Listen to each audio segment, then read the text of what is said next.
I'm currently the president and CEO of Palmetto State Bank, headquartered in Hampton.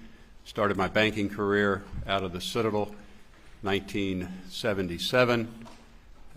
Went on to graduate school at the university. Upon completion of master's program in Columbia, joined the Wachovia Bank and Trust Company. Went to Zurich, Switzerland. From there, went to Barnett Bank in Miami, Florida, and subsequently traveled Europe with the old Barnett. Moved to First Union National Bank in Savannah for a brief period of time, and then in February of 1991 joined Palmetto State Bank. All right. And currently you serve as the CEO, is that right? That's correct. And how long have you been the CEO? Since August of last year. All right. August of 2021? Yes, sir. And who was the CEO prior to you? Russell Lafitte. And was he terminated not long before you became CEO? Yes, he was. Back in June of 2021, what was your role at that time? I was executive vice president and responsible for branches in Beaufort. We have 2 branches in Beaufort. All right. And were you also a member of the board of directors of the Palmetto State Bank? At that time, yes. And you mentioned that you were in charge of some branches in Beaufort. Could you explain just a little bit to the court about sort of how it operated then with the branches in Beaufort and the branches perhaps in Hampton or elsewhere, please? Yes, sir. At the time, we were about a $700 million asset bank. We have 7 branches, operated somewhat decentralized. I was given responsibility in '91 for the 2 offices in Beaufort, as I said, one in Burton location and one on Ladies Island. Other officers of the bank would be responsible for the other branches, Hampton being the main office, and then with Allendale, Fairfax, Estill, and Bluffton. Right. You say y'all are a little bit decentralized. Is it fair to say that for the most part, you were primarily responsible for the operations in Beaufort and someone else was primarily responsible for the operations in the Hampton area? Correct. And who was primarily responsible for the operations in the Hampton area? Russell Lafitte and his father, Charlie Lafitte. And when you say somewhat decentralized, obviously there was a board of directors that looked at the institution as a whole. Yes. But in practice, there was kind of a deference to the local folks on scene, you being in Beaufort and the Lafitte's being in Hampton. Is that correct? Yes. All right. I'm going to ask you to explain just a little bit, though, about the board of the directors and the executive committee. And again, if you could briefly describe to the court what those 2 entities are and how they operate so that we can understand the next questions. Well, the board of directors of the bank has the absolute authority and responsibility to run the bank, but they delegate the day-to-day managerial responsibilities to officers. Charlie Lafitte was long-serving CEO and chairman. Russell, COO, subsequently became the CEO. I was executive vice president and ran the 2 branches. But board of directors would delegate as I said, the day-to-day control to the executive committee and certain senior officers. Right. And when it came to authorizing loans, what was the role of the executive committee in authorizing certain loans? Was there a threshold, and how did that work? There is a threshold. The board of directors would authorize individual loan officer loan authorities on an annual basis, branch managers having a certain level of authority, and then executive officers having higher loan authority, and then organizationally 2 executive officers could approve a single loan or a up to X million dollars, and then once it got beyond the threshold for 2 executive officers, it would go on to the executive committee, which would review the loan request and either approve or deny any loan that exceeded $1.5 million. At the time in June of 2021 or thereabouts, in that area of the year, were you the secretary of the executive committee? I was. All right, and I'm going to show you what's been marked as Exhibit 354 to your testimony, and see if you recognize that document. And, Your Honor, I have a copy for you. I provided one to the defense. Would you mind handing that to the judge for me? Is that excellent? Yes, sir. All right, do you recognize that document? I do. Tell me what that is, please. It's in the minutes of the Executive Committee of August 12th of 2021. All right.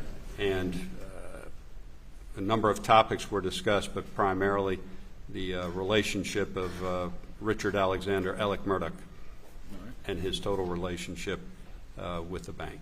All right. And this is on August 12th, 2021? Correct. Can I get the elbow, please?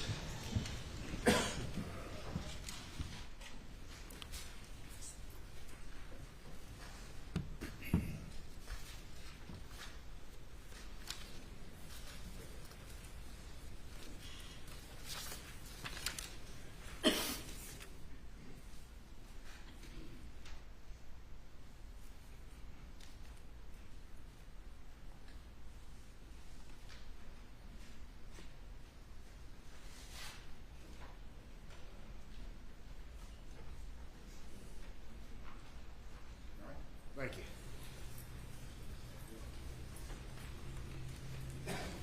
All right, so these are the minutes that you're referring to, is that correct? That's correct. All right, and there's a discussion right there, including reference to a memo that was distributed outlining the bank's relationship with Alex Murdaugh. Is that correct? Yes, sir. And there's a reference also to the total indebtedness that Alex Murdaugh had to the bank at that point in time. Yes, sir. As of the day of that memo that was presented to the Executive Committee, Mr. Murdaugh owed directly or indirectly $4.2 million. $4.2 million, is that correct? Yes, sir. All right.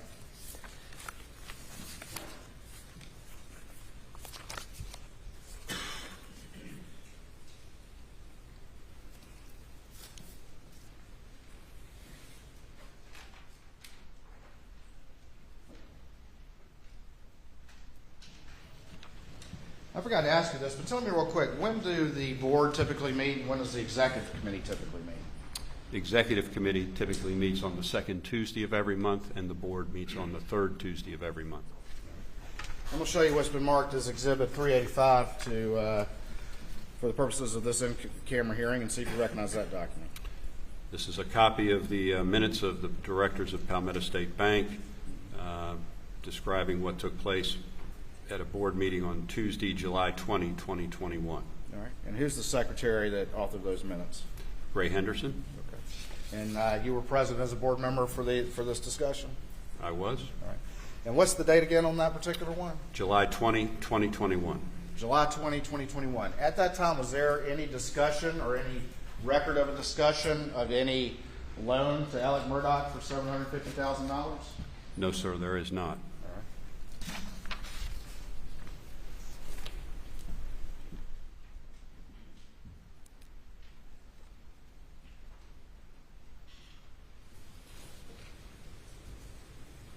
Again, that's July 20th, 2021? That's correct. All right, going back to this August 12th, 2021 Executive Committee notes, I want to walk back just a little bit and tell me, was there, did Alex Murdaugh come up in any discussion among the board members prior to August 12th, 2021? Yes, it did. Tell me about that, how that happened, please. On August 9th, Norris Lafitte, a board member, sent an email to members of the Executive Committee and the board asking for a full accounting of Mr. Murdaugh's relationship with the bank. All right. And can you pull that mic just a little bit closer? Yes, sir. Thank you. All right. And what happened after that? Did that spark any particular activity? Sparked quite a bit of activity, conversation, and then activity inside the bank that day. All right. And explain that to the court. What happened? Shortly after Mr. Lafitte, Norris Lafitte sent his email to members of the Executive Committee and the board. A deposit was made to Mr. Murdaugh's account in the amount of $400,000, which cleared up an overdraft, a large overdraft, which had been in his account that day. All right. And who caused that deposit to happen? Russell Lafitte. All right. And so there there was a significant overdraft in Alex Murdaugh's account? On that day, yes, sir. Was it over $350,000 overdraft? Yes, sir. And so Russell Lafitte caused a $400,000 to be deposited into his account. Yes, sir. And that was after the email from Norris Lafitte asking about Alex Murdaugh on August the 9th. Yes, sir. All right. At that time, that Russell Lafitte caused $400,000 to be put into Alex's account to cover a over $350,000 overdraft. Were there any loan documents or any sort of application or anything in existence supporting any such disbursement? No, sir. Just put the money in there. Yes, sir. You mentioned other activity. What other activity was sparked by that August 9th email? There was some activity to create an application to go through our typical loan approval process through one of our underwriting programs, software driven. Okay. All right. And we're going to look at those documents here in a minute.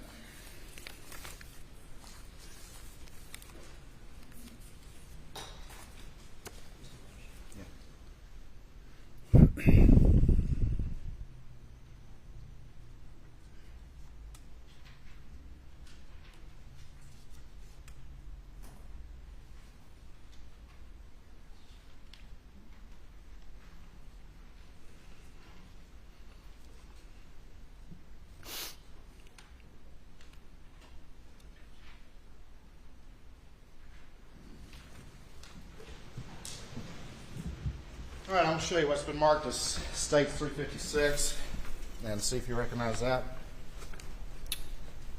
This is a photocopy of a page 2 of a deposit checking account statement And that's, in the name of Richard Alexander Murdaugh. all right, and what does that reflect on August 6, 2021, what the balance was in his account? A overdraft balance of $347,784.67. And what happens on August 9th, 2021? A deposit of $400,000 is made to this account. All right, and we see after that there's a transfer to checking of $20,000 that's done as well? Yes, sir. And do you know what the purpose of that transfer was? No, sir, I don't.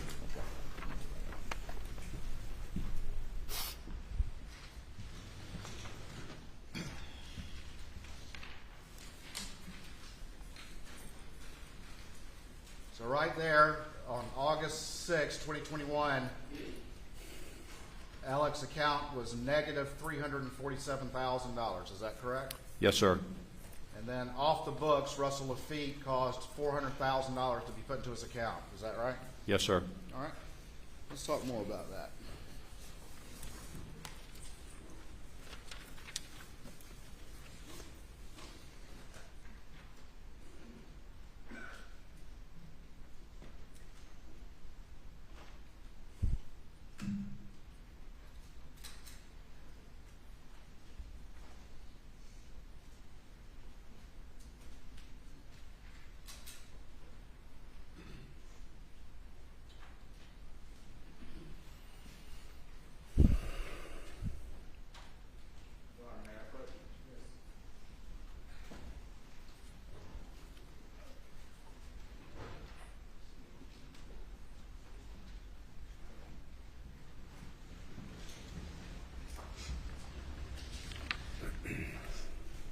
I'm going to show you what's been marked as Exhibit 357 to your testimony and see if you recognize that.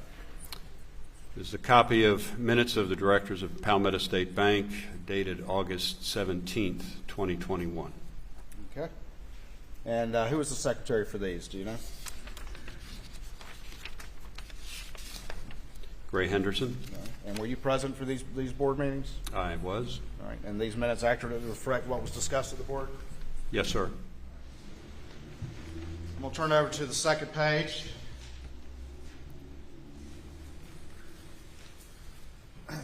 And was there a discussion at that time about, and again, this is on August 17th, 2021, was there a discussion about loans to Richard Alexander Murdaugh? There was. All right. And is there a reference there of Alex's intention to sell the farm? Yes, there is. All right, and then is there a reference in there to the extent of Alex's liability in total loans? Yes, there is. $3,544,897. All right. And was there then a discussion of additional loans that Alec had that had been charged off? Yes, there were. Okay. And very quickly, are you familiar with two entities called Zero United and Redbeard? I am. And are those entities associated with Alex Murdaugh? They are. And are those loans that, in fact, the bank had charged off? That's correct. All right. And explain very quickly what a charge-off is without too much detail for these purposes. Certainly. In a situation where a loan is deemed non-performing to the point where the bank's executive committee and or senior management decides that it's time to take it off the books, you charge it off. It's an accounting treatment, but it doesn't remove the obligation of the borrower, or in this case, members of the LLC, any legal obligation to repay the loan. All right. And so Alex Murdaugh was still on the hook, required to pay those loans. Is that correct? Yes, sir. And were there real properties associated with both of those loans? Yes, sir. And in the event Alex Murdaugh had tried to sell those properties, would the bank expect to be paid any outstanding balance plus interest and all the rest of it? Yes, sir. And in fact, was Alex still paying on those notes even though they were charged off? He had periodically, yes. And so the ultimate liability to the bank for Alex was somewhat larger if those are included. Is that correct? Yes, sir. There's discussion in here about a $750,000 loan in this particular board discussion. Is that correct? Yes, there is. And this is on August 12th, 2021, I believe. Is that right? The date? I think it's 17th.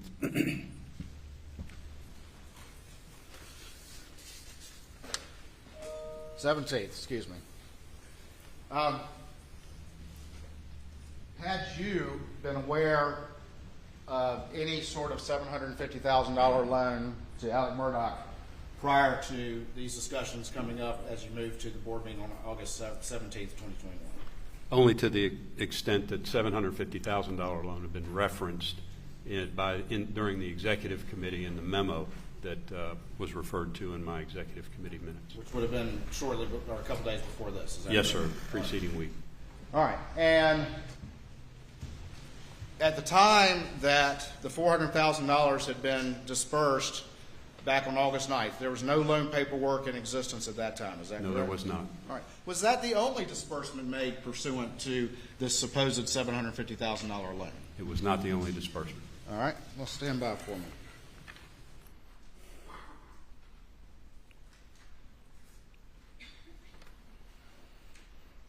This is in that first packet I gave you. I'll show you what's been marked as States 358 and see if you recognize that. It's a wire request form on our standard documentation dated July 15, 2021. The Palmetto State's going to wire funds to South State Bank. The beneficiary of the wire is the Wilson Law Group, LLC, to their IOLTA account in the amount of $350,000. $350,000 to the Wilson Law Group? Yes, sir. All right. And then what's the next page in this document? Are the wiring instructions to the Wilson Law Group. And does it have contact information? Contact information is to Chris at wilsonlawgroupse.com. All right. And is that Chris Wilson, the lawyer in South Carolina, in Bamberg, South Carolina, excuse me? As I currently understand, yes, sir. All right. This is on July 15th, 2021. Yes, sir. $350,000 was wired to Chris Wilson. Yes, sir. Was there any documentation, loan application, any sort of paperwork whatsoever justifying Palmetto State Bank sending $350,000 to Chris Wilson? No, sir. All right. And then whose benefit was this sent for? Alex Murdaugh's. Alex Murdaugh's. All right, let me ask you about this, and I'm going to put it up on the screen.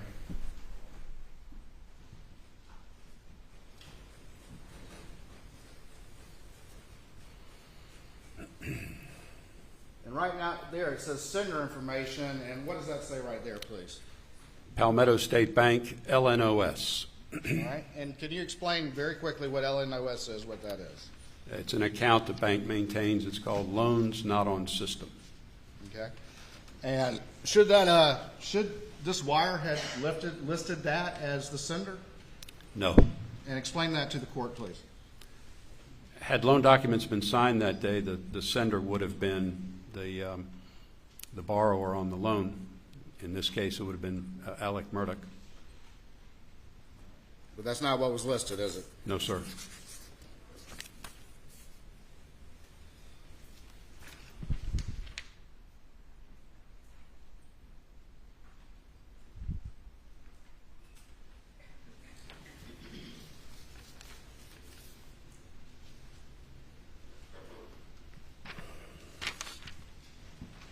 I'll show you what's been marked as 359 to your testimony and see if you recognize this document.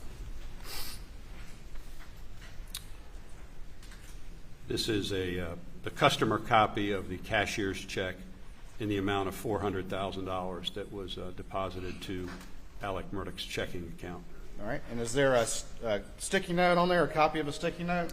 Yes, sir, there is. And what does it say, if you would, please? It says Alex Murdaugh, $750,000, 1 share of Green Swamp Inc. stock, and the date is 7/15/21. We're going to talk more about that in a minute.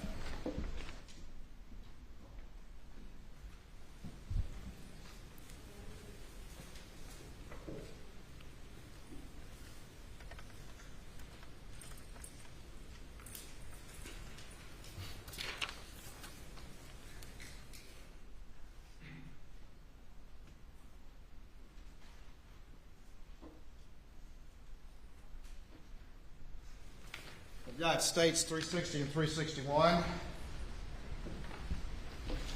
Just real quick, I'm going to show you those and see if you recognize those.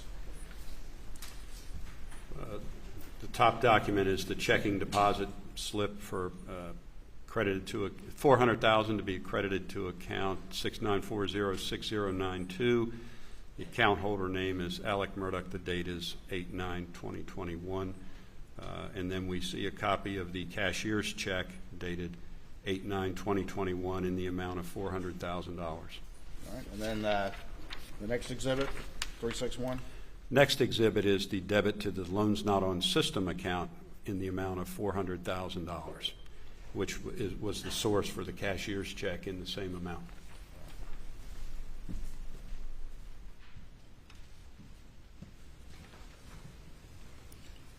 And the date on those again? 8/9/2021. And that was the same day that Norris Lafitte sent an email to the board directors making an inquiry about the bank's relationship with Alex Murdaugh. That's correct. Just a couple more.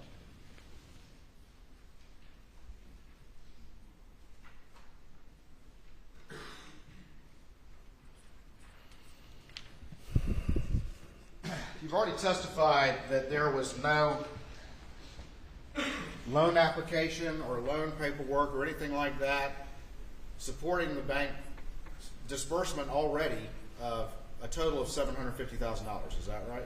That's correct. And that was a wire in July 15th for $350,000 that went to Chris Wilson, correct? Yes, sir. And then a $400,000 disbursement on August 9th after Norris Lafitte sent his email to the board of directors. Yes, sir. That covered a negative $347,000 overdraft in Alex's account. That's correct. A little bit extra for some walking around money, another $50K or so, correct? I can't answer that. All right. I'm going to show you what's been marked as it states 362 and see if you recognize that. This is a copy of a promissory note, commercial single advance, loan number 6996048 in the amount of $750,750. Note dated 7/15/2021. Just real quick, what's the $750 for? That's a note fee we charge. A note fee? Yes, sir. $750 for a $750,000 loan? Yes, sir. Is that typical? Possibly in the Hampton office. Yes, sir. Okay. All right. Now, I'm going to let you hold that one for a second. Look at the back page and tell me, is that application signed? Yes, it is signed. And who is it purportedly signed by? Richard Alexander Murdaugh. And what is the date on that application?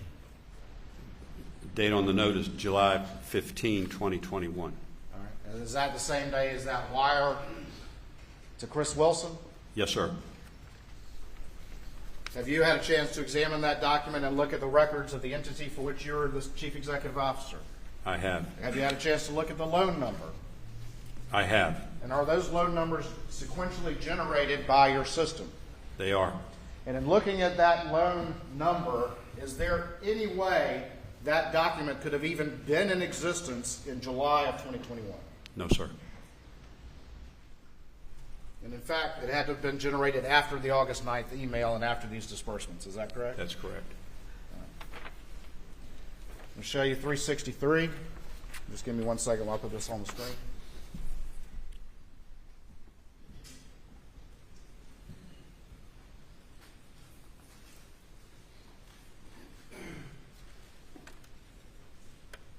And just real quick, can you see that on the screen? Yes, sir. Is that the loan number, the sequential loan number you're talking about? Yes, sir.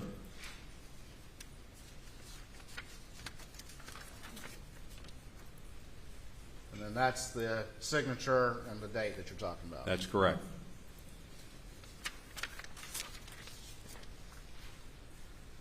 All right, that last exhibit I just handed to you. Can you tell me the number on the back of it? 6996048. I'm sorry, I was talking about that number. 363. States 363. No, that was my job. I was asking you to do my job. All right, tell me what that document is, please. It's a business purpose statement.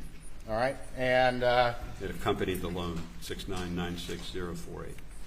what is the supposed purpose for the loan that's listed on that? Business expenses. Okay. See that?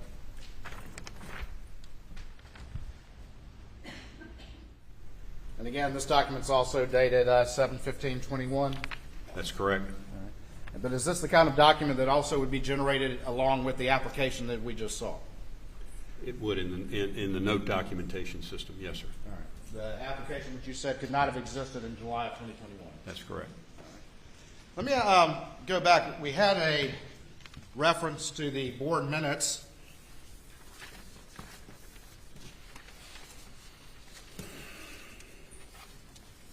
From August 17th, 2021.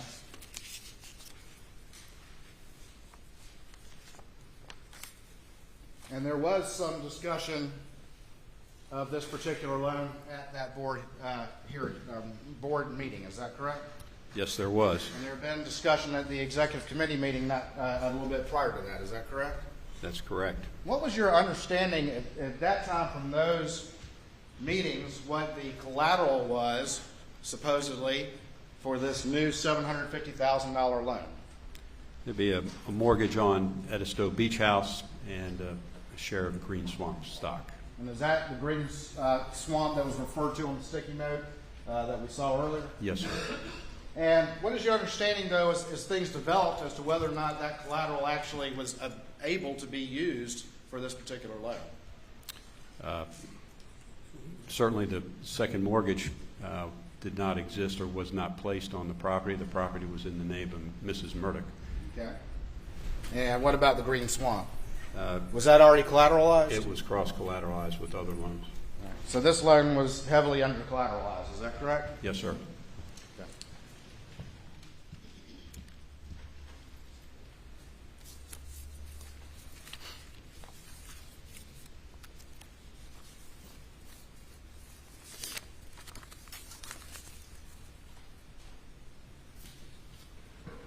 For me 1 second.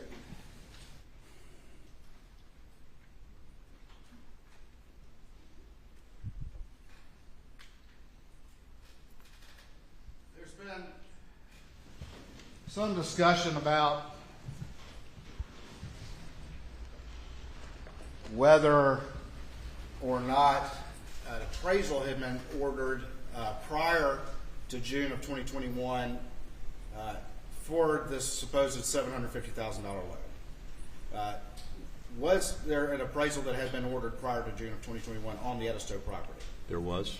did that have anything at all to do with some sort of loan for an additional $750,000? No, sir. And I'm going to show you what's been marked as States 364 and see if you recognize that document. It's an email, but there's an attachment. Email from Chastity Malfris to Charles Lafitte III, who's the bank's appraisal officer, referencing 3606 Big Bay Drive, Edisto. And it's an appraisal request form dated April 22, 2021. The intended use of the appraisal is for a refinance. Okay. And the balance is $200,000. All right, and so it's for a refinance. Explain what the refinance was for, if you could, to the court. At the time, the mortgage had matured, or the mortgage loan had matured, and we needed to renew it. All right, it had already matured, is that correct? Yes, sir. So this was an existing debt, not any sort of new debt, and so the appraisal was because you have to renew this note that had already matured, correct? Yes, sir. Or it has to be paid off, one of the two. Correct. All right.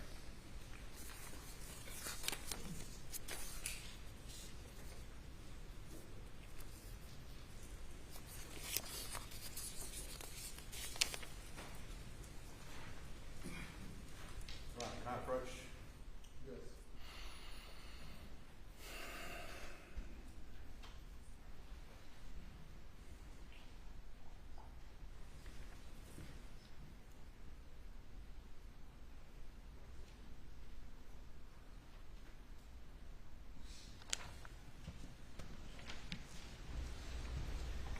I'm going to show you what's been marked as States 365 and see if you recognize that document.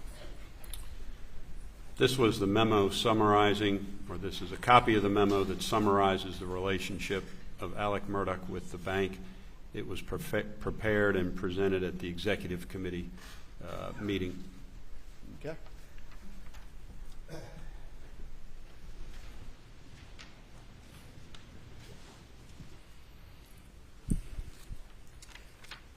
Again, I'm going to put that up on the screen, but this lists some of the indebtedness that Alec had to the bank that you previously described earlier, Yes, sir. and including the Zero United with outstanding $307,761, Yes, sir. and then outstanding and charged off not only Zero United but also $362,896 for Redbeard. Yes, sir.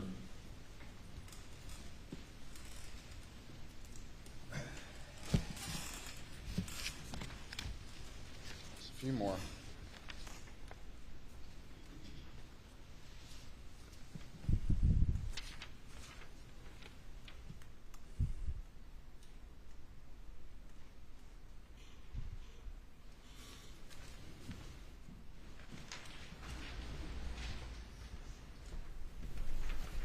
I'm going to show you what's been marked as States 366 and see if you recognize that document.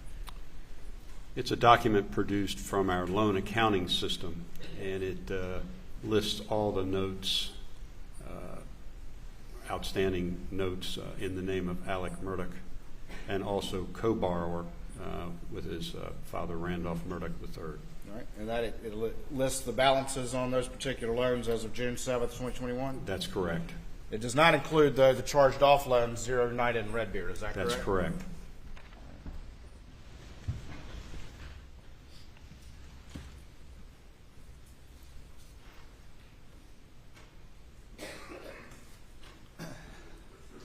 So on the first one, is that the balance right there, $104,119.80? That's the principal owed, yes, sir. That's the principal owed. These are not deposits, correct? That's correct. Owed by who? I think for the $104,000 was Williams Islands. All right. But I mean, what borrower owed those? That would have been Mr. Murdaugh, Alex Murdaugh, yes. All right. And then this next one, what's the balance on that? How much is owed for this loan? $806,666.26. The next one, how much is owed for this loan? $195,171.64. How much is owed for this loan? $999,650.94. And this is actually $1 million line of credit, is that correct? Yes, sir. It's pretty much maxed out, isn't it? Yes, sir.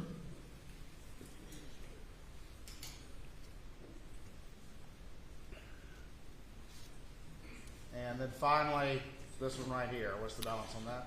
$91,368.90. Just a few more.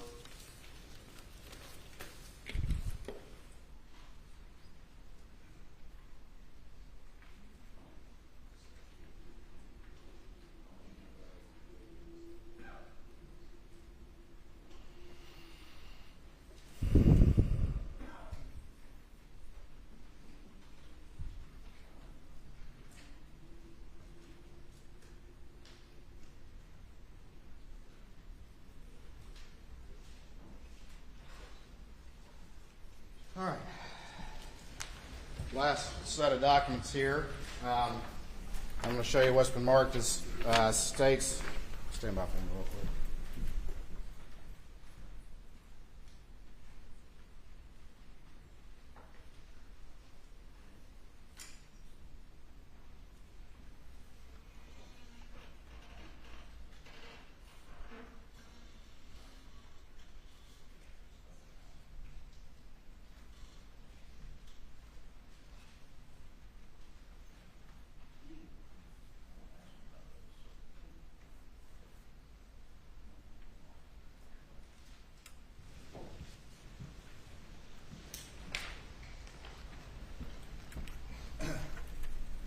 All right, I'm going to show you States 367, see if you recognize that document.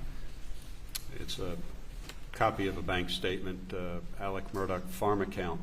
And what is the balance of that on June 7th, 2021? June 7, 2021 shows a deficit balance of $2,458.23. Negative balance? Yes, sir. Show you what's been marked as 368, and do you recognize that? Again, it's a checking account statement, Richard Alexander Murdaugh for account 6092. All right, can you tell me what the balance was on June 7th, 2021? $2,185.23. I'm going to show you what's been marked as States 369, and see if you recognize that. This is a again, statement for a health savings account, 3094, in the name of Richard Alexander Murdaugh. All right, and what's the balance on that? $7,540.61. And that's a health savings account? Yes, sir. Can that be used for any purpose or only for legitimate medical purposes? I think the latter, the medical purposes.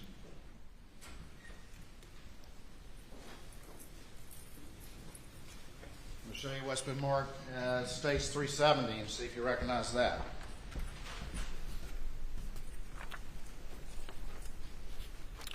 Again, a bank statement, copy of a bank statement in the name of Alex Murdaugh, account number 6649. And the balance on 6/7 would have been $62,115.06. All right, and then finally 371, if you could, tell me if you recognize that. This is a account statement, interest checking account in the name of Margaret Maggie Murdaugh and Alex Murdaugh, number 5109, and the balance on 6/7, $3,900.04.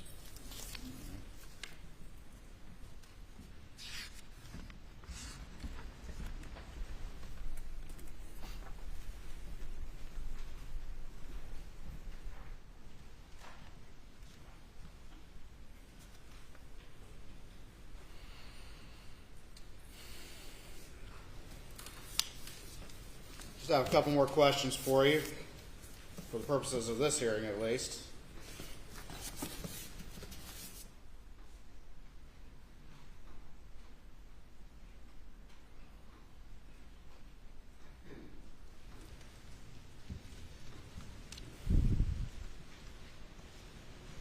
It's fair to say that of June of 2021 and the months after, the indebtedness to Palmetto State Bank from Alex Murdaugh was very, very large.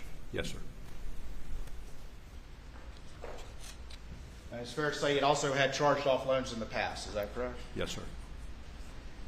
If it had come out at any particular time from, let's say, 2010 on up to June of 2021, or at any time, that Alex Murdaugh had been stealing money from his partners or stealing money from his clients, would this bank have continued to loan him money? No, sir. Nothing further at this time, Your Honor. Private defense. Yes, Your Honor, briefly. Just to be clear, Mr. Malinowski, on June 7th, 2021, Mr. Murdaugh was not overdrawn at Palmetto State Bank, correct? No, well, June 7. Yes, sir. Do you have his bank statement? Well, we just went through them. Right. Well, there was one statement. The farm account was minus $2,045. There was another account that was plus $2,185, according to Exhibit 368. His health savings account, Exhibit 369, had $7,540. Exhibit 370 had a positive balance of $62,000 and some change. And then Maggie's account, Exhibit 371, had $3,904. Yes, sir. So there's one account that was overdrawn Overdrawn. for $2,000, but positive balances in all the other. Yes, sir. And Alex Murdaugh had been a customer of Palmetto State Bank for many, many years. Is that correct? That's correct. And had he ever been denied a request from Palmetto State Bank for a line of credit or a loan up until September of 2021? To my knowledge, no. Okay. And in July of 2021, apparently he got a $750,000 loan that was approved according to the documents here by 3 members of the board of directors. Do you remember that? If I can find that.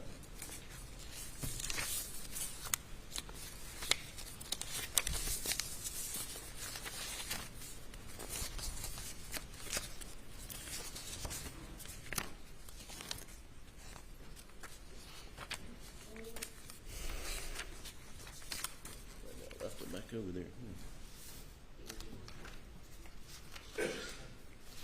Here it is. Is Elmo up? All right. Can you see the highlighted language there? I can see the highlighted language. Yes, sir. Yes, sir. And this is from. Let's be sure we know what we're talking about. Minutes of the board of directors meeting, August 17th, 2021. Is that correct? Yes, sir. And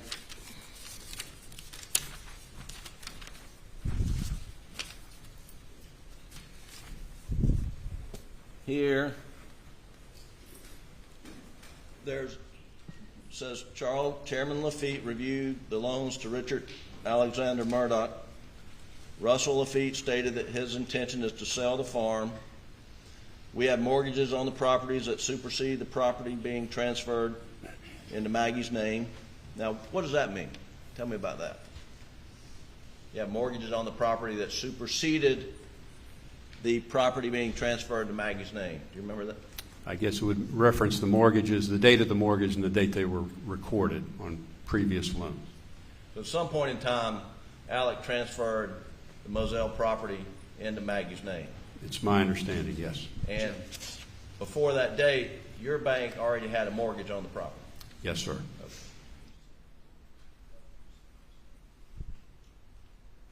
Is that Moselle property? Are we talking about Moselle property here?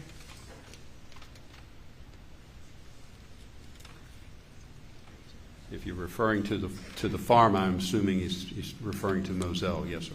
Okay.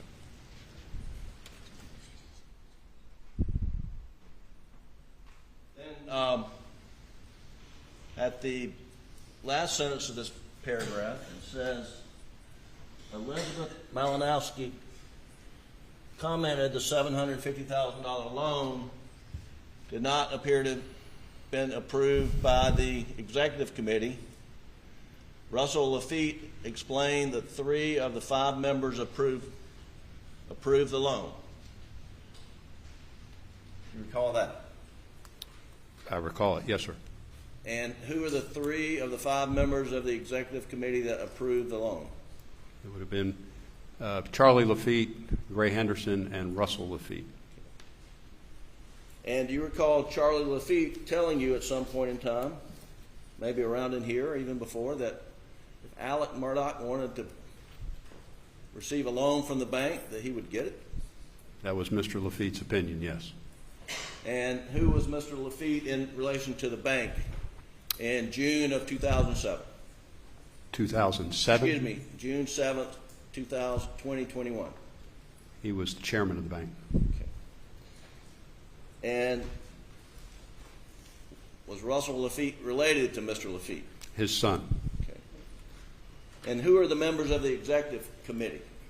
The executive committee, Charlie Lafitte, Gray Henderson, Russell Lafitte, Scott Swain, and myself. And so Mr. Lafitte, Mr. Charlie Lafitte's opinion was if Alex Murdaugh wanted a loan from the bank, he would get it. That was his opinion. And on the $750,000 loan he was provided, apparently without a lot of paperwork done on the front end, but it was approved by Mr. Lafitte, his son, Russell Lafitte, is that correct? Yes, sir. And his daughter, Gray Henderson, is that right? Yes, sir.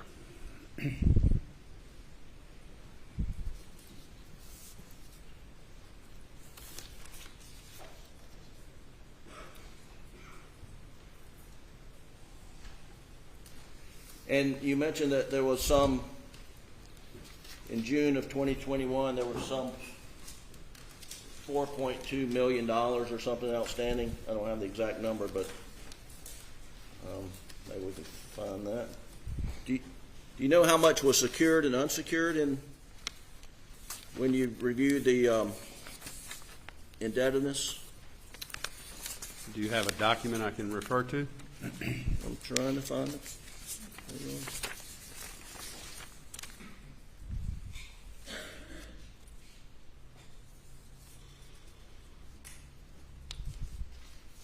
I'm going to put on the screen here. You may be talking about the same document we looked at, and I have the highlighted language. It says here, well, let's just refer to it says Norris Lafitte had found a mathematical error which will be corrected to $3,544,897 total loans, and those are total loans to Mr. Murdaugh. Is that correct? According to another memo that came. Okay. So, as to this amount, how much was it all secured? Without seeing the memo, I couldn't tell. If you've got the memo, I'll certainly go down the loans. I don't have the memo. I only have what I was provided.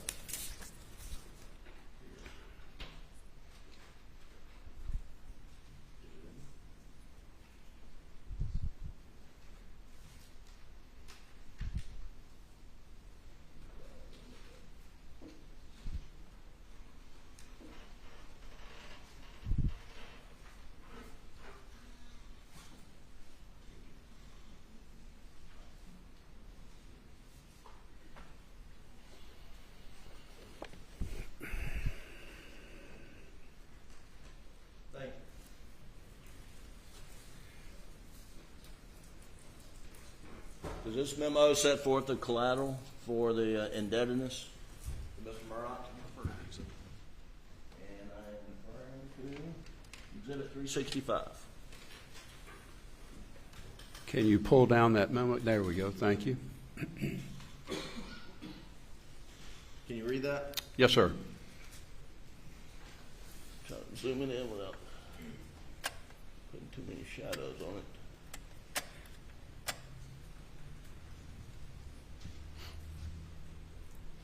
And so we went through that. Is that the collateral for those loans? As stated in the memo, yes. Okay. Now, you mentioned that some loans have been written off. Are you aware that Mr. Murdaugh was still paying on the loans that had been written off? Yes, sir, I was. And you mentioned that, and had Mr. Murdaugh always paid the bank interest, monies he owed? And did he ever go in default? And let's put it like, did he ever go in default on any notes issued to him by Palmetto State Bank? Redbeard and Zero United? And those were the ones that were written off? Yes, sir. But he continued to pay those, correct? He periodically made payments, yes, sir.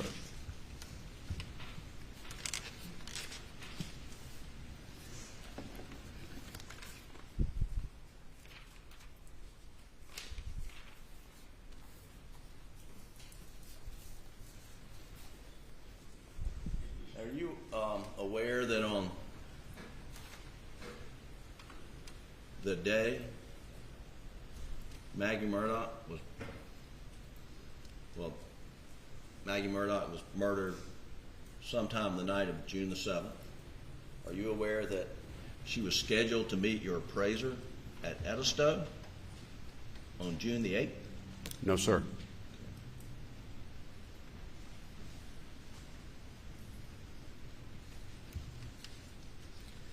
The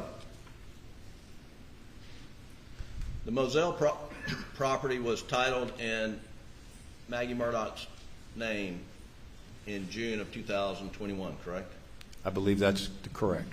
The bank had filed mortgages on the property that predated whenever that was transferred to Ms. Murdaugh, right? Yes, sir. The Edisto Beach House was titled in jointly in Alex Murdaugh and Maggie Murdaugh's names, correct? At one point, Before her death.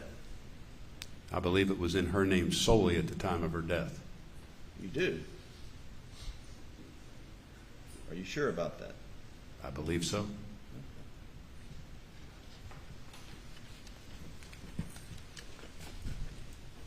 And what information are you relying upon to say that? Looking at the Colleton County deed records.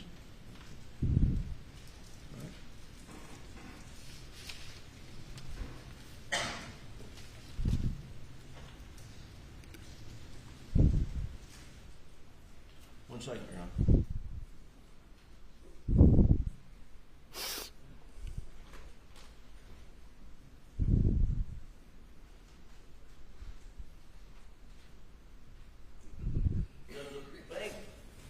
Undergo routine FDIC audits, Palmetto State Bank? Yes, sir. And had Mr. Murdaugh's relationship with the bank ever been flagged in any audit conducted by the FDIC or their contract auditors? To my knowledge, no. That's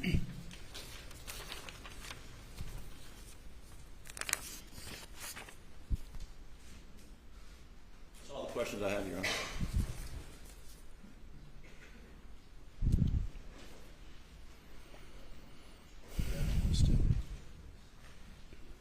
Mr. Malinowski, just a few more questions. May it please the court. Get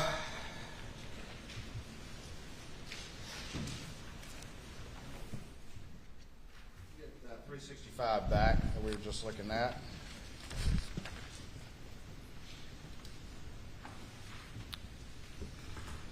This is that memo that was prepared for the board meetings, correct? This was the one that was prepared for the executive committee. And what does it say right there at the bottom, the purpose that's being reported that the $750,000 is for? To remodel of the house in Edisto. Does it say anything about sending $350,000 to Chris Wilson to try to make up the funds that he had diverted from his law firm? No, sir. Does it say anything about $400,000 to cover a $347,000 overdraft? No, sir. After June 7th was the first significant activity from the bank to Alec to provide that $350,000 off the books with no application whatsoever. Yes, sir. And after June the 7th, did his account run to negative $347,000? Yes, sir. And the bank kept paying. Yes, sir. Perhaps the most generous overdraft policy ever seen. Quite possibly.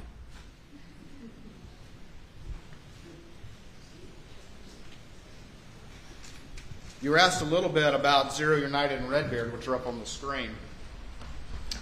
The bank did not foreclose on those properties, is that correct? That is correct. So Alex Murdaugh still owned those properties, correct? He and partners. Yes, sir. All right. But if he were to try to sell them, could he have sold them without having to account to the bank?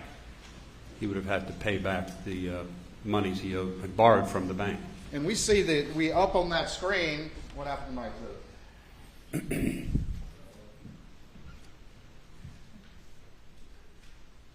Back in 365. If he had tried to sell those properties, would he have just had to pay the bank those amounts listed there, or could it potentially be much higher than that? Potentially much higher. And explain to the court very quickly why it could be much higher than that he would have to satisfy before he could sell those properties. There would be accrued interest and any late charges and fees that accumulated since the date of the charge-off. Once y'all charged it off, it no longer was accruing interest and penalties and fees on the books, at least, correct? Yes, sir. But if you were to, if he was to try to sell that property and the buyer came to you or to see how much they needed to pay y'all out of the proceeds before title could transfer, y'all would go back and look at all that interest that hadn't been paid over that time. Yes, we provide a payoff statement which would have included principal, accrued interest or lost interest to that date, and any late fees and charges. And he would be unable to sell those properties and transfer title until some arrangement was reached with the bank. Yes, sir.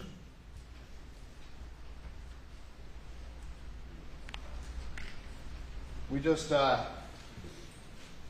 you were just asked about whether or not Maggie was going to be meeting an appraisal at the Edisto property, but you've testified in no uncertain terms that that appraisal was to renew the mortgage that was already in existence that had matured, correct? Yes, sir. It had nothing to do with a new 750. Yes, sir.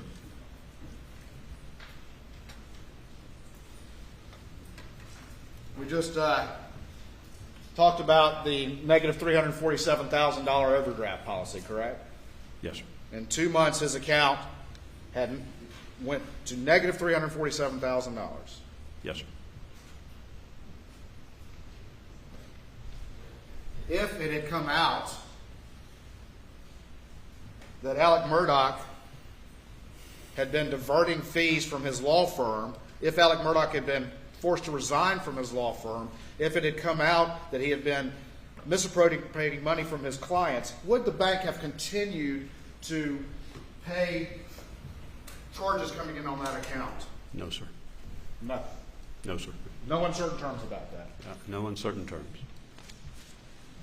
So all this testimony about the relationship in the bank, if the truth had come out, it's a new ball game, correct? Yes, sir.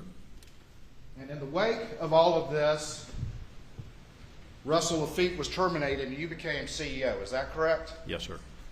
And now there's a new sheriff in town at Palmetto State Bank, correct? Yes, sir. Thank you.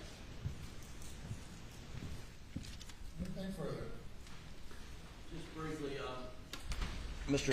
Malinowski, how much in interest did Alex Murdaugh pay to Palmetto State Bank over the years? I don't know. It's excess of $4 million, isn't it? I don't have a figure. Thank you. You may step down. Thank you.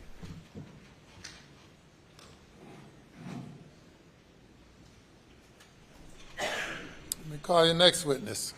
Thank you, Your Honor. We'll stand just a moment while that next witness is coming.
State calls Tony Satterfield.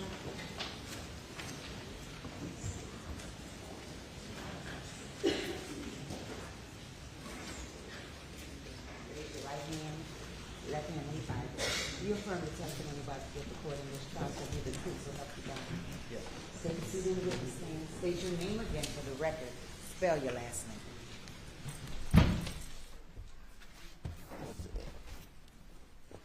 My name is Michael Satterfield. My last name is spelled Satterfield.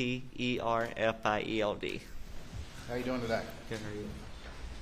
All right, pull that mic to you just a little bit close so we can hear you good.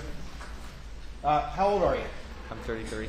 All right, where do you work? I work at Beaufort Memorial Hospital Okay. And where'd you grow up? in Hampton. For the purposes of this hearing, we're just on a hearing in front of the judge to determine the admissibility of some testimony. So I'm just going to ask you a few questions, not everything I might ask you if we were in front of the jury. You understand that? Yes, sir. Okay. Speak up for us because the court reporter and everybody needs to hear you. Who was your mother? Gloria Satterfield. Gloria Satterfield? Yes. And is Gloria still with us? She's not. And when did she pass? February 26, 2018. 2018? Yes, sir. And who did she work for when she passed? Alex and Maggie Murdaugh. Okay. And do you know Alex Murdaugh? I do. Do you see him here in the courtroom today? I do. Can you point him out? Yes, right there. Your Honor, can the record reflect he's identified the defendant? Say camera. Yeah, where is he? Where is he? What was that, sir? I'm sorry. Pardon? Point him out again if you would, please. Right there. All right. Right. Can you tell me what jacket he's wearing? A navy blue jacket. It does. Thank you, Your Honor.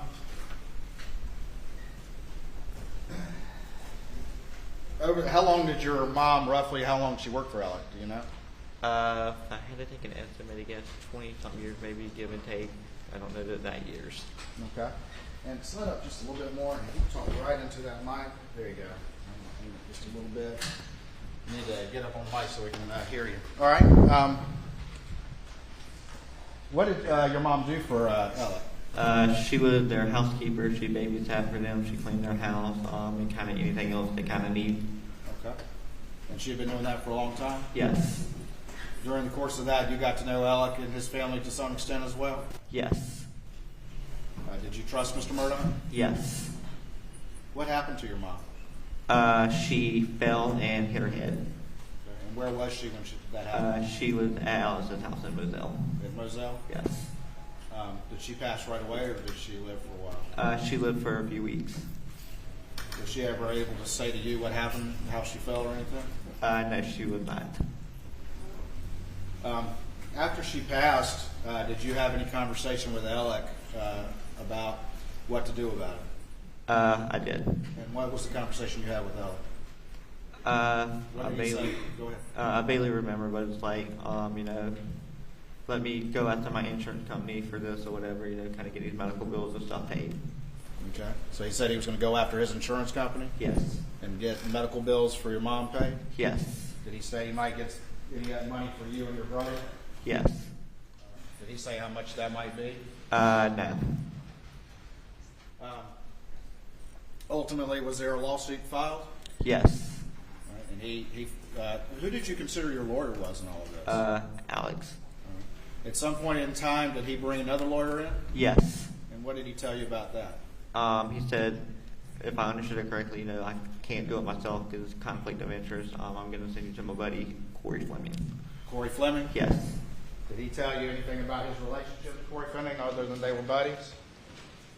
Can you repeat the question? I'm sorry, I didn't hear you. Did he tell you anything more about his relationship with Corey Fleming? No. After he brought in Corey Fleming, were you still communicating directly with Alec about the case? Yes. Who did you think your lawyer was? Alex. The whole time? Yes. Did he ever bring in a person, or did they ever bring in a person by the name of Chad? Yes. And you remember Chad's last name? Westendorf. Okay. And what did they tell you about Chad? That he should be my PR. Your PR? Yes. Did you ever meet with Chad? Yes. Did you meet with him a lot or just One time I can think of. Alec told you that he was going after his insurance company. Did he say how much that insurance was?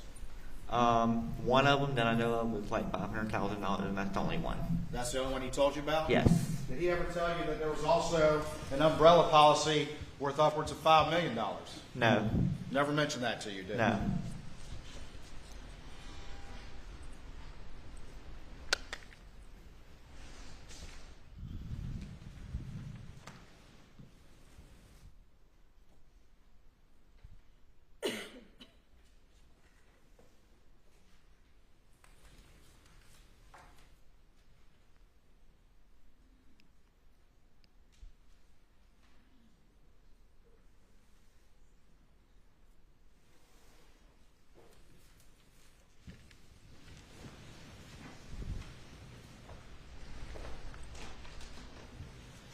Of course, indulge us 1 moment.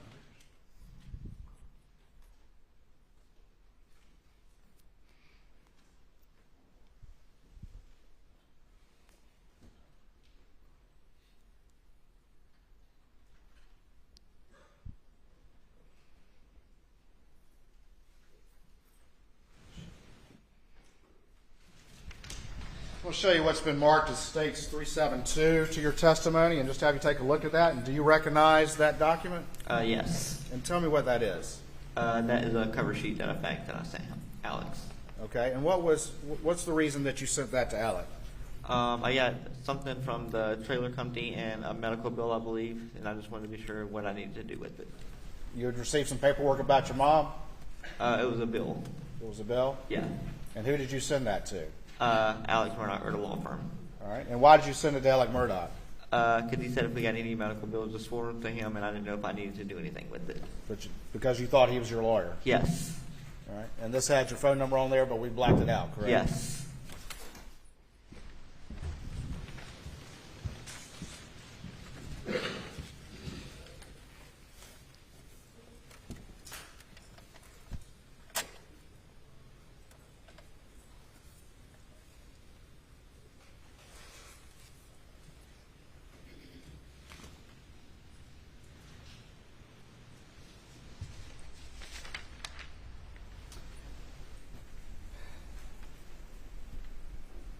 As time went on, did you have conversations with Alec asking him about the case and what was going on with the case or anything like that? Yes. Not very rarely, but every few months or so. All right. And what would he tell you just generally over the months? First, it was hard-hearted, like it was making progress, and he kind of left it in that. He said it was hard, but they were making progress? Yes. Did he tell you anything about whether or not you and your brother were to get any money after the medical bills were paid? Said he was hoping. All right. Did he give you any idea of the amount? If I remember correctly, one time he said trying to get each of you at least $100,000 apiece. Each of you, you Yes. and your brother? Yes. At some point in time, did your family advise you that there was some media reporting about a settlement in the case? Yes. All right. And at that time, had you heard anything from Alec or Corey or Chad or anybody about a settlement in the case? No. All right. And what, if anything, did you do after your family? Did they ask you to do anything? Yeah, they said you might want to kind of follow up on it and kind of see. And did you make a phone call to Alec? Yes. All right. And what month was that in? I believe the last time I talked to him was in June of 21. June of 21? Yes. Around the time of the murders? Yes. And what did you ask him? I can't believe what I asked him, but it was still making progress and be ready to settle, by the end of the year. He told you it was still making progress and he was hoping to settle by the end of the year? Yes. Did he tell you that they had already gotten a settlement for $500,000 and $5,000? No. Did he tell you that they had already gotten a settlement for $3.8 million? No. Had he ever told you that there was an umbrella policy for $5 million? No. Did he ever mention to you anything about Forge? No. Did he mention anything to you about structuring any settlement? No. Did you give him permission to steal your money? No.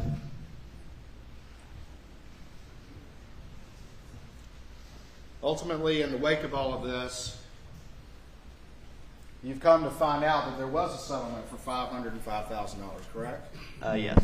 And it was diverted by Alex Murdaugh, correct? Yes.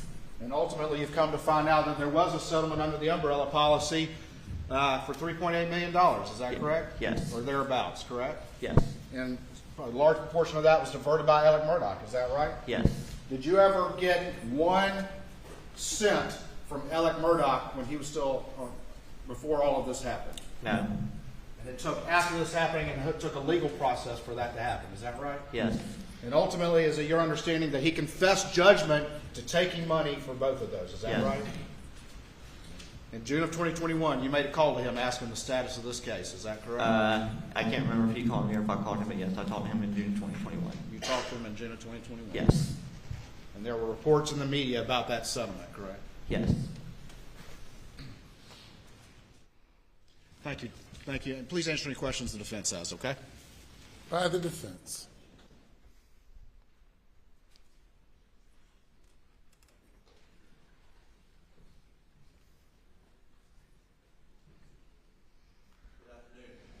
Morning, I'm sorry. Morning. Long week. You had a family member who saw an article in somewhere. Do you remember where that article was published? I don't remember exactly where they found it at or seen it at. Okay, but after that article was published, that's when you started making inquiries and you contacted Mr. Murdaugh? Yes, once they seen the article or whatever, they were like, you need to follow up on it, and yes. And I can't remember if he called me or if I called him.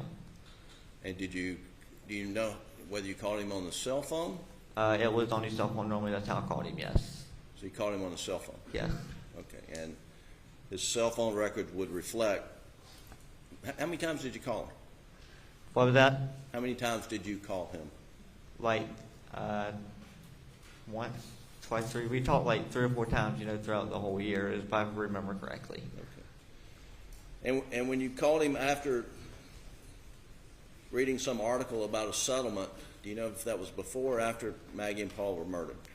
It was around the time, but I don't remember if it was before or after. Okay. All right, thank you. Nothing further, Your Honor.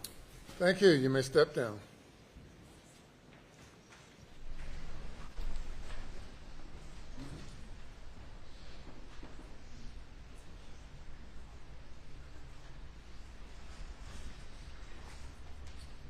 Next witness. Your Honor, can we have just a very quick break to get the exhibits ready for that? Yes, sir. Thank you. We'll take 5 minutes or so.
Call your next witness.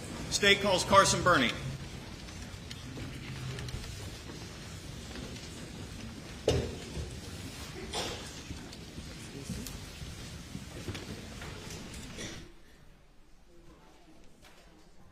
Do you affirm the testimony about to give the court shall be the truth, so help you God? I do. And to take a seat in the witness stand. State your name again for the record. Spell your last name, please.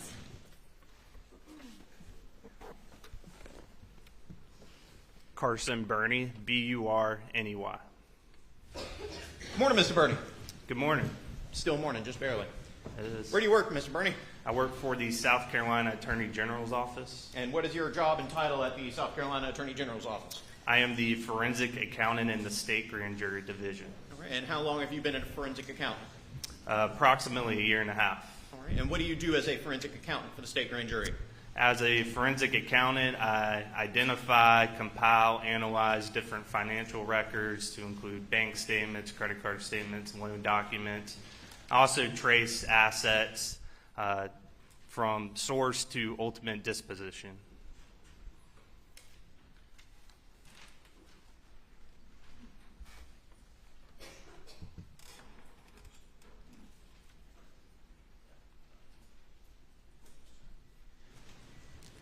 All right. And what did you do prior to serving as a forensic accountant for the state grand jury? In 2019, I joined the South Carolina Department of Revenue as a sales tax auditor, and I was there for a little over 2 years. There are a variety of other niceties, but because it's an in-camera hearing, we'll cut straight to the chase. As a forensic accountant for the State Grand Jury Division, have you reviewed any documents in relation to a Richard Alexander Murdaugh? I have. And what sorts of documents have you reviewed in relation to that gentleman? Similar documents, as I mentioned earlier, they would include bank statements, loan documents, wire information, money orders, and other various things. And what were you asked to do in relation to those documents? I was asked to trace the alleged stolen funds and ultimately show where the disposition of those funds ended up. Now, you said trace. What is tracing from a 10,000-foot view? Tracing is simply just following a fund. In this example, these are the alleged stolen checks. Primarily that went to Forge account, and following the money through to see where exactly it was ultimately spent out of those accounts.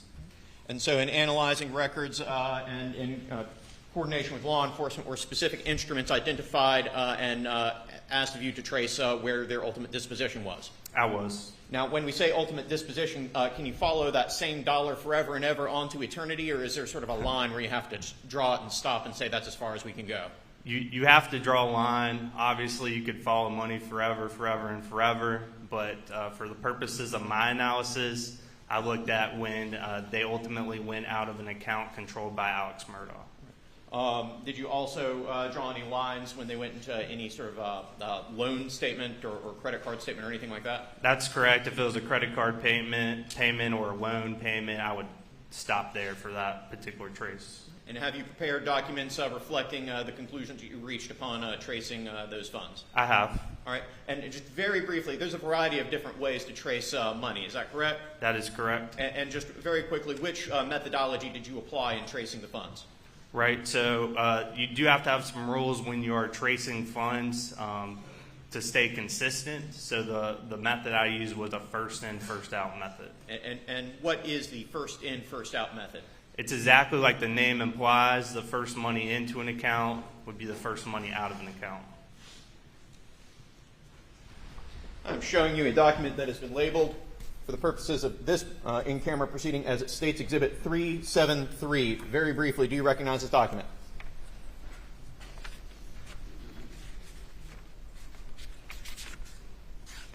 I do.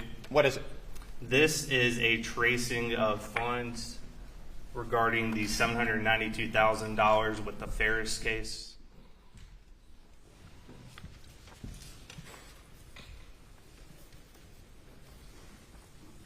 May I please have the envelope?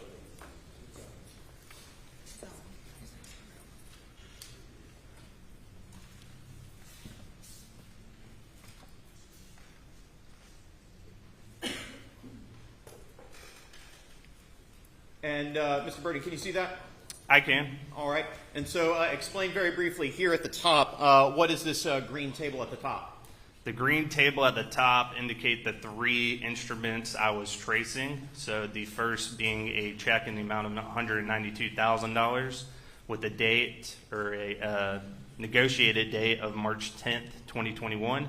Second, a $375,000 instrument that was ultimately negotiated on March 23rd, 2021. And the last is a instrument in the amount of $225,000 that was ultimately negotiated on April 20th, 2021. And there you can see the bank number, account number that it was deposited into. And what were the last 4 digits of that bank account that it was deposited into? 6779. And what was the descriptive holder of that account? Alex Murdaugh. And what's that next column, the from column? The from column is where the check was from, and you can see it was a Wilson Law Group IOLTA account. And in preparing this document, did you have to review a considerable amount of bank records in order to prepare it? A lot of bank records. A Yes, lot sir. of bank records. Yes, sir. And specific instruments, correct? That is correct. All right, and down here below, what is this blue table? The blue table is a pivot table, which is just a summary in Excel. That shows the ultimate disposition of where that money went, and you can see at the bottom it will total out to the initial amount of money that went in. All right, and not to call out any too many specific transactions because we are in an in-camera hearing, but we have here, for example, C.E. Smith, $507,561.63, and then the number 26 next to that. Can you briefly explain what those different columns stand for? So the first column, you can see where it came out of the bank account. Those descriptors are what was written on the check or what was done with the check, as you can see with cash withdrawal. And then the total amount is in the total column. And then finally, you have the number of checks in the last column. And then another name that we have here is what appears to be the name of an attorney in the amount of $150,000. Am I reading that correctly? That is correct. And then we have it broken down into 2 separate subsections. What is the distinction between those 2 different subsections? Just different bank accounts where the money was ultimately disposed. Money would transfer from one bank account to another bank account. So I try to differentiate those 2 different accounts. And I jumped ahead of myself a little bit getting into this first tracing exhibit, but just generally speaking, upon your review of all of the different bank accounts associated with Alex Murdaugh, what was the general flow of funds? Did they primarily go into one bank account, or did they go into one bank account and then into others, or how did it work? So with the forged checks, typically they would transfer out to other accounts. Alex Murdaugh had a few different Bank of America accounts in addition to the Palmetto State bank accounts. They would go over there as well. So he had a bank account at Bank of America that was labeled Richard Alexander Murdaugh Forge. Is that correct? That is correct. And did he also have another bank account at Bank of America that didn't have any mention of Forge? Is that correct? That's correct. The second bank account you're talking about appeared to be a personal checking account just in his name. And so would money go into one account and then into that checking account, or would money go into directly that checking account, or both? It depends on the instrument. For example, these 3 checks went into his personal checking account because they were named to Richard Alexander Murdaugh. And so here, coming out of that Bank of America account ending 6779, that is the checking account, ultimately $747,000 out of the $792,000 was dispersed. Is that correct? That is correct. And then, and how much was dispersed after being transferred into Palmetto State Bank account 6092? $42,000. 6092 is that a particularly active account for Mr. Murdaugh? It is. It's one of his most active accounts at Palmetto State Bank. And then a little bit further down here, we have something that's labeled PSB 1646 Alex Murdaugh Farm. What was that account? That was, it's just labeled a farm account, and it, from just looking at account records, seems to primarily deal with the farm being Moselle property. And how much money of these Ferris fees was dispersed out of that farm account? $3,000. And then flipping behind that facial summary page, we're not going to go through line by line here, but we have every single individual transaction that is summarized in that covers pivot table. Is that correct? That is correct. Some of the details I would include on those pivot tables, if there's a date on the check, the date it was negotiated, the amount, and the account number. And then what we're looking at here, the $192,000, is that one of the instruments that you were tracing? Yes, sir. And then this next page, $375,000, is that one of the instruments? Yes. And then the next page, the $225,000, is that one of the instruments? Yes, sir.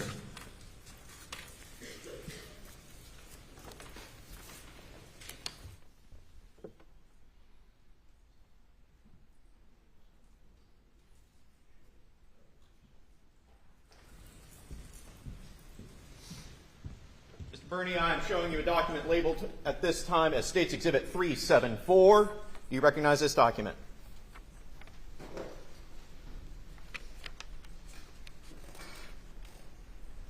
I do. What is it? This is a tracing summary for a check in the amount of $403,500 from the Moss, Kuhn, and Fleming client trust account.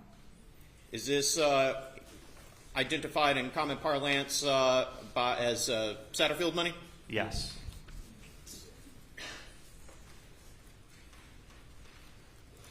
It's a little bit tiny. I'm going to see if I can zoom in just a bit. Never mind. We'll just stick with this. All right. So on what date was that $403,000 deposited? January 9th, 2019. And I said the number, but how much money are we talking here? $403,500. All right. And then how much was ultimately into what account was it deposited? It was deposited into the Forge account ending in 7625. And in descriptive terms, which account is that? The Forge account. The fake Forge that account. That was DB, yes, sir. All right. And from that account, were any funds ultimately dispersed? Yes. How much? 7625, you can see a cash withdrawal in the amount of $12,500 Right. over two different transactions. But otherwise, was that money moved into other accounts? Yes, primarily yes. And from the Bank of America checking account, how much money was ultimately dispersed? $3,970.07. And then was that money further transferred into other accounts? It was. Which account was it primarily transferred into? Into the account ending in 6092 at Palmetto State Bank. And out of that Palmetto State Bank account, how much money was ultimately dispersed? If you could move it down a little bit. There we go. Looks like $387,029.93. I'm not going to go through all of these payments that were made, but there's a cluster of payments here at the top: payment to loan, payment to loan, payment to loan. What are those, generally speaking? Those are loans that were held at Palmetto State Bank that were under Alex's name, at least some of them in part, some of them in solely him. And these items in parentheses, are those just sort of descriptors of those particular loans? Yes, they're for my notes, so I could identify which loan number went to which loan. And you specifically reviewed the loan documents in relation to each of these loans, correct? Yes, sir. So you're familiar with the supporting documentation for what they were collateralized by? Yes. So here at the top, we have a loan for Redbeard, correct? That is correct. And a payment on that in the amount of $47,000 some odd dollars. Yes, sir. And then for Zero United in the amount of $55,684 and some change. Is that correct? That is correct. And then a payment on a Moselle loan. Is that correct? Yes, sir. And how much was that one? $65,238.92. And then a payment on a GMC Yukon. How much was that payment?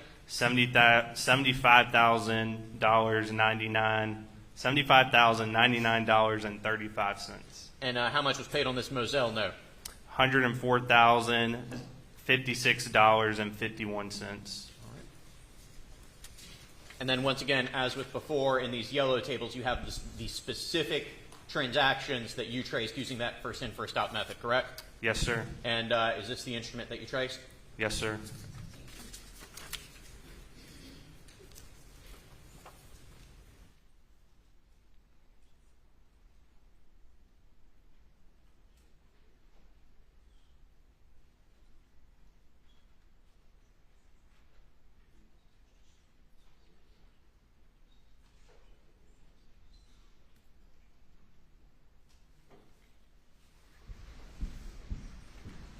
I'm showing you a document labeled as States Exhibit 375. Do you recognize this document?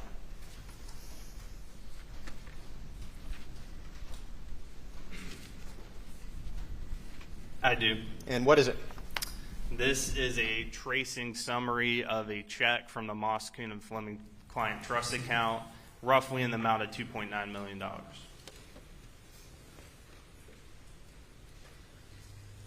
And when was this instrument deposited? That was May 15th, 2019. And you indicated it was roughly $2.9 million? Yes, sir. And into what account was it deposited? Into a Forge account ending in 7625. And here we have a summary table of all the various expenses that $2.9 million funded.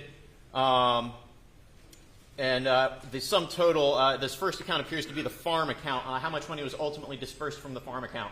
$147,247. And this next one would be for the checking account. Is that correct? That is correct, ending in 6092. And how much money, this one's a long one, so we have to flip over. How much money was ultimately dispersed from that checking account? $1,429,753. And this next one says 6649. Is that an additional account at Pembina State Bank? That is another checking account under the name of Alex Murdaugh. And how much was ultimately dispersed from that account? $13,000. And then here we have 6779 BOFA. Is that the checking account at Bank of America? That is a personal checking account at Bank of America. And how much was ultimately dispersed from that account? If you scoot it up just a hair, I keep looking down and you're looking up. My bad. $1,208,449.89. All right, and to identify just a handful of specific transactions or specific individuals who received some of this money, here we have a C.E. Smith. We actually have a variety of names here. In reviewing the instruments, did you see any sort of pattern of differentiation of checks all going to the same person? I did. I saw it in different names.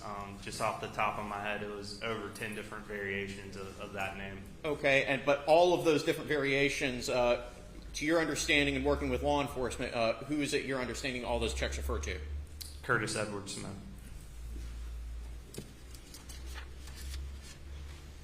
And so here we have a line that says C.E. Smith, and how much went out of this money to him? So under the name C.E. Smith, $132,687.03. And over how many instruments was that money effectuated? 24 different instruments. And then a little bit further down we have a Curtis E. Smith, and if I can read lines correctly, how much money was dispersed under that name? $56,765.48. And over how many instruments? Your highlighter's covering it by 12. And the next name down, Curtis Eddie Smith.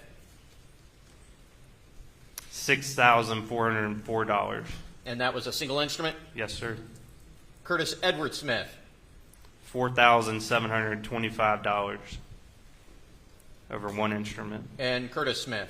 Curtis Smith, $23,823.03 over 4 different instruments. We additionally had a payment to a credit card here in the amount of how much? $7,570.50. And did you ultimately get the records of that credit card? I did. Did you attempt to trace any further what specific purchases that money went to? I did not. I just ended at the payment to the credit card for my own sanity, primarily. And here we have Randolph Murdaugh III. How much money went to Mr. Murdaugh? It was $385,000 in one instrument. And then additionally, right below that, we have the name Scott Harriet. How much money went to Mr. Harriet? $84 over one instrument.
Your Honor, we'll see if we can accelerate this process a little bit.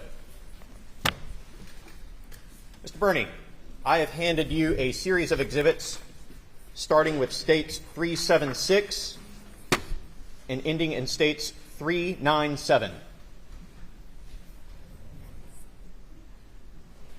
Do you recognize these documents?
I do. And are all of these exhibits from 376 to 397 documents that you prepared tracing the flow of funds from instruments involving money going through the Forge account, through checks negotiated in the name of Palmetto State Bank, and from the Ferris fees from the Mack truck case? Yes, sir. And I think we actually already got through the Ferris fees from that truck case. So these would be what went through the Forge account, correct? Through the Forge account, there's some Palmetto State Bank checks in there as well. In addition to, I believe there might be a check or two in the name of Alex Murdaugh in there.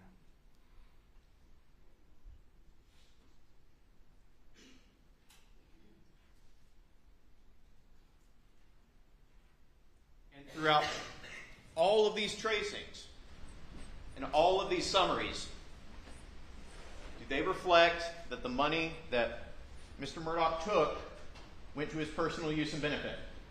They do. And these are ordered in, roughly speaking, reverse chronological order, correct? Correct. Going from 2021 all the way back to a date of deposit on December 20th, 2011. Is that correct? That is correct. Your Honor, if I understood correctly after briefly conferring with counsel for the defendant, that they would be willing, for the purposes of this hearing, to stipulate to the admissibility of these documents for the court's in-camera review. Have I stated that correctly? You have. All right, so stipulated. Your Honor, in the interest of time, I would present these documents to the court as admitted. Provide the original to the court reporters and provide the court a copy of them. Yes, Your Honor. All right, very good.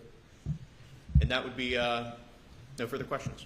All right, We have no questions. all right. Thank you, sir. Thank you.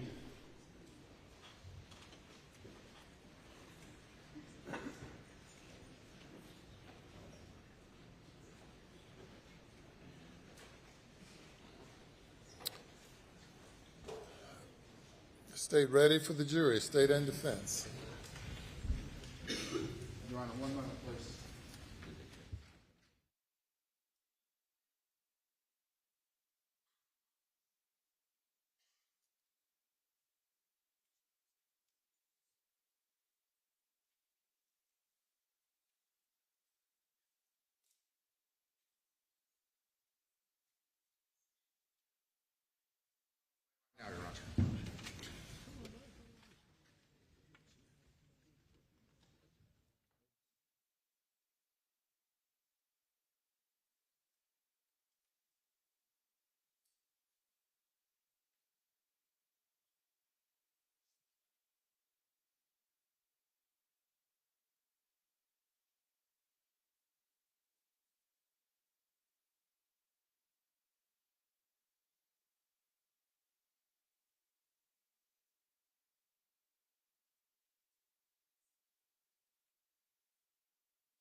Okay, if you'll bring the jury.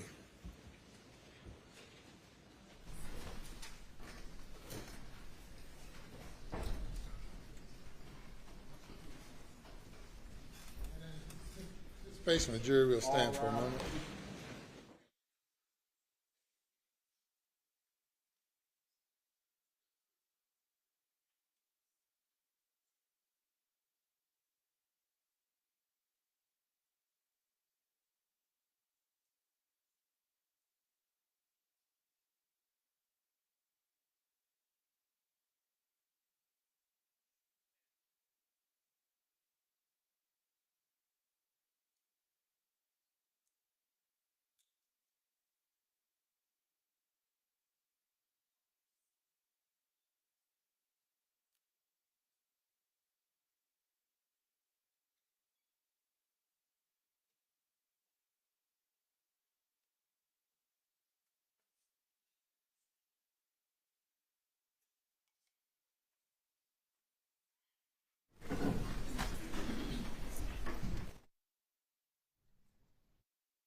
Jury is present, sir. Thank you. Be seated.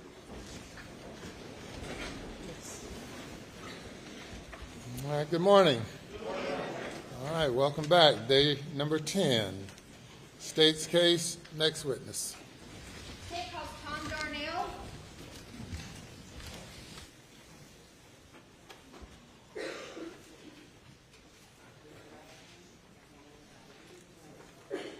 Court in this trial shall be the truth, so help you God. I do.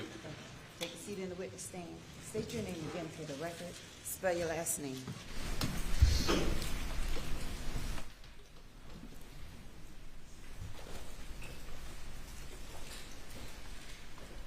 My name is Thomas Edward Darnell. Last name is spelled D-A-R-N-E-L-L.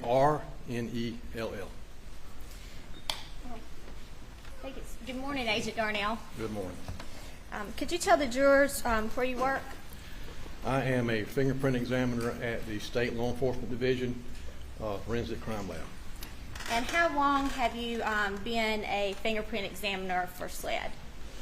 Approximately 30 years. Can you tell us some of your training, education that you've had? Yes, ma'am. To begin with, I have a Bachelor of Science degree in Criminal Justice from the University of South Carolina, where I graduated in 1982. I started my employment with the Richland County Sheriff's Office in Columbia, where I was employed for about 8 years.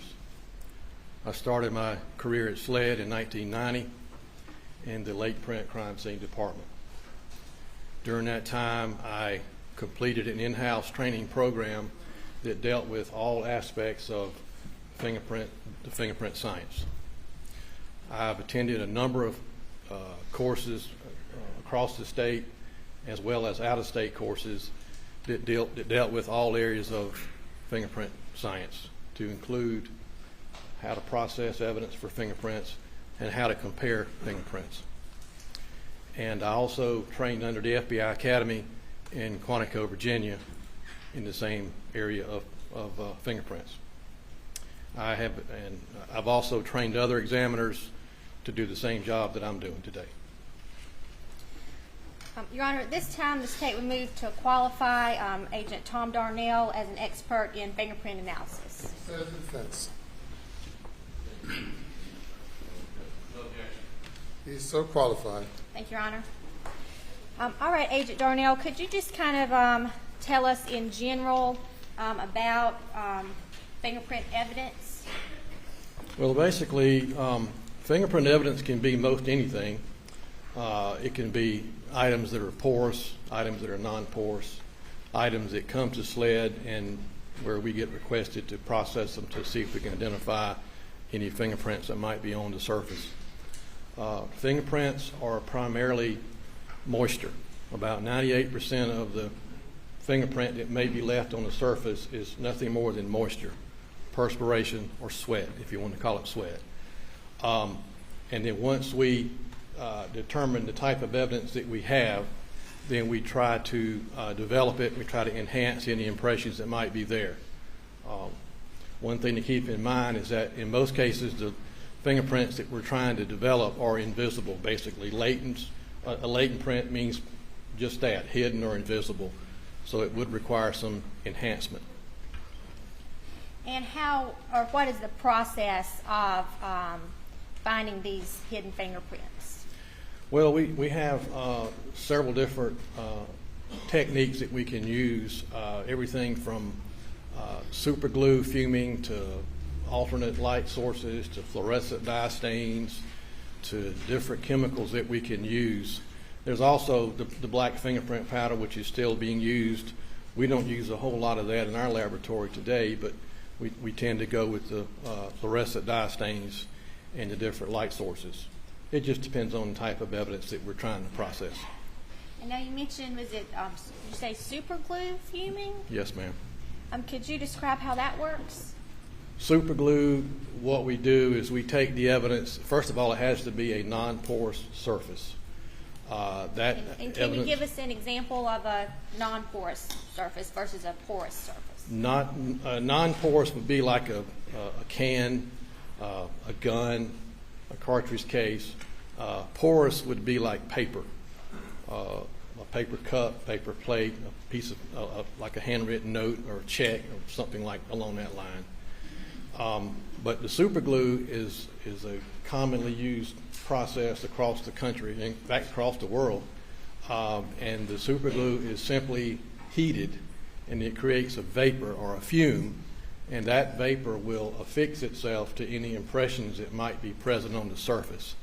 It enables us to see it better, and it also enables us to use a different technique or a different step of the process when it comes to trying to enhance the impression. Okay, and when that print, I guess, is revealed in the fuming process, what do you do to analyze the print? Well, once we get the print developed, we have it photographed. We have the luxury of having a photo studio within our laboratory, and we have a photographer that will document that for us photographically so that we can then compare it to any known standards that we may be asked to compare it to. So you would use the photograph for comparison purposes? Yes, ma'am. You don't do any kind of lifts of the print or anything like that? I've done lots of lifts over my career with the black powder and the clear tape, which is what most of you are probably familiar with. But in this case, black powder was not used.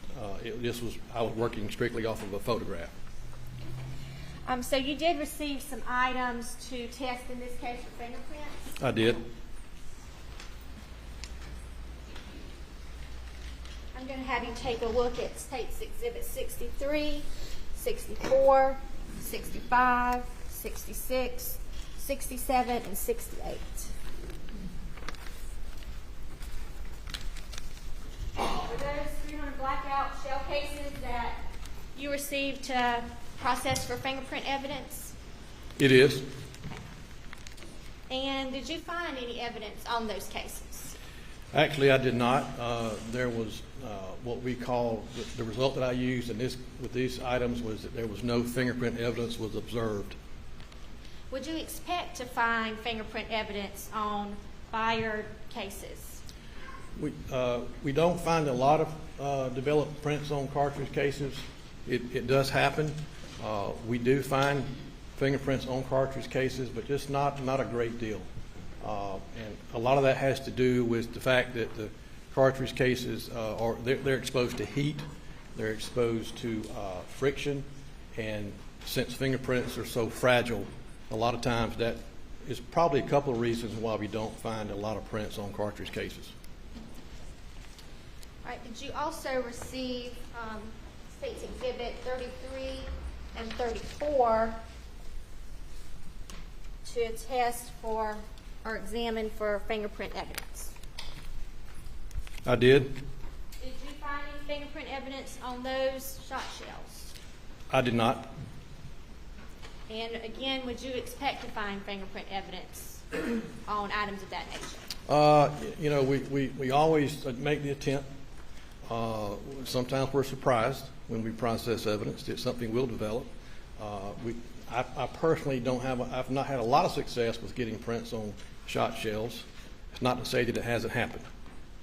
And you said you've been doing this for about 30 years? Yes, ma'am. And in that time, have you ever found yourself a fingerprint on a fired case or shot shell? I can't recall that I have developed anything that I can identify. I have developed ridge detail, or I have developed fingerprints on cartridge cases, but I can't recall honestly having a case where I was able to actually identify it. Did you also receive a shotgun to check for fingerprint evidence? I did. That being State's Exhibit 4, a Benelli Super Black Eagle 3. Did you find any fingerprint evidence on that weapon? I did not. What else did you do with that weapon while you had it? There was an additional request to have it swabbed for touch DNA, which I did. I swabbed various areas of the shotgun for DNA purposes. And I will hand you State's Exhibit 307. Are those the swabs that you collected from that shotgun? Yes, ma'am. It has the date that I collected it. It has my name and my initials and on the envelopes as well as on the seal. Your Honor, at this time we will move Case 307 into evidence. The swabs from the shotgun. Says in defense. I'm not sure which shotgun. From the Benelli that was recovered at the scene. Murdaugh had. Yes. No objection. It's admitted. And do you recall where on that gun you collected those swabs? Yes, ma'am. Could you tell the jury? If I could look at my notes real quick. I swabbed the trigger. I swabbed the rear stock, front stock, and the ejection lever on the shotgun. Yes, and that's the two areas that I swabbed. And why would you have swabbed those particular areas? Well, typically in a case involving guns, shotguns, pistols, we typically swab the trigger separately to possibly get a print on the trigger as who might have last had their finger on the trigger. And then we swab other areas of the gun that might be more conducive for touch DNA versus latent prints. Anytime we get something that we have a latent print request and a DNA request, we have to try to determine which area to swab, which area is typically handled by someone that might give us the best chance for any type of forensic evidence, whether it be DNA or latent prints. And did you also swab the head stamps of those two shot shells? Yes, I did. And those swabs are in States 307 up there with the other swabs, is that correct? That's correct. Did you have an occasion to also examine Paul's cell phone? I did.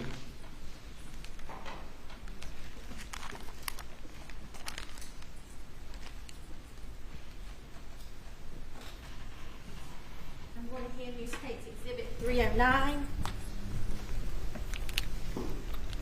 Are those the swabs that you collected from Paul Murdaugh's cell phone? These are swabs that I took from a cell phone. I don't know for sure whose phone it was, but these are swabs that I took from the phone, which was my item 25.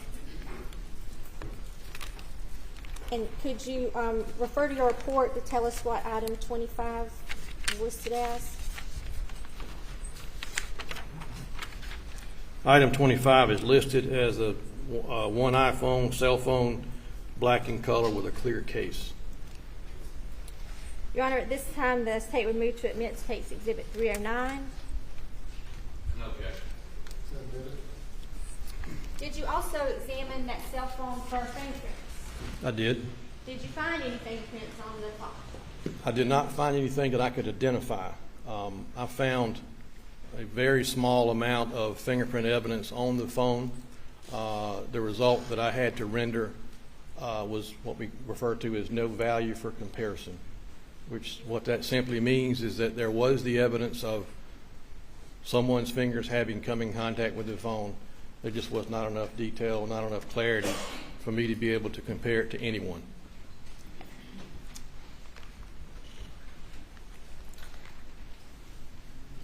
Do you recall examining some other shotguns or rifles in this case? Yes, ma'am.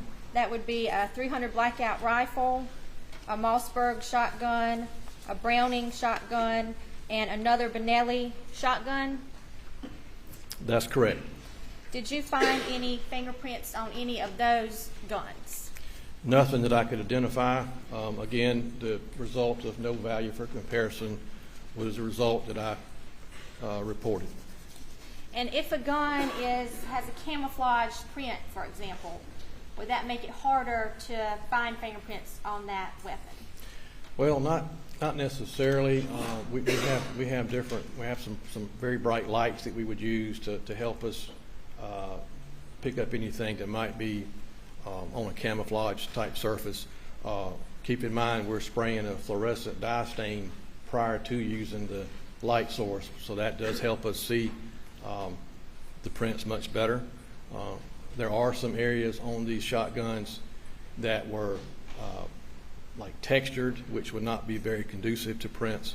But as far as the camouflage area, it makes it a little harder to see, but we do have the means to be able to analyze it thoroughly. Okay. And these items that we've been talking about, when you process them for fingerprint evidence, you use the super glue fuming method? Yes, ma'am.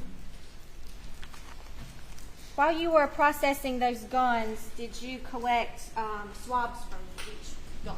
Yes, ma'am. I'm going to hand you State's Exhibit 308, if you take a look at that. Yes, ma'am. These are the envelopes that I placed the swabs from the shotguns. It's got my date and initials and where it came from on the shotgun. Your Honor, at this time, the State would move State's Exhibit 308 into evidence. Good.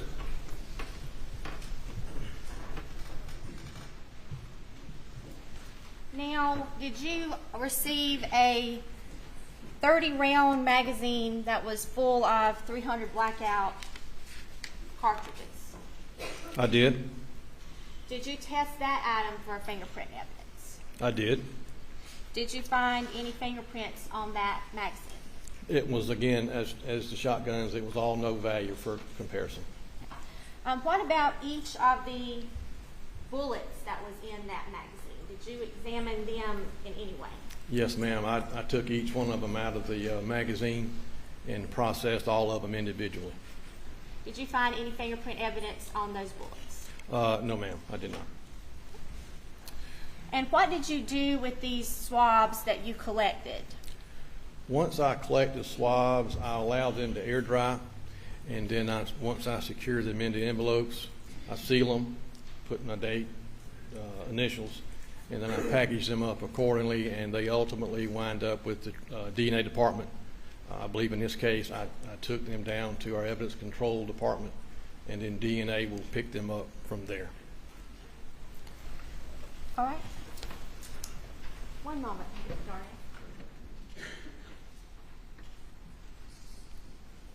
No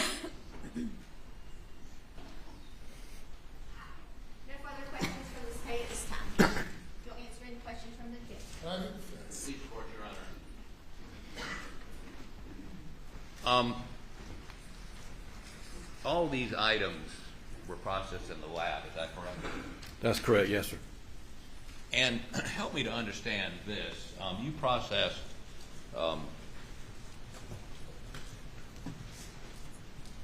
three shotguns? I believe that was right, yes, sir. You processed, were any of them loaded with shotgun shells? I don't recall them being loaded. So you did not process any of them. If they were loaded, you didn't process any of the shells in them?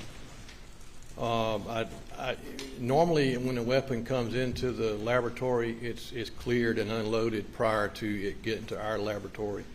So, had they been unloaded, or had they been loaded, they would have been unloaded prior to me receiving them, and I would have processed what had been inside the weapon at that time. So the weapon we identified earlier as, let me put my glasses on here, as, I may have left it on the table. I apologize. Yeah, it's right here. Number 22, item number 22, the camo Benelli Super, Benelli Super Black Eagle with 2 unfired shotgun shells. You processed that at the lab? Yes, sir. Was the gun loaded when it came to you? My notes do not indicate that it was loaded, and as I said, normally when a weapon, a shotgun, comes into the laboratory, it's unloaded prior to it coming to me. My notes indicate that it was not loaded. And the other shotguns, I've looked at your analysis on them, that there were no fingerprints of evidentiary value on the 3 other shotguns, right? That's correct. But there's no indication that you processed if they had been loaded and unloaded any of those shotgun shells, correct? That's correct. I only processed what was given, what was brought into the laboratory. And you processed those on June 9th, is that correct? That sounds right, yes, sir, June 9th. Okay. Now,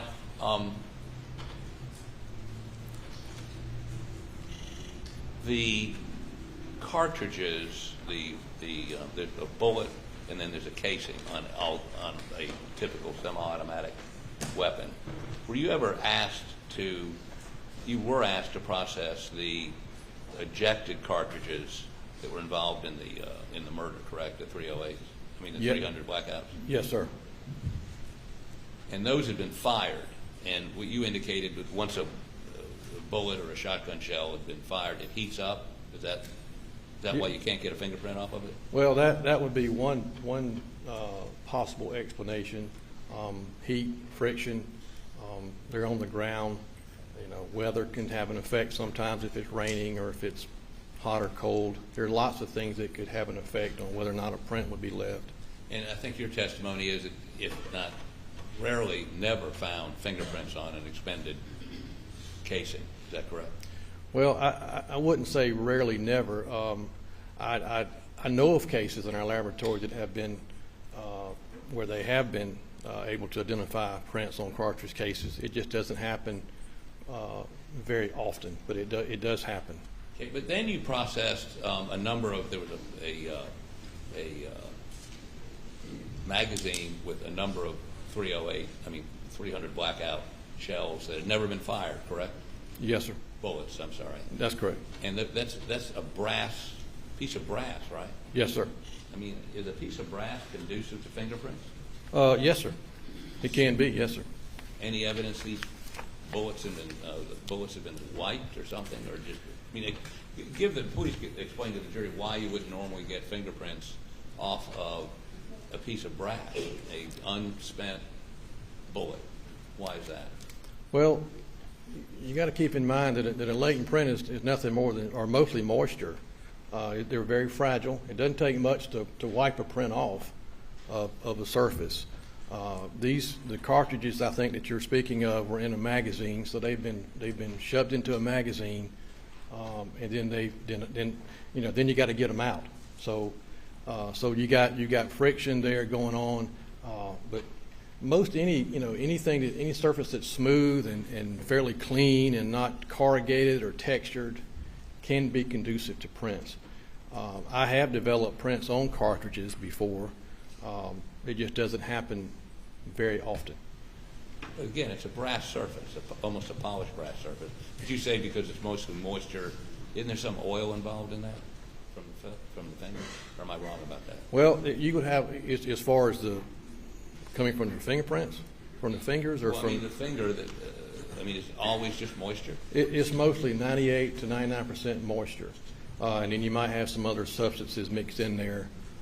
But it's mostly just sweat is what's left behind. You do retrieve fingerprints occasionally, do you not? You find fingerprints on things? Oh yes, sir.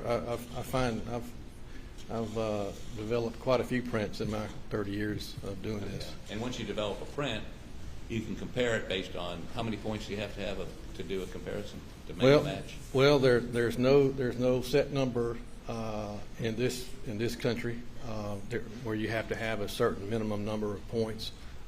You just have to have a sufficient amount of clarity and to be able to determine that an impression was made by a certain individual. Okay. Did you ever go to the scene of these murders? No, sir, I did not.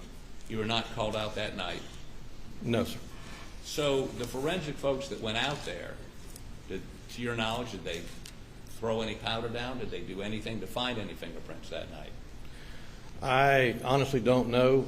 I did not look at their notes from their crime scene or what have you. I really had no real reason to. I was just asked to process the things that they brought me. So let me ask you this.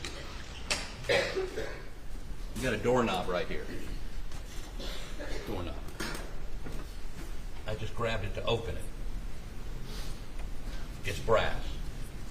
Would that leave a fingerprint? It's possible. You have to consider how much someone perspires when they touch something. You have to consider how soon after the doorknob was touched did someone else grab the doorknob, because a latent print is extremely fragile. It doesn't take much to obliterate a print. But you would check. If you're on the scene, you'd look.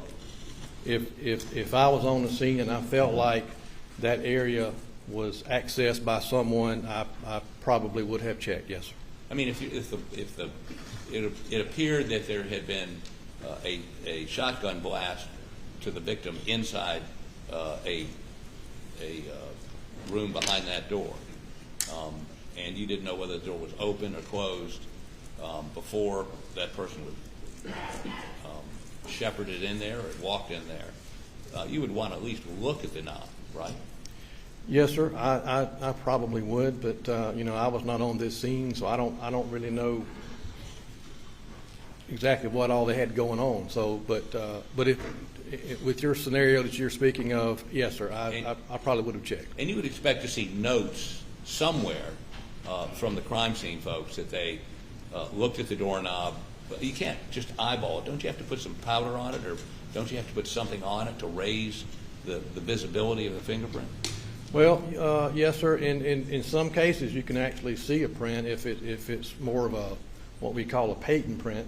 A patent print is a print that might be left behind with in a residue.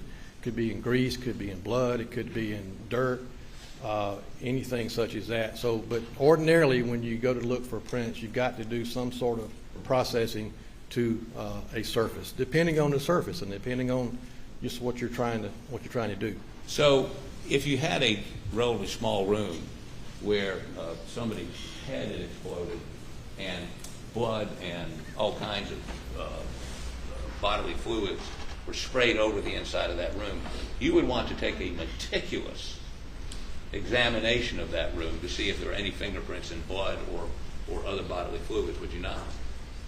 Would you? I would, yes, sir. Okay. And you would expect to see something in some report by the crime scene folks where they actually did such an examination, would you not?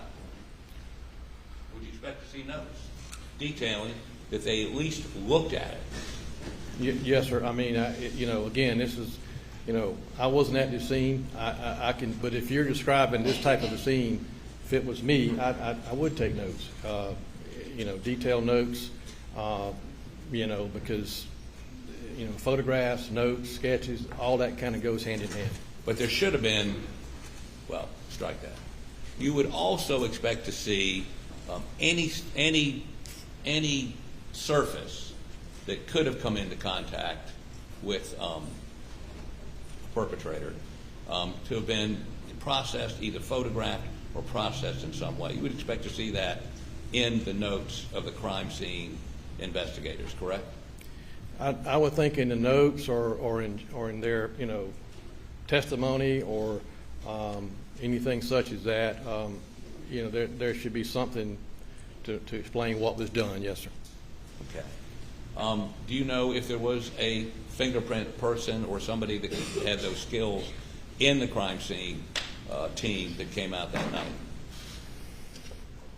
I don't know. I know that there was no one from the Lake and Printing Department where I work at the scene that day.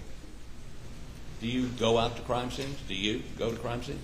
I've done plenty in my earlier days, but I have not been on crime scenes for quite some time. Do you have people in your Lake and Print unit that do go to crime scenes?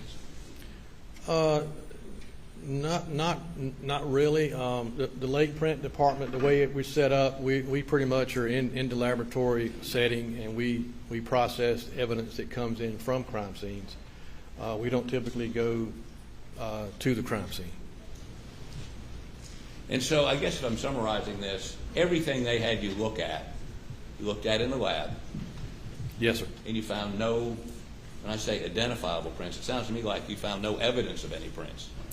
Well, I found anytime I report something as no value for comparison, that means that I did find evidence of fingerprints. It just wasn't enough to compare it to anyone. Anytime I say nothing was observed, that means there was nothing observed. So, I looked at all these. Other than the no value for comparison on the cell phone, that would mean you saw something but you didn't have enough to compare. Yes, sir, and it was no value. Keep in mind again, their legs are fragile. You've got weather involved. Water, rain, that sort of thing certainly is detrimental to fingerprint evidence being left behind. So other than the cell phone, everyone else says no fingerprint evidence was observed. That would mean there was nothing, not even a partial, right? Yes, sir. Anytime that result is in the report, that's what that means. So yes, other than the cell phone, you didn't even find any evidence of fingerprints, not a partial, not a smudge, not anything. Well, I believe there were some additional long guns that came into me where I did get no value for comparison, but the initial shotgun that came into me was nothing was observed. Yes, sir. And the initial shotgun would have been number 22. Yes, sir, that's correct. Okay. And would it surprise you to know that Mr. Murdaugh was seen holding that shotgun, had actually retrieved it from his house, brought it down to the murder scene? Counsel's testifying. Response? I'm just citing evidence that the state's already put into evidence. I'm not testifying to it. These are facts that have been already established by the state. He's an expert. He can opine. Pardon?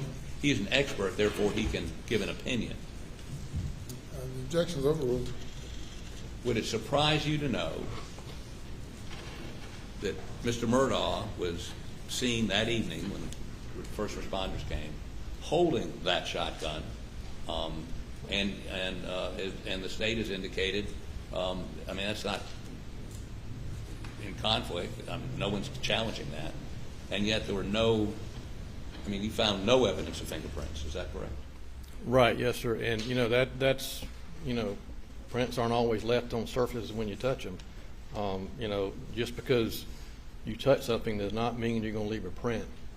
And there are all kind of variables as to why. Would you agree with me you found no prints on any of the items you were asked to examine? Cartridge cases, fired, unfired, shotguns, the shells in the shotguns. You just found no prints whatsoever. I found none of value for comparison, which tells me that there was something there, but it just wasn't of value to compare. And it's only on the cell phone.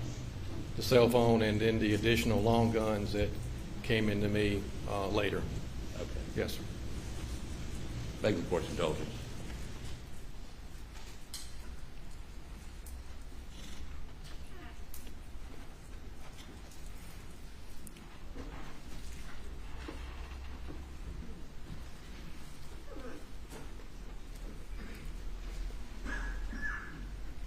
Thanks, sir. No more questions. Redirect. Briefly, Your Honor. Agent Darnell, you were previously lieutenant of crime scene. Yes, ma'am. I was actually promoted to lieutenant over the Lake Print Crime Scene Department in 1998, where I was in that role for about 6 years. And in your experience in that position, are crime scene personnel trained to look for fingerprints at a crime scene? Yes, ma'am. Back when I was a lieutenant over the crime scene department, we used to do the crime scene. We did the printing. We did everything. Now it's two separate departments. We have a lake print department and we have a crime scene department.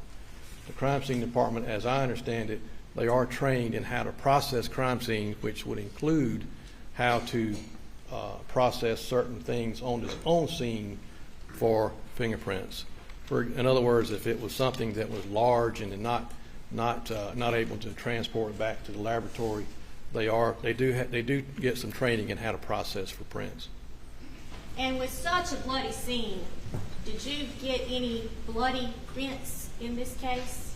I was not submitted any bloody prints in this case. Thank you. Nothing further from the staff. Nothing further.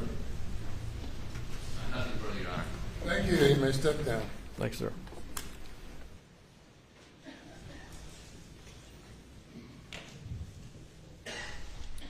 Call your next witness.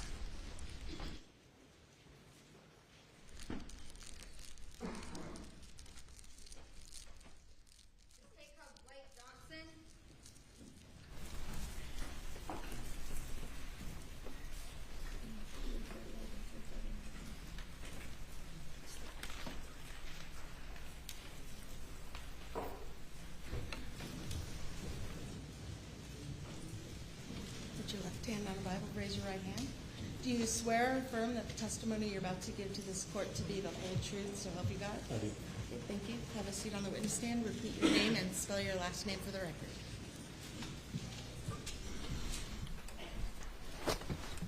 Blake Johnson, last name Johnsson.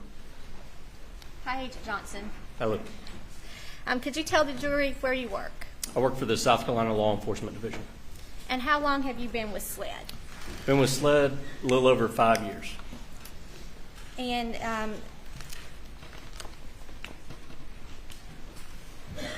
what are some of the duties of your position? At SLED, I work for the investigative services in the Low Country region, and as part of that, I investigate crimes within the lower 12 counties, to include homicides, officer-involved shootings, cases such as that. And with your involvement in the investigation of Paul and Maggie Murdaugh's murders, did you have a chance to collect some buccal swabs in that case? I did. I'm going to show you what's been marked as State's Exhibit 338 and State's Exhibit 339. This one is a buccal swab that I took from Claude Rowe, CB Rowe. And That's State's Exhibit 338. And this is a buccal swab that I took from Connor Cook. Okay. And how do you know you took these two buccal swabs? Because of the writing on the outside. This is that exterior envelope. If I open them, the one that I have side would be inside. All right. And how did you collect these buccal swabs? I was provided buccal swabs. They come two to a pack in a sterile pack. They're opened, and the inside between the cheek and gum of both subjects are swabbed. And they're put back in the envelope and sealed. And sealed? Yep. Okay. They're sealed so nobody can tamper or alter those buccal swabs? Yep. Evidence tape is placed on the seal, and it's signed and initialed, and dated. Okay. Your Honor, at this time, the State removes State's Exhibit 338 and 339 into evidence. No objection, Your Honor. You're admitted. And Your Honor, we have no further questions for this witness. No question. Thank you. You may Thank you, step Judge. down. Your next witness. Lawrence Wiggins.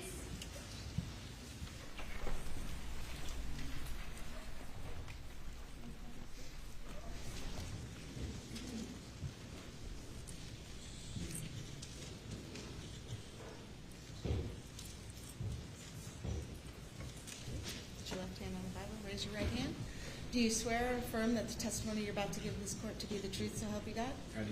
Thank you. You have a seat on the witness stand. Repeat your name and spell your last name for the record. Lawrence Wiggins, Wiggins. I believe it's Chief Wiggins now, is that correct? That is correct. Are you the chief of Allendale? Is it Sheriff's Office, Police Department? Yes, so I'm currently employed as the chief of police for the town of Allendale. But back in 2021, where were you employed?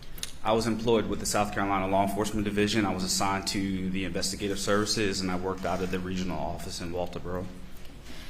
And at that time, were you involved in the investigation of the deaths of Maggie and Paul Murdaugh? I was preliminarily. And did you have an occasion to collect some buckle swabs? I did. I'm going to hand you State's Exhibit 336 and 337. You could take a look at those and tell us what we have there. We have buccal swabs taken from Mr. Roger Davis and Anthony Cook. And you collected those swabs? I did. And how do you know you collected them? My initials and... I'll consent to the admission of these rather than going through the process of how he identified them and collected them. Now, she's welcome to do that, but I'm just trying to save a little time here. All right. So, there's State's Exhibit 336 and 337. Well, Your Honor, we would have no further questions for this witness then. No questions, Your Honor. All right. Thank you, sir.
The State would next call Chandler Horney.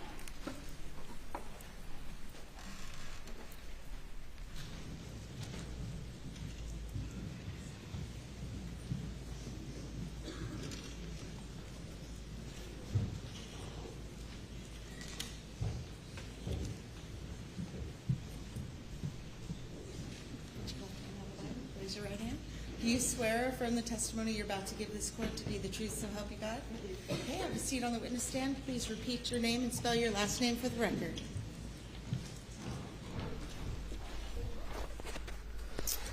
Hi, my name is Chandler Horney, Horney. And Agent Horney, can you tell the jury who you work for? I work for the South Carolina Law Enforcement Division. Okay, and what is your position there? I'm a special agent with the Vice Services Unit. Okay. And were you involved in the murder investigation of Paul and Maggie Murdaugh? I was. And did you collect some buccal swabs or in this case? I did. Okay. I'm going to hand you State's Exhibit 340. You will tell us what those are. These are the collected buccal swabs from Morgan Dowdy and Miley Altman. And how were those collected? They were actually collected by a coworker, Special Agent Anthony Sampson. In my presence, he took the swabs at the inside of both of these individuals' cheeks. And then when he took the swabs, he placed them in this envelope. And they were placed in bags that were sealed, not to be tampered with? Yes, ma'am. Your Honor, at this time, the state removes State's Exhibit 340 into evidence. No objection. Submitted.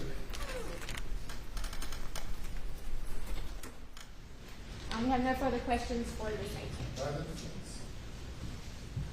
Sorry, Your Honor. Any questions? No, sir. Thank you. Step down. Thank you.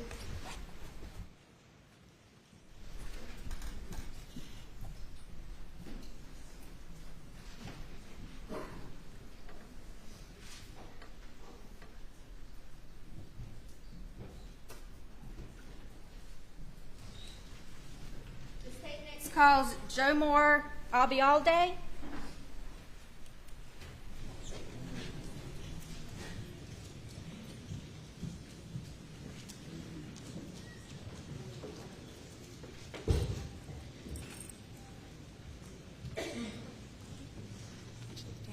Raise your right hand.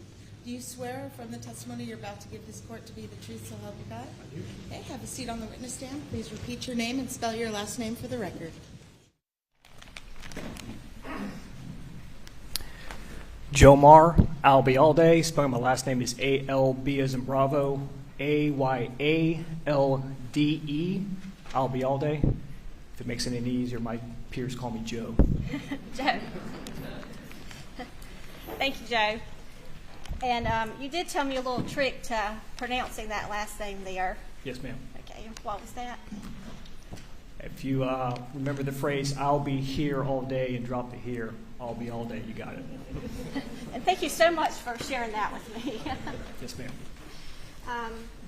And you work for SLED, is that right? I do. Okay, and did you have the chance to collect some buccal swabs in the investigation of the murders of Paul and Maggie Murdaugh? I did. I'm going to hand you State's Exhibit 342, 343, and 344. We'll take a look, please.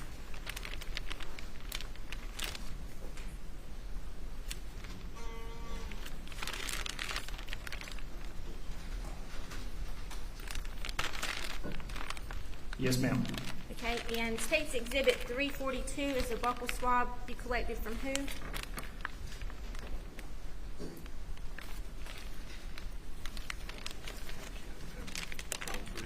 Thank you. All right, this Exhibit 342 is from Mr. Randy Murdaugh. Okay, and then 343?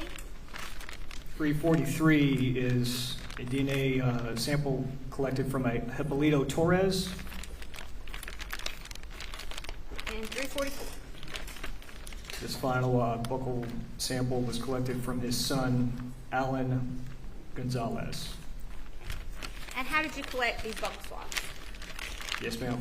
These were collected via a DNA or buccal swab kit, which essentially is a swab, as a Special Agent Johnson explained to you earlier. So it's simply a swab from each side of the inner cheek, placed into a secured envelope, and then sealed in a evidence envelope, such as this one. It would be sealed so it was not tampered with, is that right? That's correct, ma'am. Okay. At this time, the state removes tapes 342, 343, and 344 into evidence. It says the defense. Any objections? No, sir. They're admitted without objection. Thank you, Your Honor. State has no further questions for Joe. Thank you. Cross-examination. Thank you for your indulgence. One moment.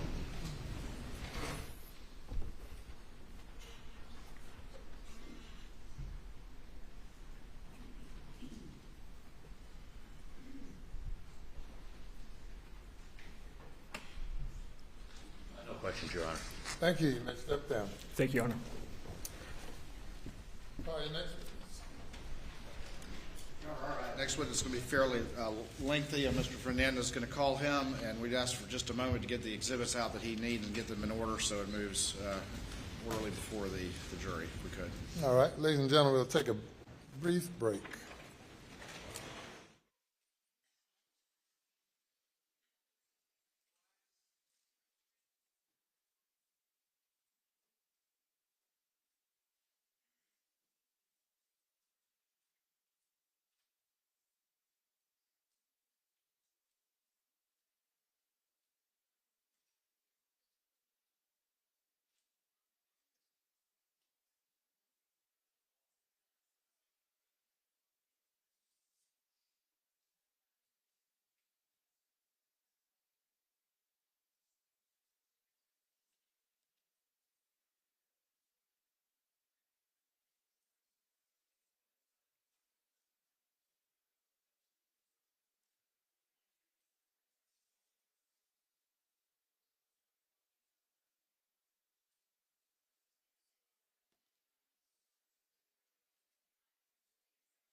Bring the jury.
Thank you. You may call your next witness. Thank you, Your Honor. May I please support? Yes, sir.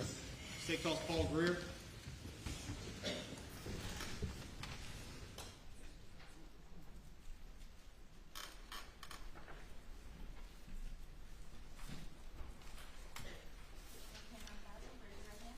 Do you swear affirm the testimony you're about to give the court to be the truth, so help you God? I do. Okay, please have a seat in the witness stand. Repeat your name and spell your last name for the record.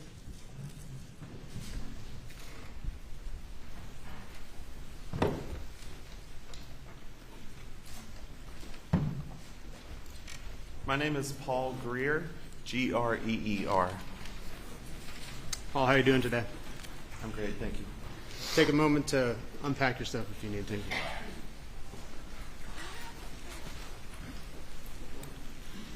Paul, if you would, please introduce yourself to the jury and tell us a little bit when you graduated high school and where you went for education.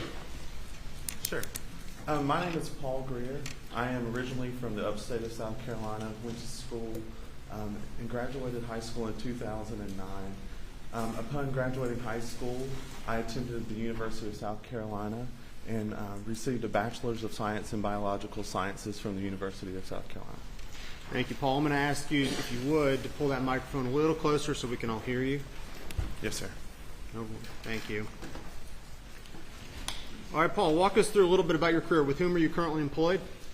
I'm employed at the South Carolina Law Enforcement Division, which is commonly known as SLED. All right, and tell us a little bit about your professional career. How did you get started at SLED, and what is it that you do there? Yes, sir. After completing my Bachelor of Science at USC, I began an internship at SLED in the Forensic Services Laboratory. I specifically did that internship with our Firearm and Toolmark Department. I interned there for several months and ultimately achieved a position there in that unit. I began my employment officially at SLED in March of 2014 in the Firearms Department, where I began training to become a firearms examiner. All right, and are you currently employed as a firearms examiner with SLED? Yes, sir. All right, Paul, Mr. Greer, if you would, walk us through what that required in order to become a firearms examiner. Sure. In order to become a firearms examiner, there's a lot of extensive training on the job that must be conducted. At SLED, I began an in-house training program that we refer to as the Firearm and Toolmark Course of Instruction. During this time, again, it was extensive, approximately 3 years or so. I assisted other examiners who were qualified on the job, prep their cases. I learned how to work those cases. I looked at thousands of fired ammunition components on the microscope and did many comparisons of those. During that time, I also completed multiple written and practical examinations. At the conclusion of that training program, I was given a comprehensive final exam that included some mock casework within our laboratory. I successfully completed all of that training and that mock casework and was able to begin working cases on my own. In addition to the comprehensive qualifications and testing required to become a forensic examiner, are forensic examiners in SLED also subject to yearly testing as well? Yes, sir. We do the competency at the conclusion of our training program, but we also participate in proficiency testing each year. within an area in our discipline. So that is completed. I complete a proficiency test each year, and that just assures that we're maintaining our competency. Thank you. Paul, are you a member of any professional organizations? Yes, sir, I am. And which one would that be? I'm a member of the Association of Firearm Tool Mark Examiners, which is also known as AFTE. Have you had any opportunity to attend additional trainings or conferences under the umbrella of firearms and tool mark examinations? Yes, sir, I have. Could you please explain a couple of those or a few of those, if you would? Yes, sir. AFTE hosts an annual conference each year, and AFTE, I might add, is an international organization. It's a group of firearms and tool mark examiners around the world, as well as other scientists and members from the academic world. We get together each year, and I attend that when I'm able in order to share information and see what's happening within the field of firearm and tool mark examination.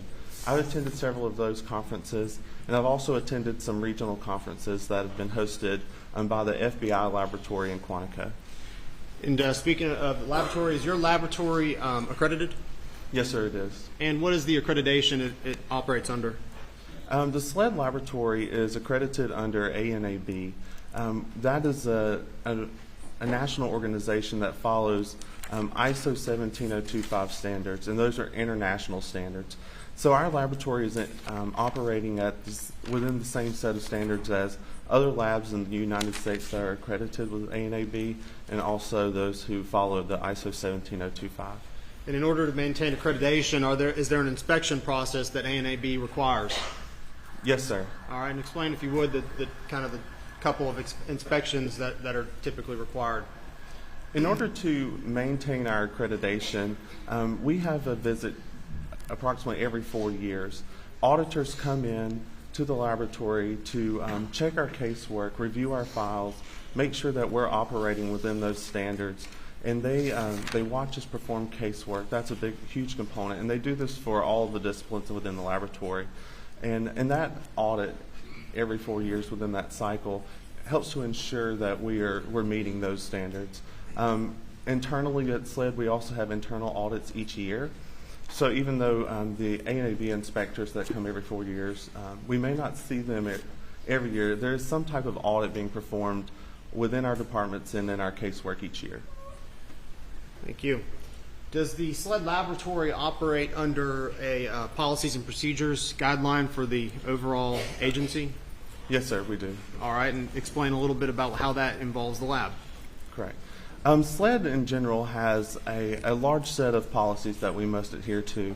Within the laboratory, each department has a manual that they must follow that gives them information on how to conduct their everyday work and how to perform casework. Additionally, and following the ANAB accreditation, we have a SLED quality manual that is specifically for the laboratory. We must follow that as well, and those are all guidelines to help us to conduct casework. And in addition to the SLED quality assurance manual, would there additionally be a SLED firearms department manual that you have to comply with? Yes, sir. There is a firearms manual that we must follow. Okay. Just very briefly, please explain what that involves. Yes, sir. That again is just a document that gives us information on how to conduct our day-to-day casework, what to do with evidence, how we should examine that. It also gives us information into our training program, any type of calibration or measurement references that we need to consult for our equipment that we use. All of that information is contained within that manual that we have to follow and can reference. All right, and if you would, please explain to the jury what firearms identification, generally the subject matter, what that is. Sure. Firearms identification is a discipline in forensic science where our main objective each day is to examine those fired ammunition components. So imagine a fired cartridge case or a fired bullet, and we're looking at those in order to determine if they were fired by a specific firearm. Thank you. How long again have you been working in the SLED laboratory? I've been employed in the firearms department at SLED for almost 9 years. And have you had an opportunity to testify in court such as this? I have. Would that be both state and federal courts? I have testified in state and federal courts, yes, sir. Approximately how many times, or do you know how many times? Approximately 27 times, yes, sir. Your Honor, at this point, the state moves to admit Mr. Greer as a firearms and tool mark examination expert. Your Honor, no objections to his qualifications. He's so qualified. Thank you, Your Honor. All right, Mr. Greer, I'd like to take the moment to kind of educate the jury a little bit on firearms. Yes, sir. And if you would, please tell us a little bit about the, well, first of all, are you familiar with the two kind of cartridge rounds we're going to primarily be talking about today? Yes, sir. And are you familiar with the two kind of firearms we're going to generally be talking about today? Yes, sir, I am. All right. If you would, please give us a little, an intro to firearms, beginning with perhaps the shotgun. Tell us what makes that a unique type of firearm and how it generally operates. Yes, sir. In general, a firearm is a mechanism that propels a projectile through the combustion of gunpowder. As he was stating, there are several different types of firearms, and one of them is a shotgun. A shotgun, if you imagine, is a long gun, typically that is designed to be fired from the shoulder. And that has a smooth bore. And what the bore is just the inside of that barrel, so there's no rifling inside that barrel typically. A shotgun is also different than maybe a handgun that you may be familiar with, and it fires shot shells. And a shot shell is a cartridge, if you will, that could be plastic or metal that can contain multiple projectiles or a single projectile. When you said barrel, smooth bore, and rifling, would rifling mean sort of the interior of the barrel where the bullet exits is spiraled inside?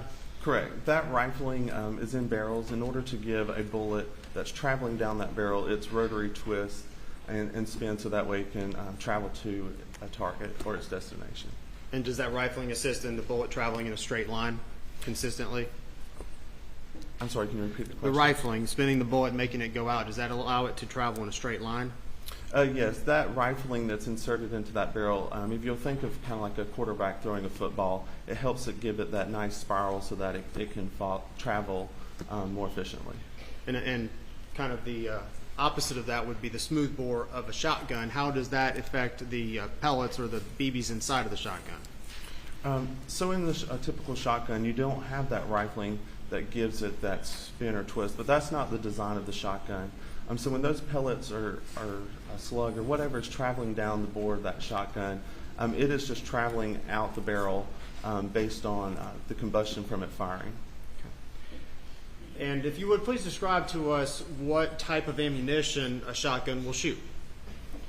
Typically, you use a shot shell. That can be made of some type of plastic. Typically, we see that with some type of metal head on it. Inside that shot shell, there can be multiple projectiles. You hear of pellets. We think of birdshot, buckshot. That's what would be inside of a shot shell. Also in there may be other components. That could be plastic or some type of paper material, and that would be a wad. And those have different jobs within a shot shell. Those can be to protect the pellets, to keep them together as they travel, to provide some type of cushioning between those pellets and the powder. So they all have different various purposes inside that shot shell. Mr. Greer, did you bring with you some demonstrative items to kind of just demonstrate generically what you're talking about in a shot shell? Yes, sir. All right, can I see that real quick? Yes, sir.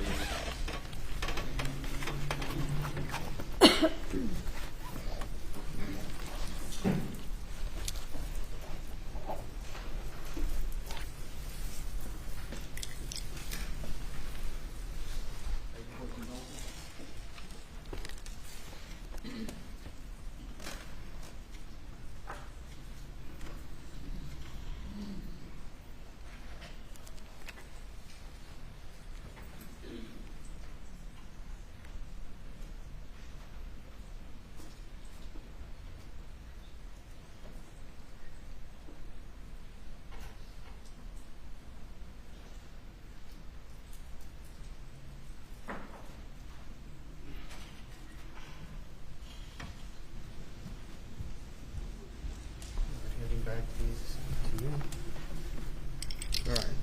Mr. Greer, if you would, begin with the shot shells. You brought some demonstrative exhibits, is that correct? That's correct. If you would, just please hold them up, show them to the jury, and explain what it is we see when what we're looking at and what the components are in there. Sure. Again, these are just two examples of a shot shell. Here you have a plastic body there of the shell with a metal head. On this end of it, that is the end that's going to be up against the breech face of the firearm. And in the middle, you'll see a small circle. That's the primer area, and that's what's going to be struck by a firing pin in a firearm so that it will fire. That's what's going to detonate inside the shot shell to cause it to be fired.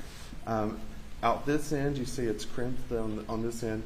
This is the end that the projectiles or the pellets that are inside of this shot shell will exit and travel down the barrel of that shotgun. Thank you. All right, Mr. Greer, the second firearm would be, if you would, talk about a little bit about what the AR platform is. Sure. An AR platform is something that is commonly seen throughout America. Originally, it was designed by Armalite, and it's just a modular platform, and it's a rifle, a semi-automatic rifle in its normal state, and that's what we have here today. Okay. And what would be the more common caliber that you might find on the AR platform? Yes, sir. Typically, what is very common that we see in the laboratory and that you may be more familiar with is it's chambered in .223 Remington caliber 5.56 NATO. That is a very common caliber for an AR-15 type firearm.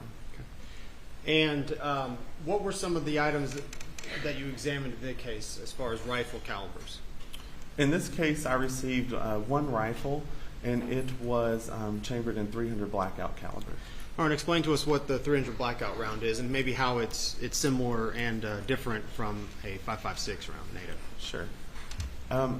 Again, you may be familiar with the .223 Remington or 5.56 NATO caliber. The .300 blackout cartridge is sort of similar to that. When that was designed, it was designed so that it could be used with a lot of the original features of an AR-15. So the overall dimensions of those cartridges are very similar, with the exception of a shorter case length and a much heavier or larger bullet. And .300 blackout being a relatively, at least compared to 5.56 NATO round, were some of the components interchangeable on the AR platform?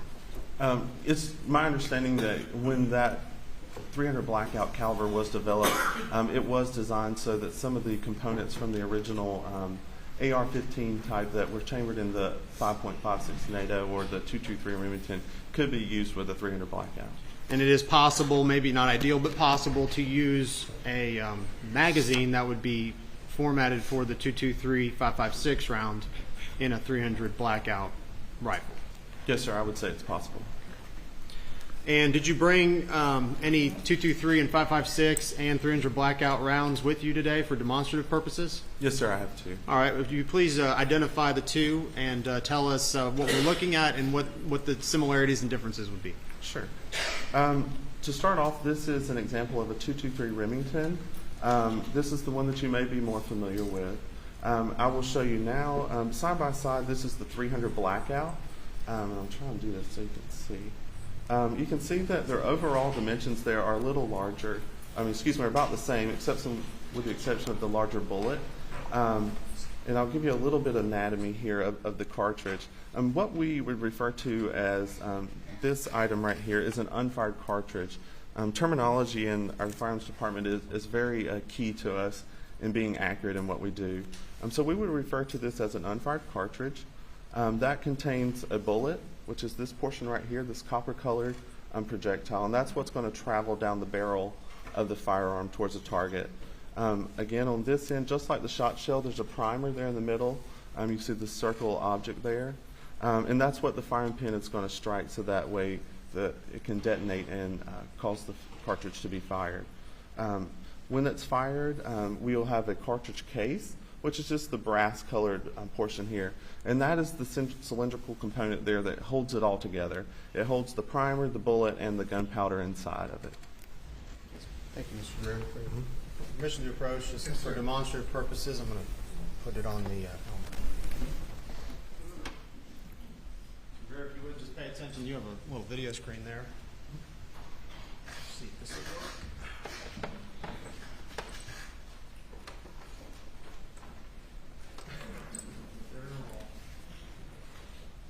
All right, Mr. Greer, can you see these two bullets on the screen? Yes, sir, I can see that. This is not going to work.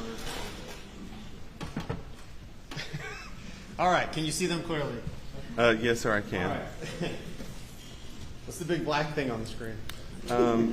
Appears to be a phone. In your expertise, that's a thing. The two rounds we see there, the top round, can you identify which one that is? The one that is up against the phone there would be the 300 blackout caliber cartridge. And then, as you said before, the round below that would be the 223/556 round. Yes, sir. And seeing the actual projectile, meaning the item that exits the barrel of the rifle, would that be that tip, the cylindrical tip on the top? Yes, sir. And I believe, if I remember correctly, both of those projectiles were copper in color. If you can distinguish that on the screen. Okay. Thank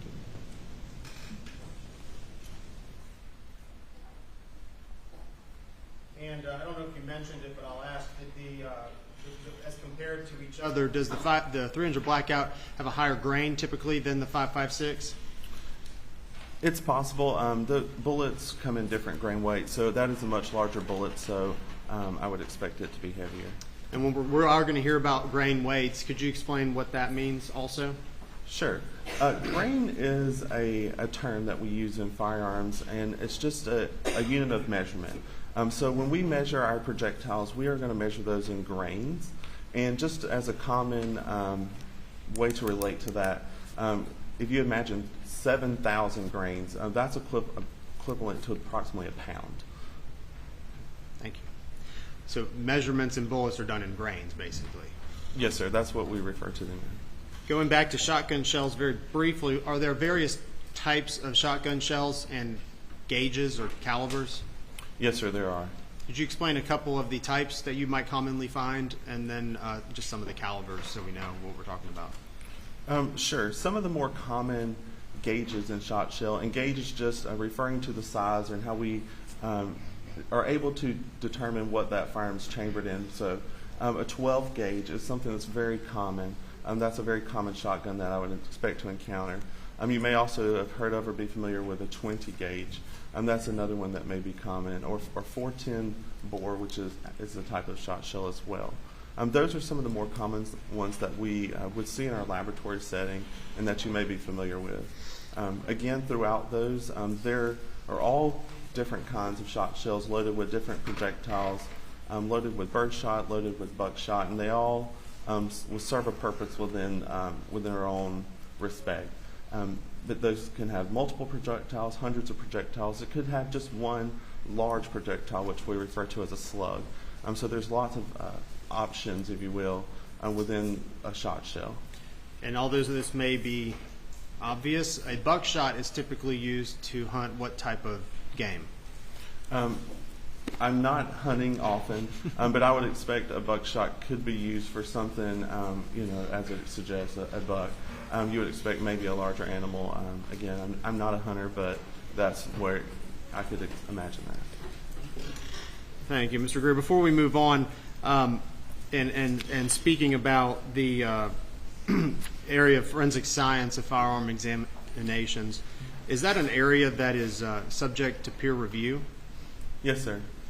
And could you explain to us what that means? What's the peer review process and why that's important in forensic science? Sure. Within firearms and tool mark examination, this is something that's been around for years.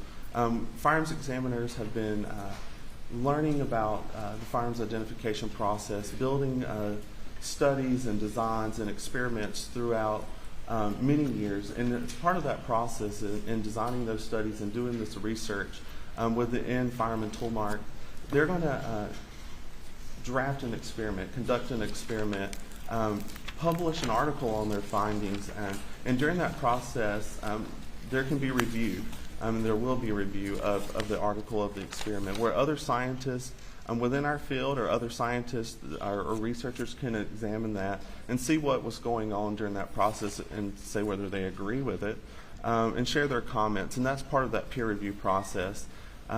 We, as an AFTE member, I have access to our AFTE journal, where a lot of those peer review articles are published, and they're able for other examiners to look at, for other scientists and researchers to look at, and help bolster their opinions and thoughts on firearms identification. And personally, do you know how many exams you've conducted? I do not have a number of examinations that I've conducted while at SLED. However, at this point, I would say it's somewhere in the thousands. All right, Mr. Greer, I'm going to ask you, did you receive a volume of items concerning this case for review? Yes, sir. I did receive several items to examine in this case. And generally, did you have an opportunity, we're going to go through those items very shortly, but did you have an opportunity to, in general, review a significant amount of items for identification, possible identification? Yes, sir. Okay. And did you prepare a report after conducting these examinations? Yes, sir. I did prepare a report. All right, I'm going to ask us if we would go through a number of items very shortly. Do you have a copy of your report, and is it needed in order to refresh your memory and be able to specifically recall each individual item? Yes, sir. I do have a copy, and I would appreciate being able to refer to it. Okay, very good. And prior to your testimony today, have you had an opportunity to well, first of all, generally when items are submitted, do you know anything about the case? Generally, when items are submitted to the SLED laboratory, I do not have information about the case. I do not. Prior to today's testimony, have you familiarized yourself, at least very briefly, with the layout of the scene of the crime? Yes, sir, I have. And what, specifically paying attention to what on that crime scene layout? I reviewed a crime scene layout in relation to where some of the marker numbers were that are listed in my report. Those just reference numbers, and I reviewed where those were in relation to the crime scene the evening where the two bodies were. And is that just to assist us when we reference item number X, Y, or 1, 2, or 3? It allows us to then to testify as where that was located. Yes, sir, it can. All right, Agent Greer, I'm going to go down the list of items, and I'd like you to identify the item that was received for me, beginning with item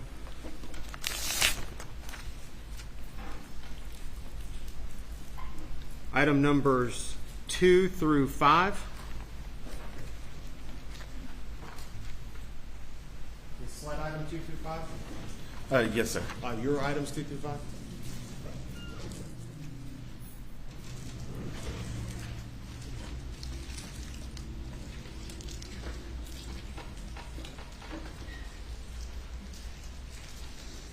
Did you conduct a review of that item? Yes, sir. I did look at SLED items 2 through 5. And while I find those items, if you would, please explain how you receive items in general, how you receive items in the lab, what the condition is before you review them, and then what you do ultimately with that item. Correct. Yes, sir. So as items are submitted to the SLED laboratory, those can come from agencies all over the state, to include our own SLED crime scene department.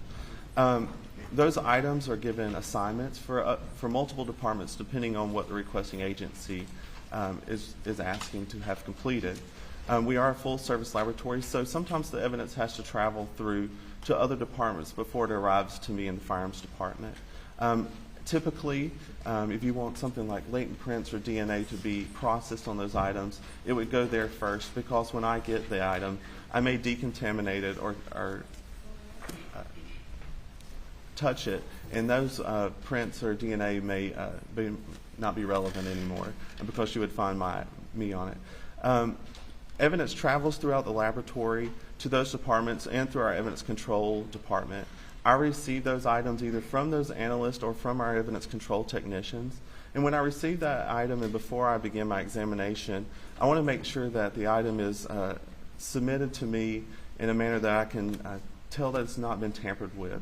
So we use a lot of heat-sealed pouches, so I'll make sure those are sealed, or our cardboard box that it's sealed up, and I can tell that there's either evidence tape or initials of that sealing examiner prior to me, so that way the evidence has been preserved in a manner that I know no one has altered with it.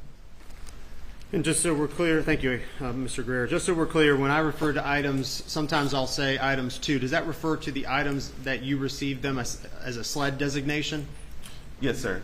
One other thing about the SLED laboratory, when evidence is submitted to the lab, it receives its own unique lab number that's specific to our laboratory, and it also receives new item numbers, and that's so we can track it throughout the laboratory, and our analysts throughout the lab can report and identify those clearly. Thank you, Mr. Greer. I'm going to hand you what's been entered into evidence already as States Exhibits 63 through 68. And I believe they correlate to items 2 through 7 on your report. Would you please take a moment to look at these items and let me know if you're familiar with them.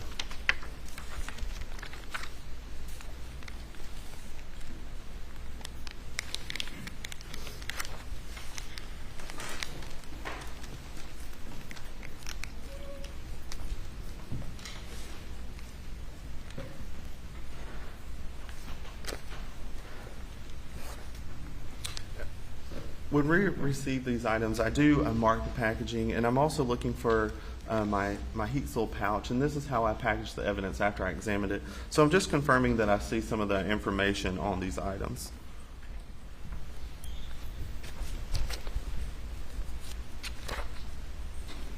Yes, sir. This appears to be what was submitted to the SLED laboratory as items 2 through 7 in your States Exhibits 63 through 68. Thank you. And did you have an opportunity? I'll take those from you. Did you have an opportunity to examine these items? Yes, sir, I did. If you would, please tell us what your findings were for these items. I determined that each of those items, they were all fired S&B heads. Your Honor, I'm renew my prior objection to the opinion testimony based upon the hearing we had, just for the record. Yes, sir. You may continue.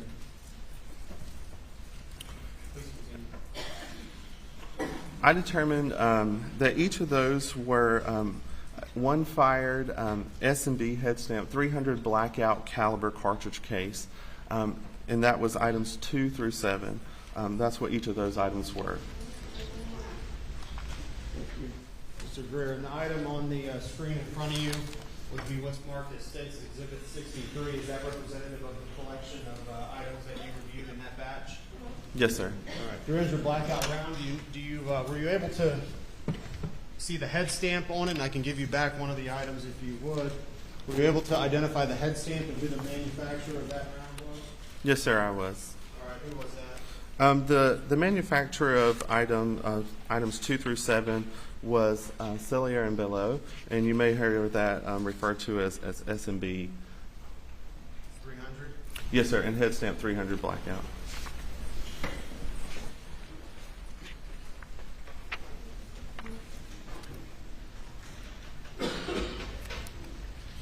All right. Mr. Greer, I'm handing you what's been marked and entered into evidence already as States Exhibits 33 and 34. Jim, do you want to see this?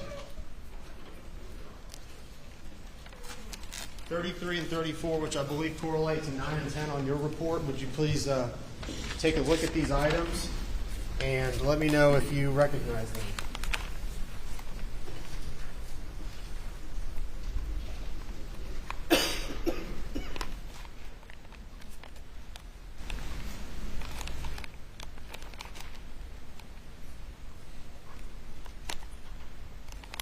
Yes, sir, I do.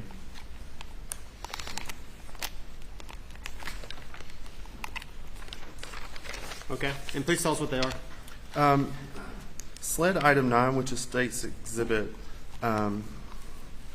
34, is a fired Federal Premium Double Aught Buck 3-inch Magnum shot shell. And SLED item 10, which is States Exhibit 33, is one fired Winchester Drylock number 2 12-gauge shot shell. And after your review of the scene, where were your items 2 through 7 located?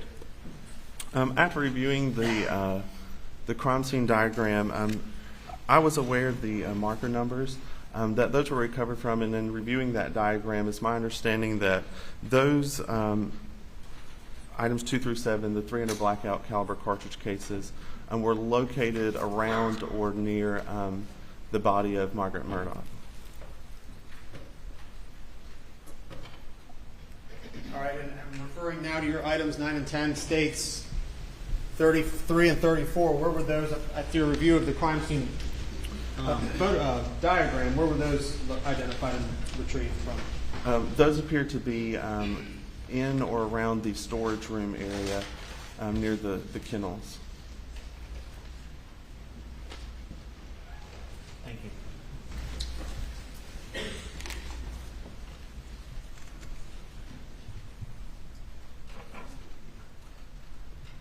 I'm putting these two up on the screen. Mr. Greer, are these the items you just testified to having examined? Yes, sir, they are. Okay, thank you. Now, right now we're identifying a number of items.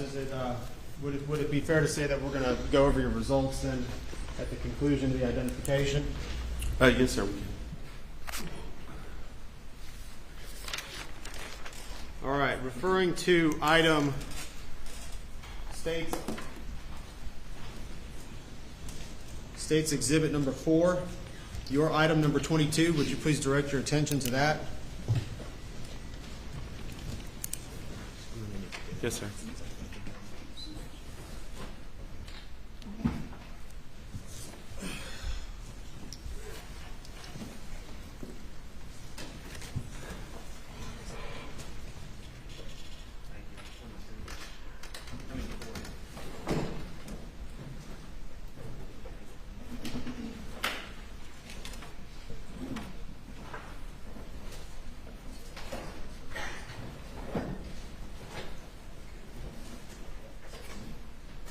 All right, I'm handing you what's been marked. Jim.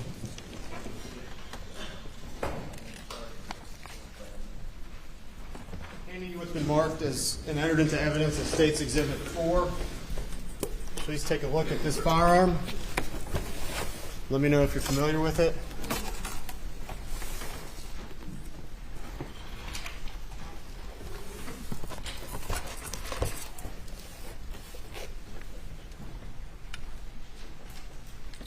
Ladies and gentlemen, this firearm is unloaded. It's safe for me to handle. I will keep it pointed in a safe direction here.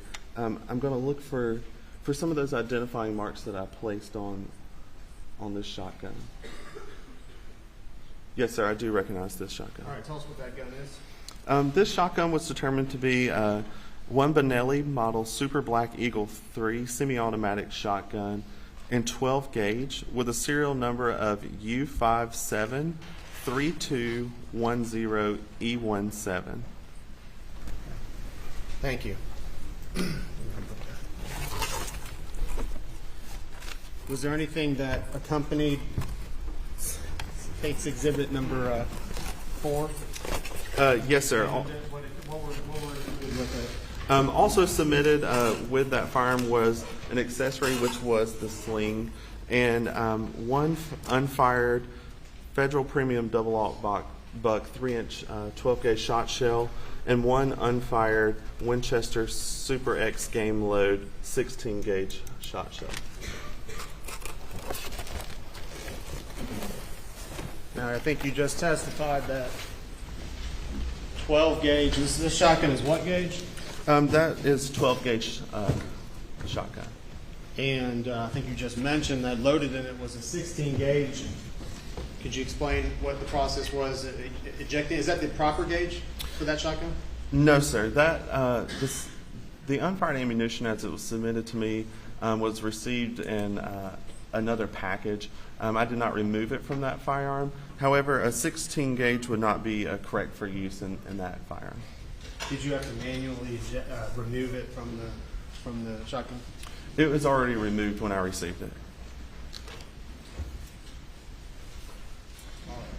I'm handing you what's been marked as states and entered into evidence as States Exhibit 250, sled item 8.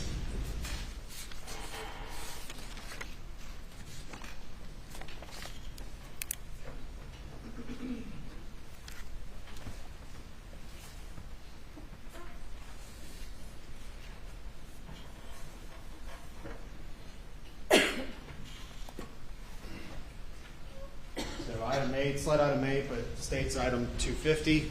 Take a moment to review it and let me know if you are aware of what it is.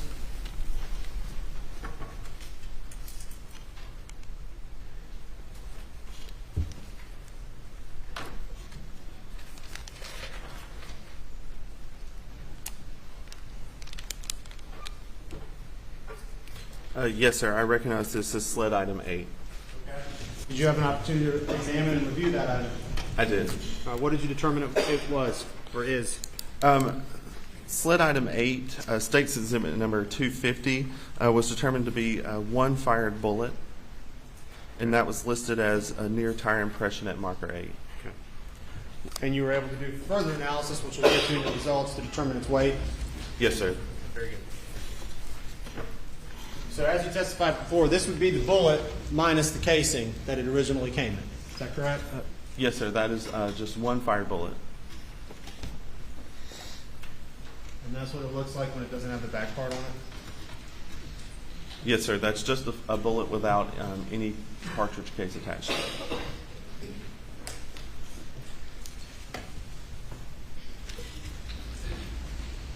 All right, Mr. Greer, I'm going to direct your attention to States Exhibit number 20, sled item 14.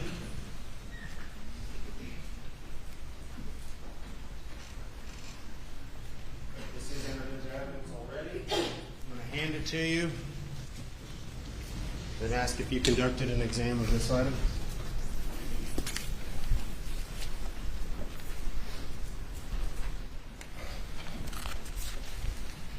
Yes, sir, I did. All right, what were the results? Sled item 14, which is States Exhibit 20, was determined to be 24 birdshot pellets listed as from dog food storage room.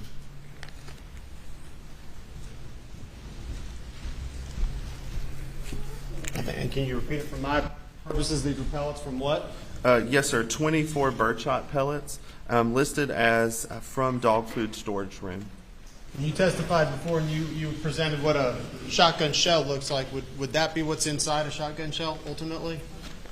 Yes, sir. That would be an example of birdshot pellets that would be loaded into a shotgun shell.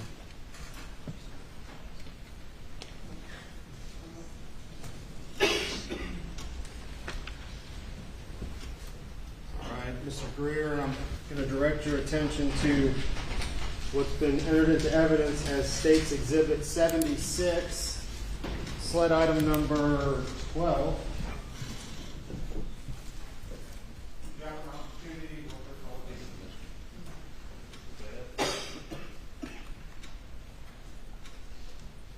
Did you have an opportunity to review this item after you take a look at it?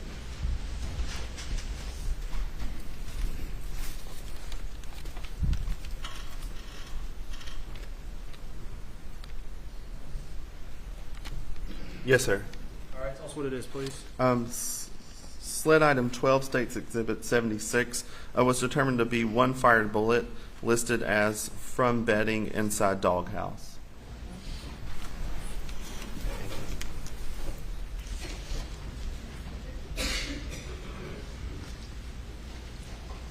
I'm going to direct your attention to States Exhibit 102, sled item 11.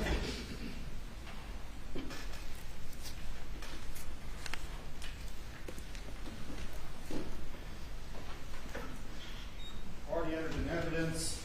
Please take a look at this item. Let me know if you're familiar with its contents.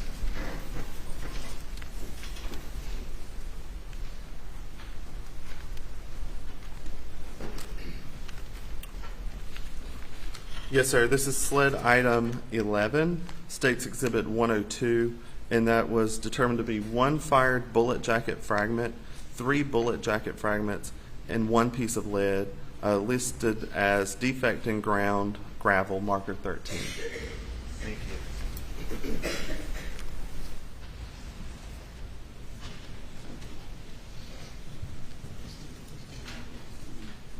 All right, I'm going to refer to what's been identified as State's Exhibit 109. Sled item 137.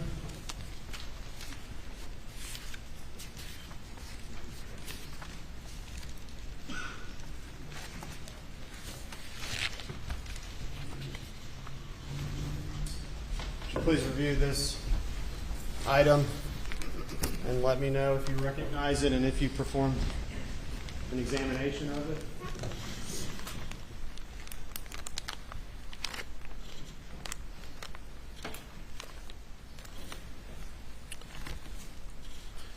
Yes, sir. This is sled item 137, State's Exhibit 109, and it was determined to be one piece of lead listed as from hair on the item 92 dress.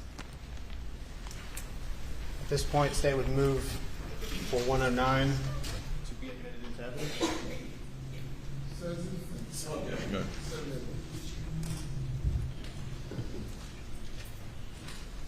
Moving on to State's Exhibit 110, which is sled items 67 and 68. I'll direct your attention to that.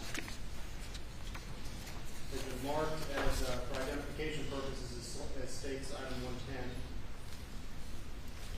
No objection. All right, Mr. Greer, I'm going to show you what's been admitted as evidence as 110. If you would, please take a look at it. Let me know if you've recognized it and performed an examination on it.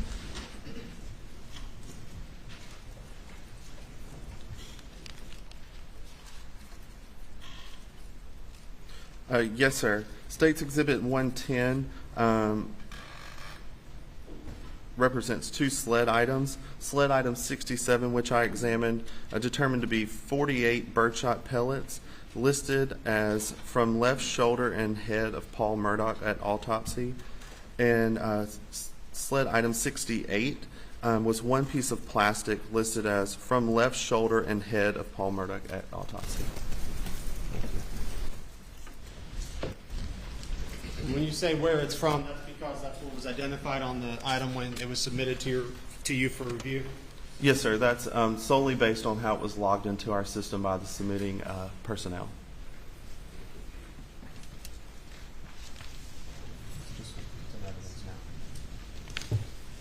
All right, I'm going to refer your attention now to three items, just to speed along the process a little bit. States 111, 112, and 113 marked as identification purposes.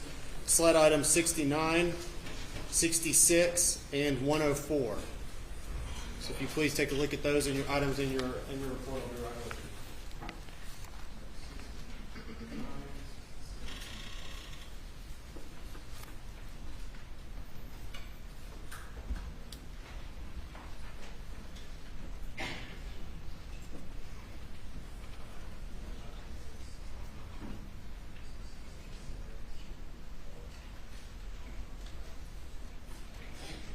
Ladies and gentlemen, we're going to break for lunch. We will resume in 1 hour and 15 minutes, 2:45. All right.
You can bring the jury.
Thank you. You may continue. Thank you, Your Honor. May it please the Court? Yes, sir.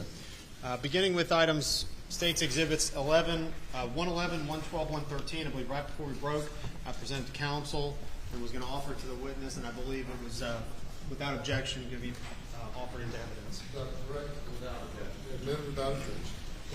All right, Agent, or Mr. Greer, please review what's been marked as States Exhibit 111, 112, 113, which would align with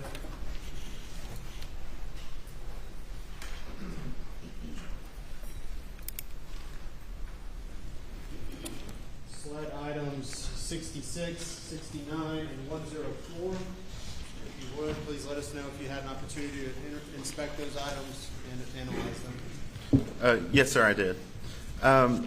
States Exhibit 112 is sled item 66, and that was determined to be 3 fired bullet jacket fragments and 7 pieces of lead listed as from Margaret Murdaugh at autopsy. States Exhibit 11. 111? Yes, sir, excuse me, I apologize. 111 is sled item 69.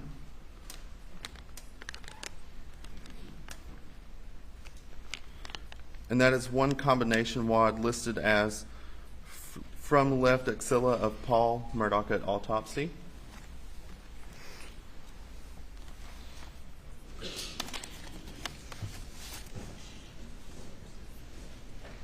In States Exhibit 113 is sled item 104, and that was 1 birdshot pellet listed as found with Paul Murdaugh's clothing.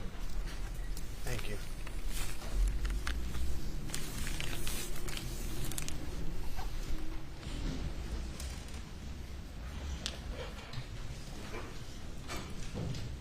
All right, Mr. Greer, I'm going to direct your attention to States Exhibit 90, sled item 31.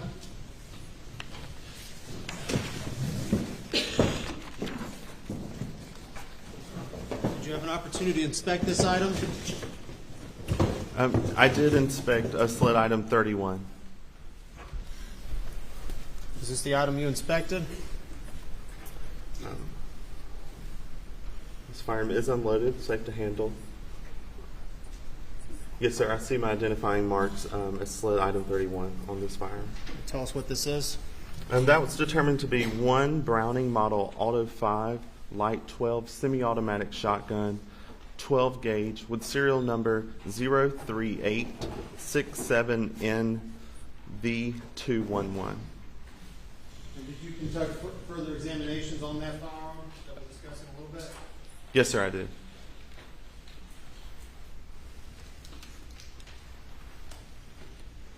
I'm going to show you what's been marked as States Exhibit and entered into evidence. States Exhibit 89, item 30 on your report.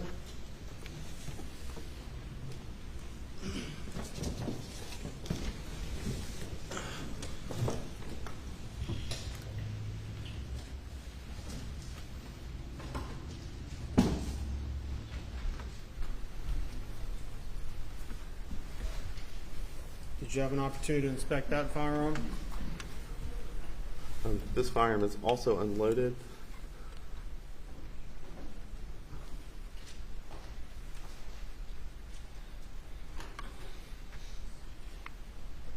Yes, sir, I did. And how do you know that? When I'm looking at these firearms, we scribe our evidence, if possible, in multiple locations. So I'm looking for those identifying features of that SLED lab number and that item number, as well as my initials on some of these items that I was able to mark that. So I see that on this firearm. Thank you.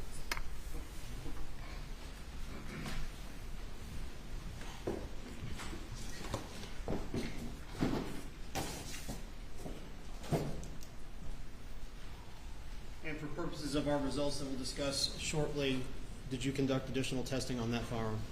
Yes, sir. Handing you what's been marked as and entered into evidence as State's Exhibit 91. That'd be your SLED item number 32.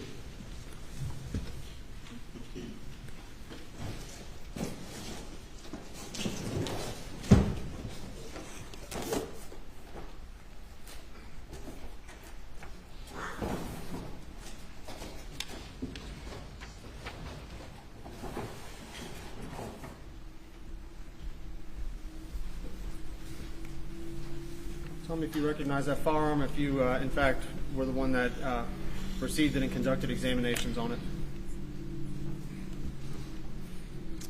This firearm's also unloaded. I'm going to look again for those identifying marks.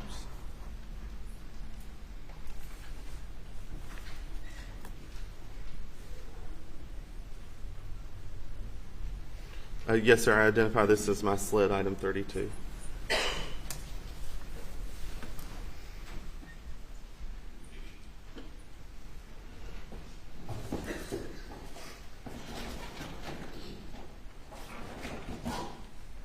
Lastly, I'll direct your attention to what's been entered into evidence as State's Exhibit 91, State's Exhibit 88, and SLED item 33.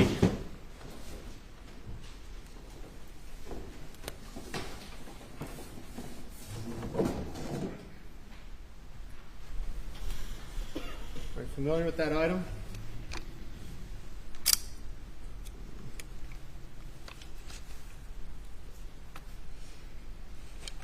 This firearm is also unloaded.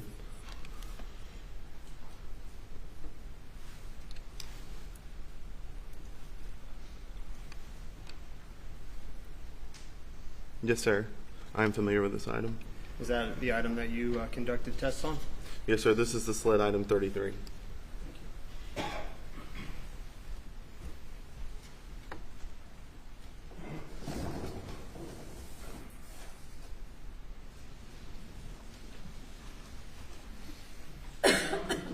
Attention then to State's Exhibit 210, which would be SLED item 34.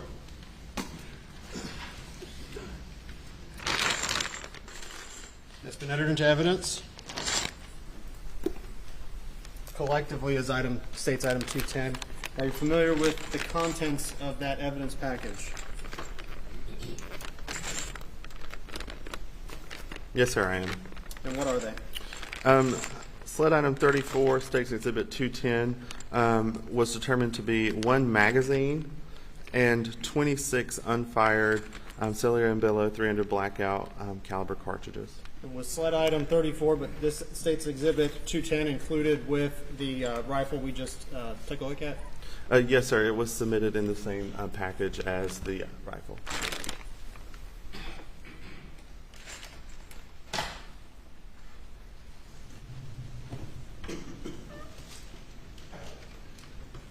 Moving on to State's Exhibit 143 State's Exhibit 143, 144, 150, and 148. Entered into evidence already. That would be SLED items 166, 167, 168, and 169. Yes, sir. Handing you what's been marked as those exhibits. Would you please take a chance to review those? Let me know if you're familiar with them and if you had an opportunity to analyze them.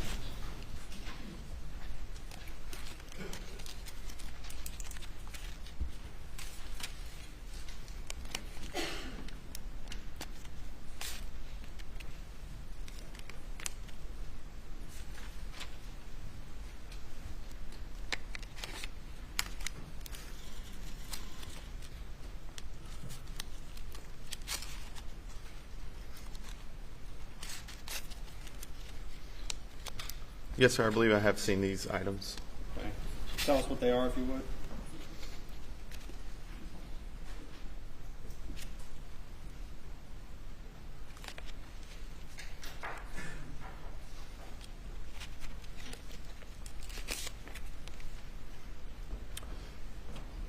Each of these 4 items are 12 gauge federal shot shells, and they each all have the markings that are consistent with each other: a federal premium double aught buck 3-inch Magnum. Do your notes indicate where they were located? I have an indication based on the packaging. Okay, what does the packaging indicate? The packaging for State's Exhibit 150, from what I can tell, says from red bin on workshop bench. For State's Exhibit 144 says from red bin on workshop bench. State's Exhibit 143 says from red bin on workshop bench. And State's Exhibit 148 also says from red bin on workshop bench. All right, thank you.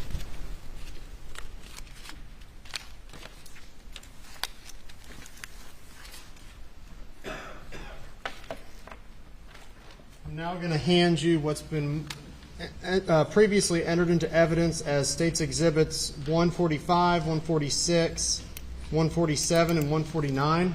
That would be sleds number 162, 163, 164, and 165. Same as before. If you wouldn't mind, please take a look at those and let me know if you are familiar with their contents.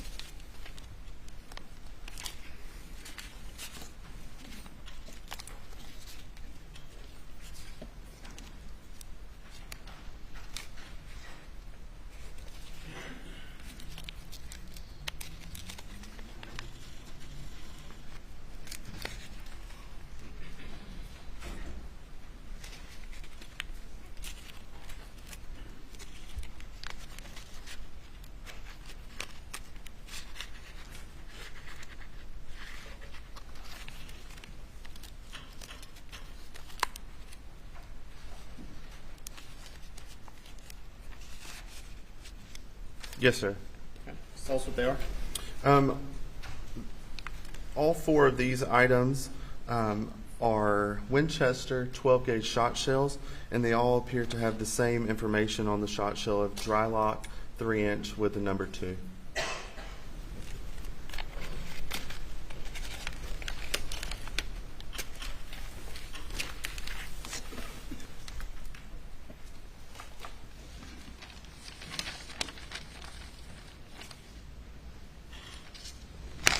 I'm going to hand you what's been previously entered into evidence as State's Exhibit 213, sled item 45.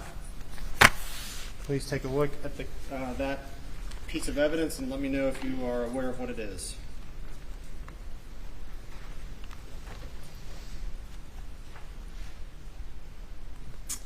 Yes, sir. This appears to be a box for ammunition in the 300 blackout caliber. And does that box indicate the maker of that 300 blackout ammunition? It does. Who's the manufacturer? Cellier and Billow. S&B? Yes, sir.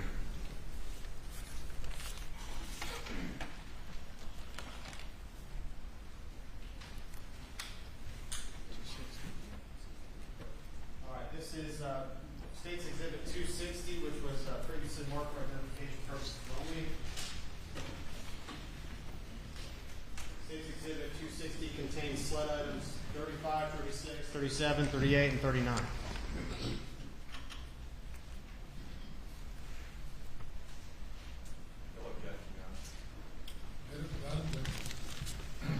Greer, I'm handing you what's been now admitted into evidence as State's Exhibit 260. Please take if you would, please take a moment to review those items and let me know if you're familiar with them.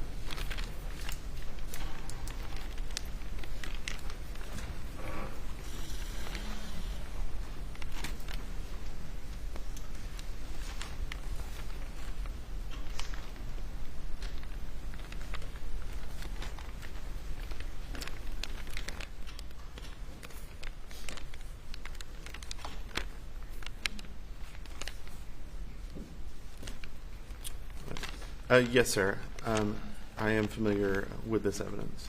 And what are they? These are SLED items 35 through 39. These were each fired 300 blackout caliber cartridge cases with the head stamp of Cellier and Bello. Thank you.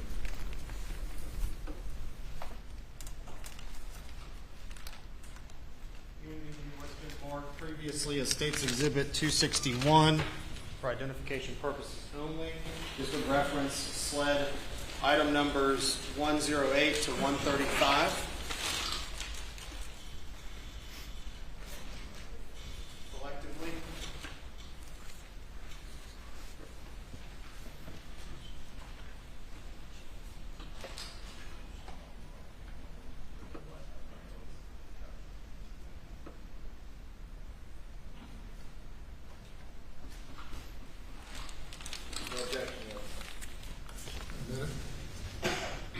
Agent Greer, these items now admitted under State's Exhibit 261. Please take a moment to review those items and any notes or information you might have on them, and let me know if you're aware of what they are.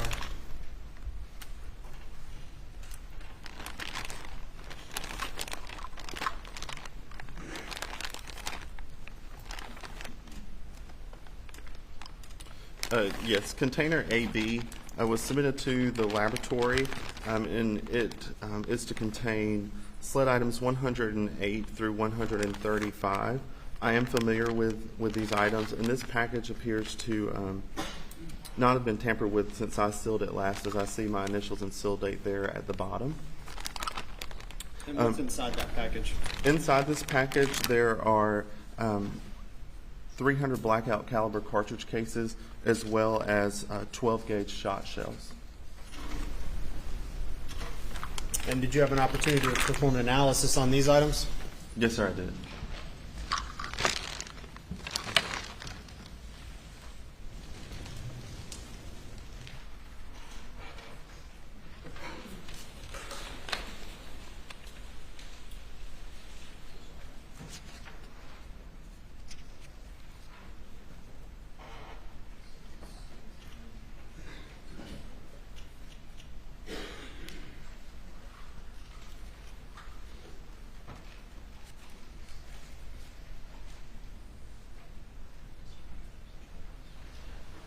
Mr. Greer, I'm offering you what's been marked as State's Exhibit 398. That would reference SLED item 22.4. And I believe without objection, we'll offer it as evidence. Correct. If you would, please take a look at that item and cross-reference with your report and let me know if you're familiar with what it is.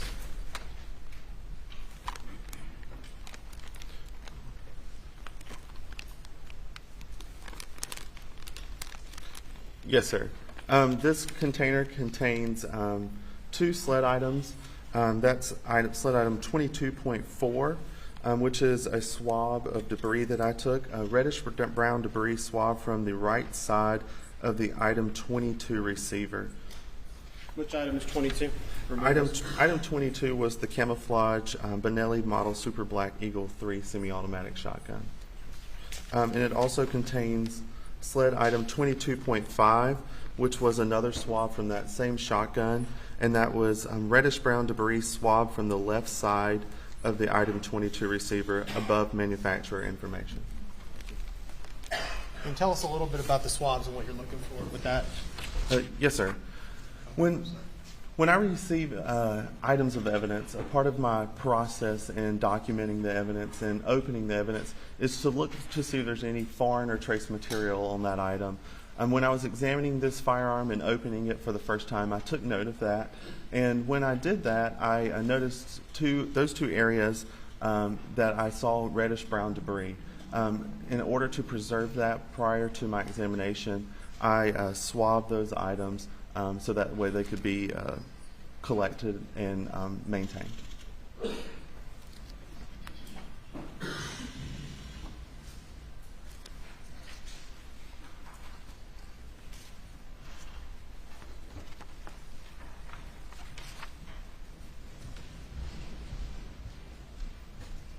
All right, Mr. Greer, I'm handing you what's been marked as State's Exhibit 399, which references sled item 22.7. State would offer that into evidence after you identify it, and I believe without objection.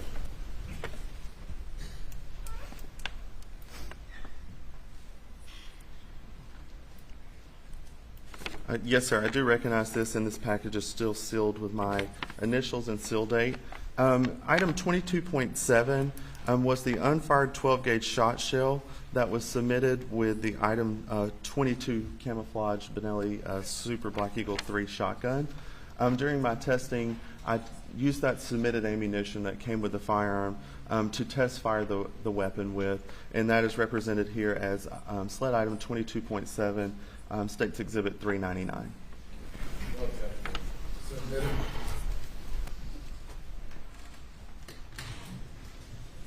All right, Mr. Greer.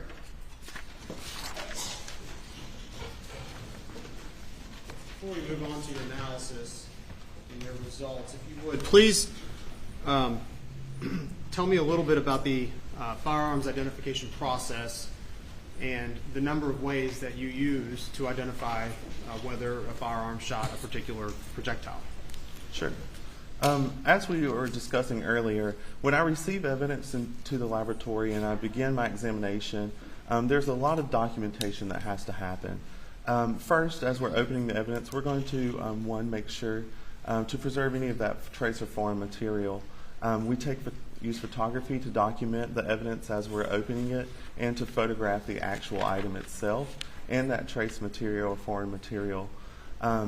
We also use a lot of departmental worksheets where I take notes on the firearm, the magazine, the fired components such as the cartridge case or the bullet, and also any other thing that we need to document throughout the process, or unfired cartridges. We take note of all of that, writing down all of these characteristics that we're seeing on the evidence. In order to do our examination, though, we have to look at these fired ammunition components, these cartridge cases and these fired bullets, and look at their class characteristics. So we're going to count on a bullet. We're going to look at its rifling, trying to determine its caliber through weight and measuring it, and counting those number of lands and grooves that comprise that rifling, like we spoke earlier. That's what gives that bullet that twist. We document that. We may also look at those cartridge case and look at those things that have same class characteristic. That could be the caliber of that cartridge case, the shape of that firing pin, and any overall features. Items that share the same class characteristics will compare together. And it's kind of like climbing a ladder at this point. Those items that share the same class characteristics, we climb to the next step on that ladder and we compare those items. We're going to look at those fired bullets with each other, those fired cartridge cases with each other, and we're going to look at all of that under high magnification. We use a comparison microscope in our laboratory to look at these items. And basically, if you think back to a biology lab that you may have had in school or some kind of science lab, when you look through a microscope, that's what we're doing. But we're using this comparison microscope to look at two things at one time. And we use it uses an ocular bridge so we can look through like a set of binoculars to look at these things. We can change the angles that we're looking at all these tiny little scratches and striations and impressions on the evidence that you can't really see with the naked eye. We're going to look at it under that magnification and compare all of that to each other to help us reach our final goal, which is a conclusion. If we have firearms that are submitted, we'll also have that documented. Those firearms that have the same class characteristics, for instance, if we have a gun that's the same caliber as our fired bullet and it shares the same rifling specifications, then that means we can compare that bullet with test fires from the firearm. So I'll make sure the firearm is safe to fire, and we'll shoot that firearm within our laboratory. We have several different ways to do that with a water recovery tank and a tunnel that we're able to shoot and recover those test specimens that I physically shot from the firearm. I'll compare those test specimens with each other to look at how those marks that I was looking for under the microscope that we were talking about, to see how they're reproducing on those test fires in whether that be a bullet or cartridge case. Compare that under the microscope and then compare that where necessary to the submitted evidence. After looking at all that, I would reach a conclusion about whether this was fired by this item or not. or whatever that conclusion may be. I arrive at that, and I write that conclusion down. At that point in time, another qualified examiner within our firearms department will review the evidence themselves. They'll look at all the submitted evidence and compare that with each other and with those test specimens that I fired and arrive at their own conclusion. If they're in agreement, then they'll sign off on my conclusions, and a report can be drafted. And that's how we get the information out to our customers through our report. At SLED, we have the 100% micro verification process, where everything that we're issuing a conclusion on is reviewed by another examiner. So that case file, all that documentation that I generate goes to that examiner or reviewer. It undergoes a technical review and an administrative review before a report can be released. And in a nutshell, that's how we work each case. There are different parts. There's different items of evidence that we get in each case. But that's a quick overview of how each case has worked. And that process was applied to this case. Thank you. Mr. Greer, speaking of the peer review process that goes on in the lab, is that conducted blindly, meaning the person reviewing your report doesn't know what your findings are? That's correct. Okay. Could you explain, so the subsequent reviewer doesn't know what you decided in your first prime opinion, is that right? Right. I'll look at the evidence myself, arrive at a conclusion, and the second examiner will look at it and come to their conclusion on their own. Once they have arrived at their own conclusion, looking at the evidence with their own eyes on the microscope, they'll read my results to see if they're in agreement with what I have determined or not. And that, I think you just testified, but was that done in this case? Yes, sir, it was. Before we move on, please tell me what it means for a cartridge casing to be cycled through a weapon. What does that mean? Sure. If you think back when we were looking at the cartridge earlier, an unfired cartridge, when we look at these items under magnification on the microscope, there are several different areas that we're going to be concerned with in looking at for those microscopic scratches and impressions, those little striations. One of those would be a firing pin, and that's what comes through the breech face of the gun to detonate the primer. Also the breech face marks on that primer from the gun. Ejector marks, that's what kicks that cartridge out of the gun or the cartridge case. Extractor marks, that's what pulls it out of the chamber of the firearm so that it can be kicked out. And also chamber marks, and that's on the body of the cartridge case, that cylindrical portion. So when we're looking at evidence, our ultimate goal is to say something was fired by this gun or they were fired by the same gun. And we do that, and we can rely on those firing pin marks and those breech face marks because that's what struck the primer and caused it to detonate and fire that cartridge. There's other things that we can look at just to single out, like extractor marks and ejector marks and chamber marks of such, that we can look at to say that a cartridge has traveled through a gun. For example, if you were to load a magazine, insert it into a semi-automatic firearm, pull the slide back, load that cartridge into the chamber, and then you decide you're not going to shoot or you need to remove that cartridge for any reason, you would pull back on that slide of the handgun and the cartridge would be extracted out of the chamber and ejected. Through that process, there can be marks left on the cartridge. That also would happen when you're firing it, but that's not what detonated that primer and set that off. Those ejector marks, those extractor marks, and that just means that that cartridge, we can say, has traveled through that firearm at one point in time. That's not to say it was fired by, but it's cycling marks that we're seeing as it's cycled through that gun. So is it accurate to say then that the cycling marks are separate and distinct from the actual firing pin marks that when you're reviewing these under a microscope? Yes, sir. As far as what we're looking at geographically on the cartridge case, those would be in a different location when we're looking for those ejector marks or extractor marks or chamber marks. That's not something that we typically would be seeing on the primer area that detonated that cartridge. Thank you. If I could, beginning with your results, If we could begin with your examination of all the shotgun shells, so the actual shells that were retrieved as part of your analysis, beginning with sled items 9 and 10, which would be states item 33 and 34. Could you tell me where these items were retrieved? Remind us where these items were retrieved from, first of all. Sled items 9 and 10, that's States Exhibit 33 and 34. Item 9 was from marker 9, and item 10 was from marker 10, which is my understanding that it was at the feed or storage room. And I'm going to put these on the Elmo, but if you would tell us what your analysis of these items revealed. Yes, sir. Objection to these opinions based on the prior ruling. Please proceed, Mr. Drew. Yes, sir. When I compared and examined those two shot shells with each other, I determined that those two shot shells had been fired by the same firearm. And do you know the make and model or the make and manufacturer of those two weapons, projectiles or shells? Yes, sir, I do. All right. Sled item 9. 9. Yes, sir. Which item 9 is which item? Item 9 is the red and color shot shell, which is States Exhibit 34. Okay. That was a Federal Premium Double-Aught Buck 3-inch Magnum shot shell.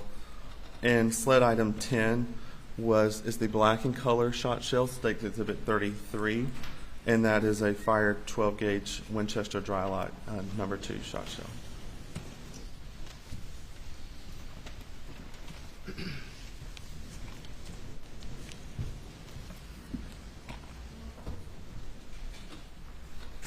All right, Mr. Greer, moving on to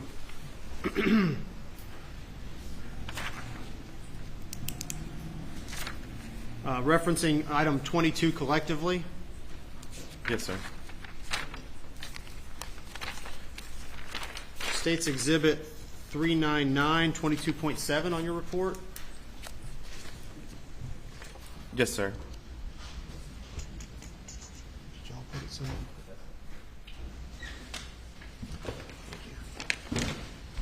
This would be States Exhibit 399. Did you have an opportunity, or could you tell us what that is? Yes, sir. That was the unfired 12-gauge shot shell that was submitted originally with the item 22 shotgun, which is the camouflage color Benelli shotgun. Could you go ahead and open that package for us, please? Yes, sir. Do you have scissors or just?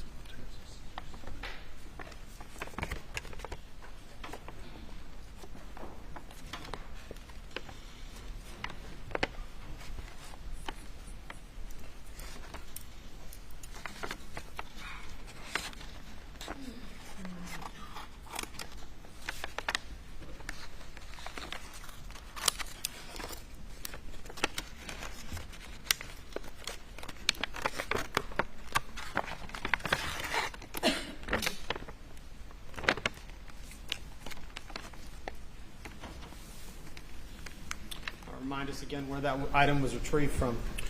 This item was originally submitted with the item 22 camouflage Benelli shotgun that was submitted to the laboratory. Meaning it was actually loaded into the shotgun? When I received it, it was not loaded in the shotgun, but this was an unfired shot shell as it was submitted. This is the shot shell that I test fired in that shotgun. All right, very good. Thank you.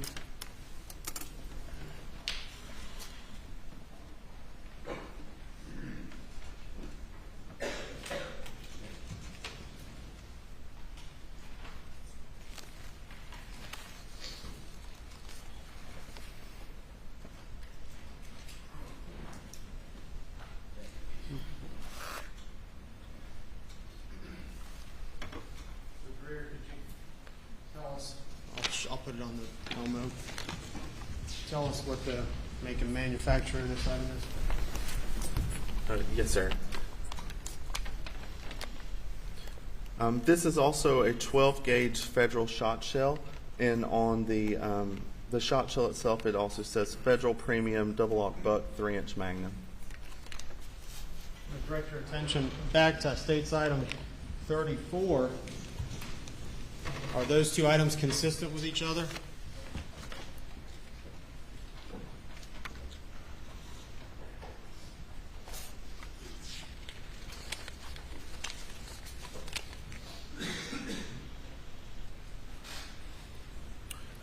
Yes, sir. It does appear that they are consistent in construction and their head stamp information.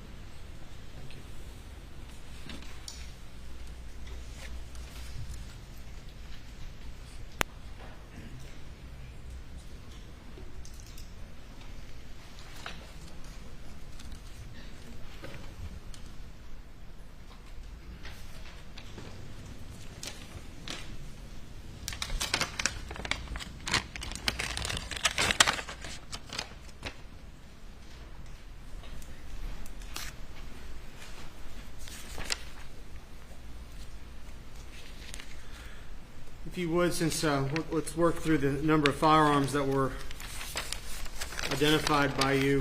Did you have an opportunity to test those firearms with the projectiles retrieved? Yes, sir, I did. What were your results for item 30, the Mossberg pump-action shotgun?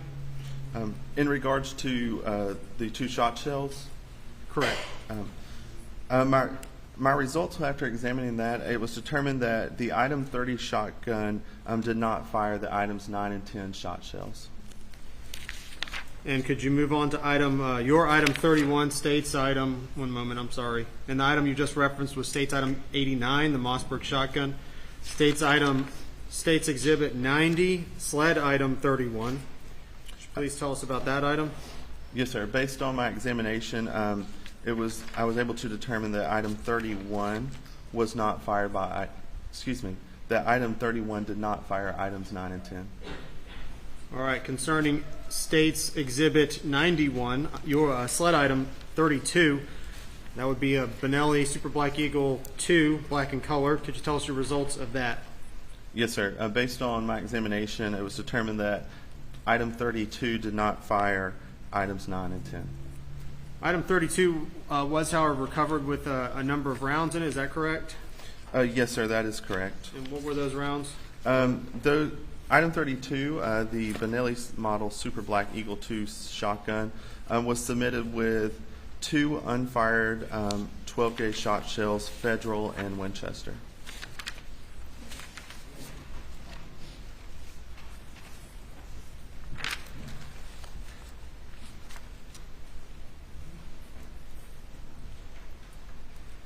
All right, did you have an opportunity to compare the shot shells with item 22, the camouflage color Benelli Super Black Eagle 3?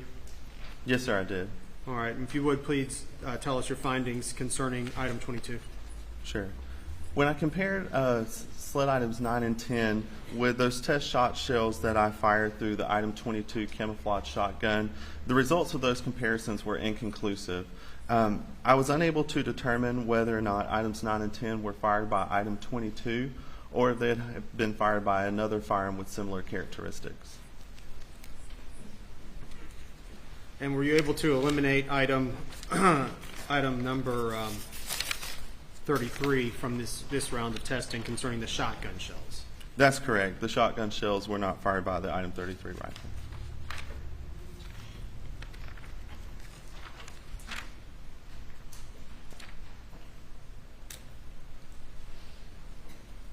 Moving on to your results, moving on to your testing, or did you conduct additional testing of 300 blackout rounds?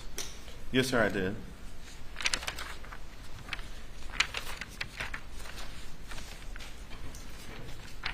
And of the cases of the ammunition, both fired, spent, so shell casings, or unfired ammunition, were the ones we examined today that were retrieved from the scene, what make and manufacturer were they of? The cartridge cases were head stamped with the S&B logo and 300 blackout caliber. Did you have an opportunity to test fire and examine sled item 33, states item State's Exhibit 88. The 300 blackout rifle, black in color. Yes, sir, I did. All right. Could you please tell us your results from that examination for that weapon? In regards to test firing the weapon? Correct. Yes, sir. When I examined item 33, I test fired it using the item 34 magazine. That was the magazine that was packaged alongside the rifle. During that test firing, the first available cartridge in the magazine, as I inserted the magazine into the firearm, it was fed and chambered into the rifle correctly and as I expected. The cartridge was successfully test fired, and then it extracted and ejected from the rifle again as I expected it to. However, as the firearm cycled, meaning when that bolt was coming back forward to load the next available cartridge in the magazine, it failed to feed that cartridge into the chamber, and I had to manually cycle it to load the next cartridge into the chamber. That issue did not prevent me from test firing the firearm, and no further analysis to determine that cause was conducted. Referencing your results, slide item 128 in your exam, were you able to identify any cartridge casings that would have been fired by item 33 rifle? Your item 33, State's Exhibit 90, State's Exhibit 88. Yes, sir, I was. And just to be clear, we're talking about this 300 blackout rifle. Is that correct? We're talking about your item 33? Yes, sir. That is sled item 33 that I examined and test fired. What were you able to identify with the rounds recovered, 300 blackout rounds recovered? Please list their item numbers as well. Yes, sir. So I compared all the 300 blackout cartridges that I received, and based on my examinations and comparisons, I was able to determine that sled item 38, 109, 110, 121, 126, and 127 were fired by the item 33 rifle. And those would be various items that were recovered that we've been through and identified in the State's exhibits. Is that correct? Yes, sir, that's correct. So some of them you would say were fired by item 33? That is correct. I know you mentioned before with item 33, or sorry, State's Exhibit 89, I'm sorry, State's Exhibit 88. I know you'd mentioned before that it wasn't working properly. Does that inhibit your ability to test it in any way? No, sir. I was able to test fire that firearm and recover those test specimens that I needed in order to make those comparisons. Do malfunctions occur in firearms from time to time? Yes, sir, they can occur. But nevertheless, you were able to simulate you were able to fire the weapon eventually? Yes, sir. I was able to test fire the weapon and recover those test specimens that I needed. All right, I'm going to reference sled items 2 through 7, 35 through 37, 39, 108, 111 through 120. Do you understand which items I'm referencing? Yes, sir, I do. And how did you compare those, or how did the analysis go when compared with item 33, State's item 88? Yes, sir. When I compared those items, that was items 2 through 7, 35 through 37, 39, 108, 111 through 120, and 122 through 124, and 128 with each other. And when I compared those with those test specimens that I fired through item 33, the results of those comparisons were inconclusive. Again, that means I was unable to determine if they had been fired by item 33 or they had been fired by another firearm or firearms with similar characteristics. Still on item 33, State's Exhibit 88, the recovered 300 blackout rifle. Were you able to compare the ejection and extraction marks of various 300 blackout rounds recovered and casings recovered? Yes, sir. And what was your findings concerning some of those items? And please list the items, and we will go back and identify State's exhibits in a minute. Yes, sir. In looking at the mechanism marks on items 111, 114 through 115, 118 through 119, 123, and 128, I was able to determine that those items had all been loaded into, extracted, and ejected from the item 33 rifle at some previous time.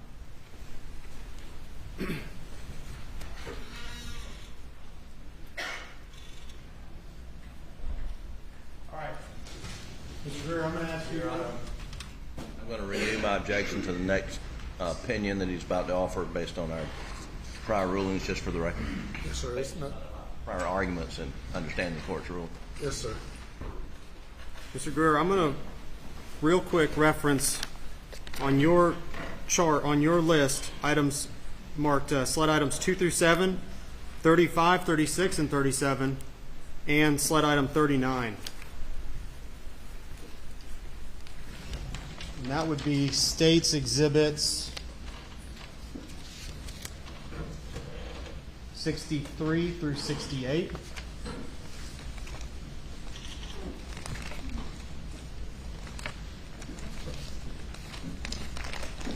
And just please verify that I've handed you states exhibits 63 through 68 and identify if they correlate to items 2 through 7 on your chart.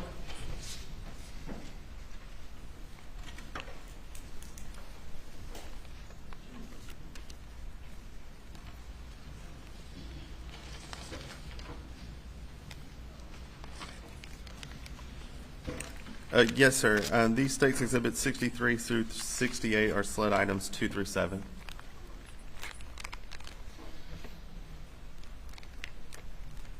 And then I'm going to show you what's been marked as take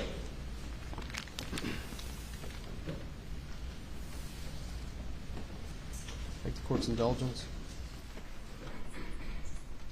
States exhibit 260.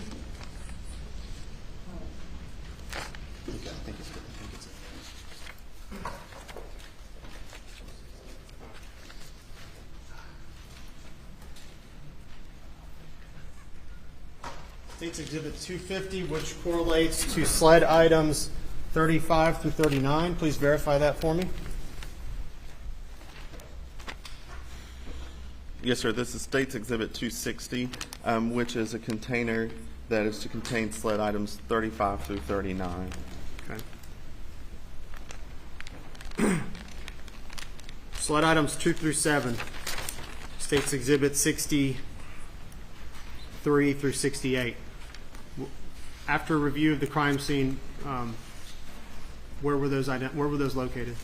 After reviewing the crime scene diagram, it's my understanding that those cartridge cases were at marker numbers that were near or around the body of Margaret Murdaugh. And those would be 300 blackout rounds, is that right? That's correct. They're 300 blackout caliber. Or they were spent casings? Yes, sir. Those are fired cartridge cases. And states exhibit 260, items 35 through 39, what are those again? Those were all fired 300 blackout caliber cartridge cases, head stamped with the S&B logo and 300 blackout caliber. And where were those items recovered? Listed on our submission documents, those were from the ground at side entrance door. Have you physically been there to the Moselle property? Yes, sir, I have. Are you familiar with the ground at the side entrance door? Yes, sir, I believe so. Is that the side entrance that leads into the pool table and the gun room? Based on my understanding of the scene, yes, sir. I believe that is where those were collected from, near that door that goes into that room. We have 300 blackout round casings collected from around Maggie's body, and we have 300 casings collected from the house. Is that correct? That's correct. And do you have any notes? Did you take any contemporaneous notes on the condition of your items 35 to 39, those collected at the side of the house? Yes, sir, I do believe so. I'm going to reference my case file here to confirm. Would referencing your file help you refresh your memory on that matter? Yes, sir, it would. During my examination, when I looked at items 35 through 39, which were recovered near that door area, I did note that they were tarnished and weathered in my case file. Mr. Greer, tell us what you found concerning those items. Based on my examination, it was determined that items 2 through 7, 35 through 37, and 39 had matching mechanism marks, and it was concluded that those items had been loaded into, extracted, and ejected from the same firearm at some previous time. So if I understand it correctly, the items collected right by Maggie had been loaded into, extracted to, and ejected by the same firearm that were identified, that items were picked up by the side of the house. Yes, sir, that is correct.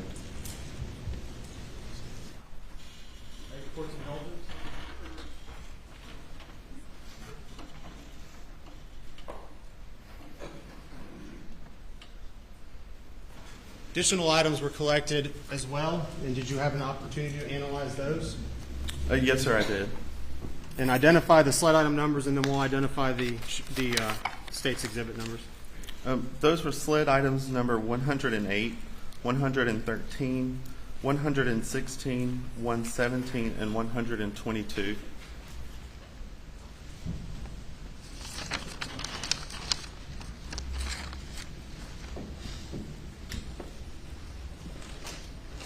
Handing you what's been marked as State's Exhibit 261, which includes various items. And what are they again? Yes, sir. This is a container that contains multiple 300 blackout caliber cartridge cases and fired 12-gauge shot shells. And in that collective bin include 300 blackout rounds of the items you just listed? Yes, sir, that's correct. All right, tell us what your findings were for those items. And where were these collected? Based on the submission documentation, those were collected from areas such as from to the left of a shooting chair near field, from a right corner near field, from in front of a shooter's chair under a table. Would you like me to identify each location? For those items, have you had an opportunity to review some body-worn camera footage and evidence and kind of identify what that actually meant? Oh, yes, sir. And generally, when it says left leg and right leg and near the front or back, what is it talking about? It appears that there's some type of shooting area that those were collected from. Okay. What were your findings concerning those items? It was determined that those items, and to include items 108, 113, 116, 117, and 122, also had those same matching mechanism marks to conclude that they had been loaded into, extracted, and ejected from the same firearm as those at the crime scene around Margaret Murdaugh's body and those several recovered from the home. So the items collected around Margaret Murdaugh's body matched the items collected outside the house, which matched items that were collected in the field at the shooting range.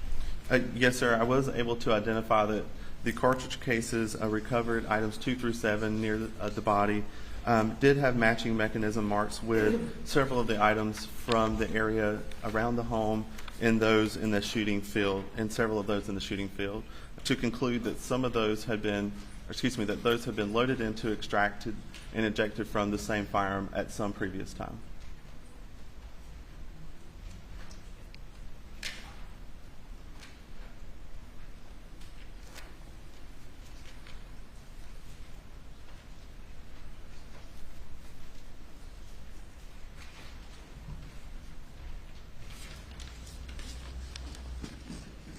I'm going to reference slide item 8. That would be state's item 250, state's exhibit 250. I'm going to put it on the screen.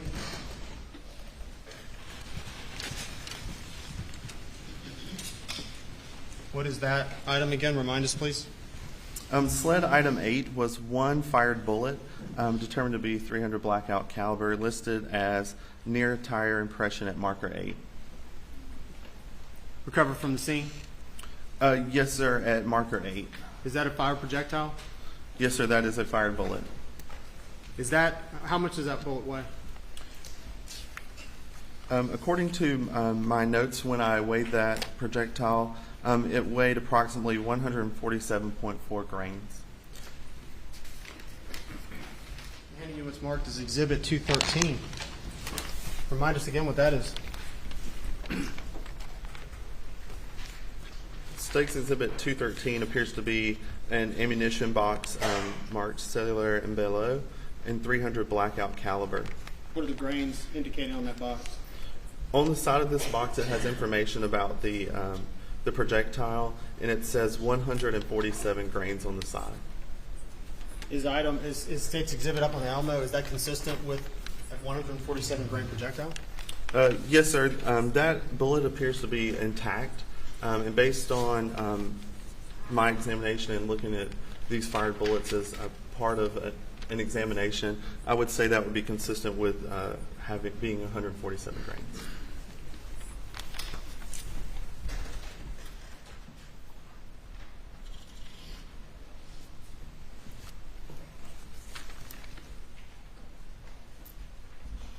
You have an opportunity to inspect sled item 12.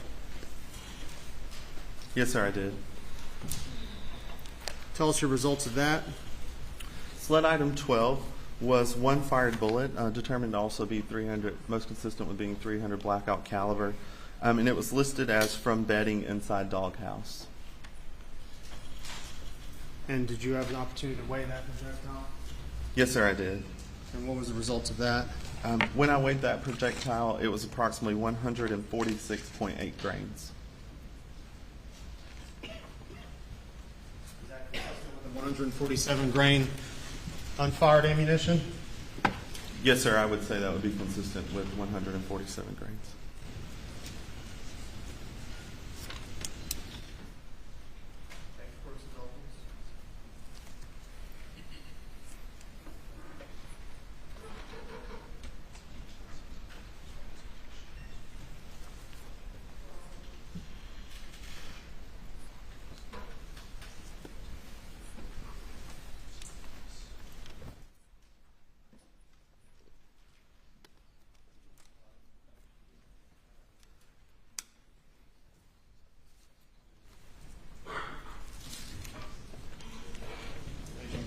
I'm going to show you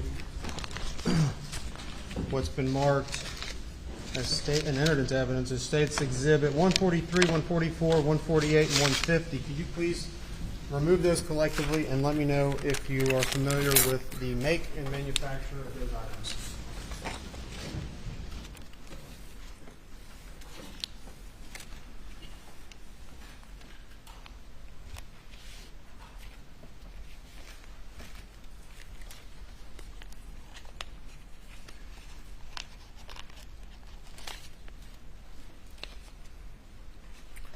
State's Exhibit 143 is a 12-gauge Federal shot shell. It says Federal Premium Double-Aught Buck 3-inch Magnum on the shell, on the side of the shell.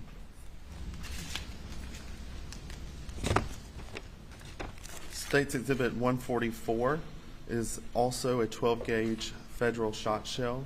On the side of it, it says Federal Premium Double-Aught Buck 3-inch Magnum.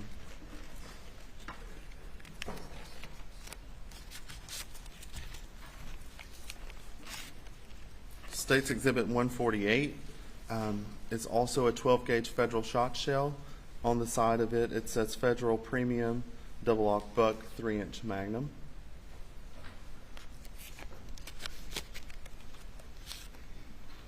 And State's Exhibit 150 is also a 12-gauge Federal shot shell with the same information of Federal Premium Double-Aught Buck 3-inch Magnum.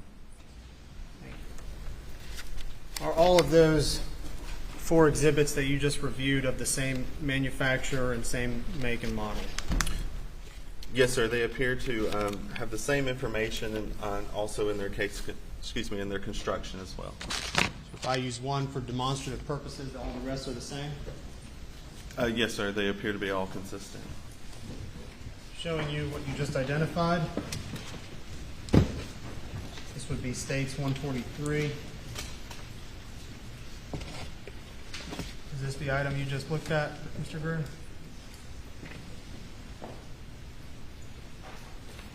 Yes, sir. Showing you what's been marked as State's Exhibit 34. Remind me again which item that is. Sled item 9. State's Exhibit 34 was sled item 9. That's correct. And what's the make and model of that? Sled item 9, State's Exhibit 34, was a fired 12-gauge shot shell with the Federal Premium double-aught buck 3-inch Magnum, red in color. Showing you what's been marked as State's Exhibit 399. This would be, yeah, where's item 9 from? Item 9 is listed as from marker 9, and again, based on my understanding of the crime scene document, that was near or around the feed room. And marked as State's Exhibit 399, sled item 22.7. Where is that item from? Sled item 22.7, State's Exhibit 399, was the unfired 12-gauge shot shell that was originally submitted as item 22 with the camouflage Benelli shotgun. State's item 4, and you've already reviewed this. Exhibit 4 for the state, 22 for you. Is that the same shotgun that you're referring to?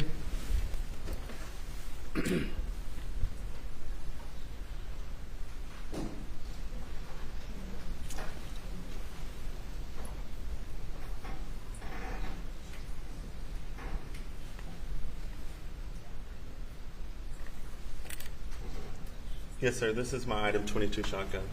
Camouflage Benelli Super Black Eagle 3. Is that right? Yes, sir. That's correct. And all those items are of the same model and manufacturer. Is that correct? Yes, sir. They all appear to have the same head stamp information and information on the side of the shell, and their case construction all appears to be consistent.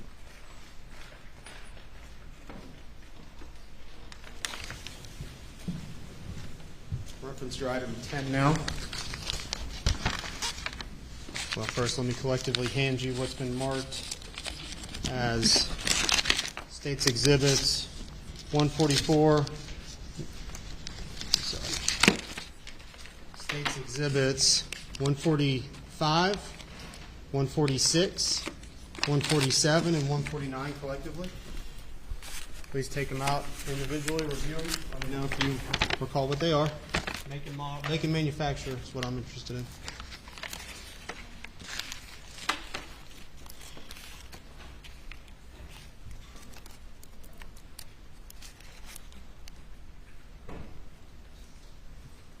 State's Exhibit 145, it's head stamp Winchester 12 gauge with dry lock 3-inch and a 2 on the shell.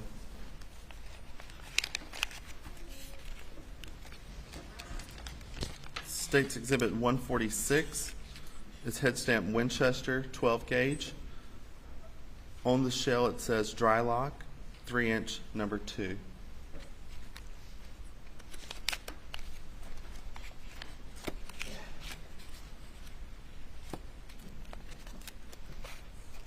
State's Exhibit 147 is head stamp Winchester 12 gauge.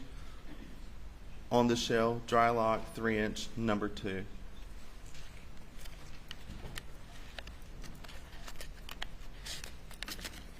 In State's Exhibit 149, head stamp Winchester 12 gauge. On the shell, dry lock 3-inch number 2. You know to indicate where those items were recovered? Based on the packaging. What is the packaging? Where does the packaging indicate those items were recovered? The packaging for State's Exhibit 145 says from a state box on bookshelf in gun room. State's Exhibit 146 says from Kent box on bookshelf in gun room. State's Exhibit 147 says from nightstand in Paul's room. And State's Exhibit 149 says from a state box on bookshelf in gun room.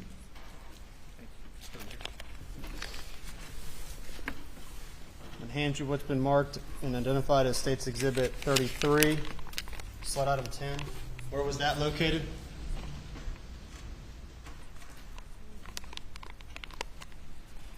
Sled item 10, again, was a fired 12-gauge shot shell, head stamp Winchester 12-gauge, on the side, dry lock 3-inch number 2, and that was located at marker 10, which again, based on my understanding, was near that feed room. Identify, please, the make and manufacturer of that item. Yes, sir. It was head stamp Winchester 12-gauge, and on the shell it says dry lock 3-inch 2. Is that consistent with the make and manufacture of all the other items you just reviewed? Yes, sir, it is.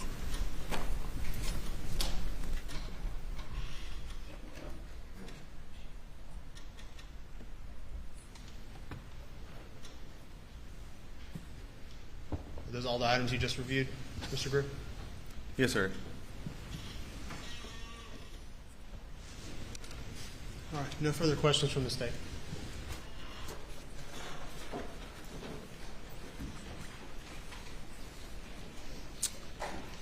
We'll take a few minutes break, ladies and gentlemen. Do not discuss the case.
Bring the jury.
Sir, cross-examination.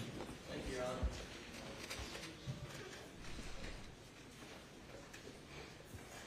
Good afternoon, Agent Reese. Good afternoon. Just want to see if we can agree on one thing, and that is you're not here to tell this jury that any of the weapons in this room were used, in your opinion, to murder Maggie or Paul, correct? Based on my examination of the evidence, I was able to identify that there were matching mechanism marks in items around, as mentioned, the body of Maggie Murdaugh and other areas of the property. And in regards to the two shot shells in comparison with those shotguns, items 9 and 10 were inconclusive with the item 22 shotgun. So that means you cannot, and you did not, and you are not offering an opinion that item 22 shotgun was used to murder Paul Murdaugh, correct? My result was inconclusive, and what that ultimately means is I'm not able to determine that. It's a possibility that it could have been fired by that shotgun, and it also could have been another firearm with similar characteristics. Meaning it's just equally possible it wasn't that gun. That's possible. And this 300 blackout. We know a 300 blackout was used to murder Maggie Murdaugh, correct?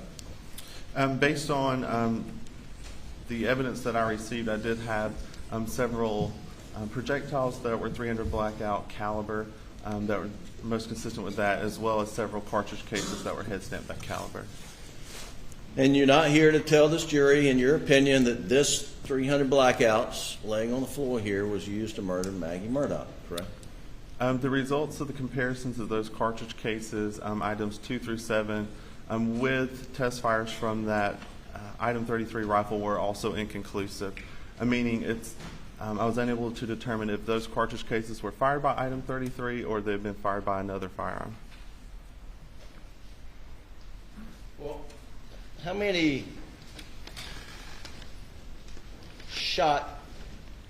cartridges were found at the murder scene of 300 blackouts? Do you remember? Based on my understanding of the crime scene, I believe I was only submitted items 2 through 7, so that would be 6 fired 300 blackout caliber cartridge cases. And again, I was not at the scene to recover those. That's just what was submitted to me and based on my understanding of the evidence. Okay. I want to stay on the 300 blackout for a moment, and I'm going to show you what we marked as Defendant's Exhibit 69. Previous comment on that. Excuse me? Just what I previously. Yeah. And you have your file there, but take a look at Defendant 69 and tell us if you recognize that document as coming from your firearms file report, excuse me, extended report.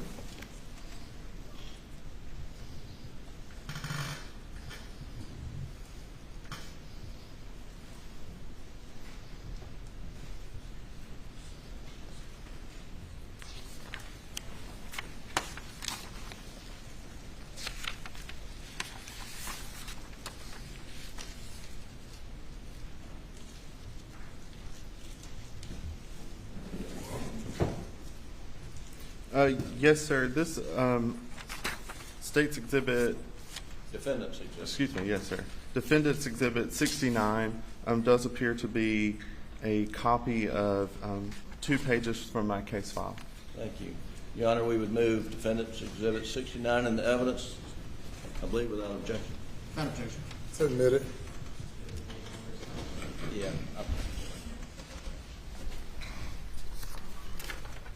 This is page number 67 and 68. We're going to pull it up on the screen. And while we're doing that, Agent Greer, is this your worksheet for the 300 blackout that's here in the courtroom and sled item 33, which bears State's Exhibit number 88? Yes, sir. That would be a copy of my worksheet for sled item 33. Okay.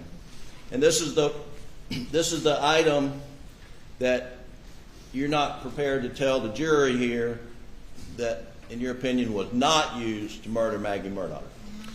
Based on my examination of the cartridge cases, or several of those cartridge cases that were recovered from all the locations, the results of those comparisons were inconclusive. I'm unable to determine if they were fired by that firearm or by another firearm or firearms with those similar characteristics. But you did test fire this item 33, correct? Yes, sir, I did. And on the second page of Exhibit 69, Doug, if you'll pull up the description of what happened, and if you'll tell the jury what problems you encountered when you test fired item 33, which is State's Exhibit 88. Yes, sir. During the test firing, I loaded the magazine with cartridges. That was sled item 34. And I inserted that into the magazine well of the sled item 33, the rifle. I chambered the first available cartridge into the firearm and fired it. That went as expected. The cartridge was fired. It extracted and ejected from that firearm properly. However, as that bolt was going back forward, I would have expected it to pick up the next available cartridge from the magazine. However, it didn't. And I had to manually cycle that bolt again to load the next available cartridge from the magazine. That issue did not prevent me from test firing it, and I was able to collect those test specimens that I needed. And no further analysis to determine the cause of that was conducted. So when you say you had to manually, it says as a firearm cycle, the next available cartridge in the magazine failed to feed in the chamber. So then you had to manually do it. How do you manually do it? Yes, sir. On the top of the firearm, there's a charging handle. I had to pull back on that charging handle, which in turn pulls that bolt backwards. And when I did that and released it, it was able to then go forward on its own and pick up the next cartridge from that magazine that was inserted into the firearm. And you had to do that every time you fired Exhibit 88, is that correct? Yes, sir, I believe so. During my test firing, I did have that phenomenon occur.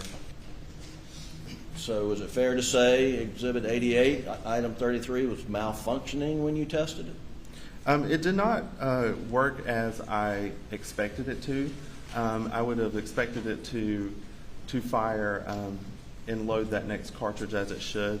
However, when we're test firing these firearms, we're holding them in different ways because we're test firing them in a bullet recovery tank, which at the time was a vertical tank filled with water. So I had to hold it in kind of a strange position. But through all my test firing, I did have this situation occur. But again, no other testing to determine why that was happening was conducted. and I was able to test fire that gun and collect those test specimens. And is it fair to say you were not able to rapid fire, pull the trigger, pull the trigger, pull the trigger, and shoot bullets in immediate succession? During my testing, I had to manually load that next cartridge in, so it just took the amount of time that it would take me to do that step, if you will. Instead of the firearm performing that function for me, I had to do it, and that's what I did in this case. Okay, and then, all right, were you able to get the projectile out of the water tank and compare it to the two projectiles found at the murder scene, I believe? I don't know if it's item 8 or as part of your analysis, did you compare ejectiles from item 33 to the projectiles found at the scene? Yes, sir, that is correct. I did collect those test-fired bullets from our water tank, and I did compare that where appropriate with the fired projectiles that were submitted. And did you reach any conclusions based upon that projectile comparison? Yes, sir, I did. And what were those conclusions? Based on the observable physical characteristics of items 8 and 12, those are sled items 8 and 12, I determined those to be most consistent with .300 blackout caliber. Item 8 may be suitable for identification with other evidence, and item 12 sustained damage, and it was unsuitable for identification with other evidence. That means that due to the damage that it had sustained, there were no identifying features that I saw under the microscope that I would use for identification purposes. I also received several other projectiles and fragments that I compared to the item 33 rifle. Due to damage in their size, the calibers items 11, 66, and 137 could not be determined. They were just too small for me to make any determination about their caliber. Due to damage and the limited marks of value that I saw on item 11, specifically the fired bullet jacket fragment and the item 66 fired bullet jacket fragments, I was concluded that those may or may not be suitable for identification, and compared those later on to the rifle. Based on the no marks of value that were displayed on the item 11 bullet jacket fragments, the item 11 piece of lead, and item 66 pieces of lead, I determined those were unsuitable. So again, due to there being no marks of value for me to compare, I was unable to compare those with those test bullets. Item 137 bore some type of strided marking. However, I was unable to determine the origin of those marks and use those for an identification purpose. And it was determined that it was also unsuitable. Lastly, the 3 items that I did compare with those test specimens that fired from those rifle, which were item 8, the item 11 fired bullet jacket fragment, and the item 66 fired bullet jacket fragments, the results of those comparisons were also inconclusive with each other and with those test specimens, and that was due to damage and just insufficient markings for us to base our opinion on. It could not be determined whether those items were fired by item 33 or by another firearm or firearms with similar characteristics.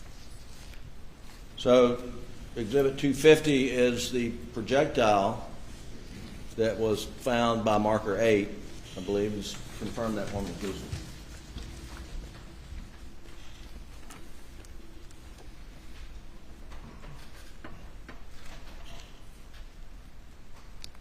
that right? Yes, sir, that is correct. State's Exhibit 250 was sled item 8 near tire impression at marker 8. That's correct. And I believe you just, as you're reading from your report, told the jury that you couldn't make any conclusions about the projectile seized at the scene from the projectiles fired in a water tank from this .300 blackout laying on the floor here. Is that right? That's correct. The results of those comparisons were inconclusive, so I'm unable to determine if item 8 was fired by the rifle or by another firearm with similar rifling characteristics. Well, aren't the rifling marks on a projectile as it goes through the barrel more reliable when making firearm identifications than most any other tool marks that you rely upon? I wouldn't say they're more reliable. We do rely on the rifling in that barrel to mark those projectiles, and that's what gives those markings on puts those markings on those bullets. So we're able to look at them and do a firearms identification examination on them. Tools, firearms, all mark evidence. Again, I was unable to do that in this case, and my results were inconclusive. I mean, that's due to the damage that these may have sustained and to just insufficient markings that were on the bullet when I looked at it. There was not enough of those markings on there for me to determine if they were fired by item 33. But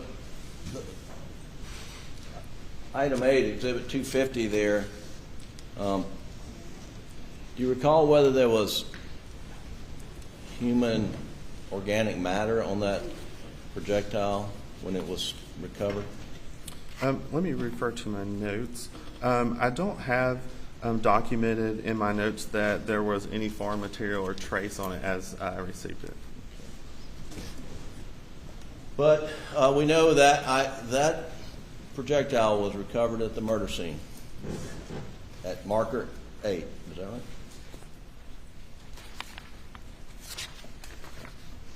Near the tire. Yes, sir. Near the tire impression at marker 8. That's correct. And you made comparisons of of shell cartridges, the back end of the full bullet that were collected at the shooting house on the property at Moselle. Did you not? And I don't have the numbers, but we went through them a moment ago. You did.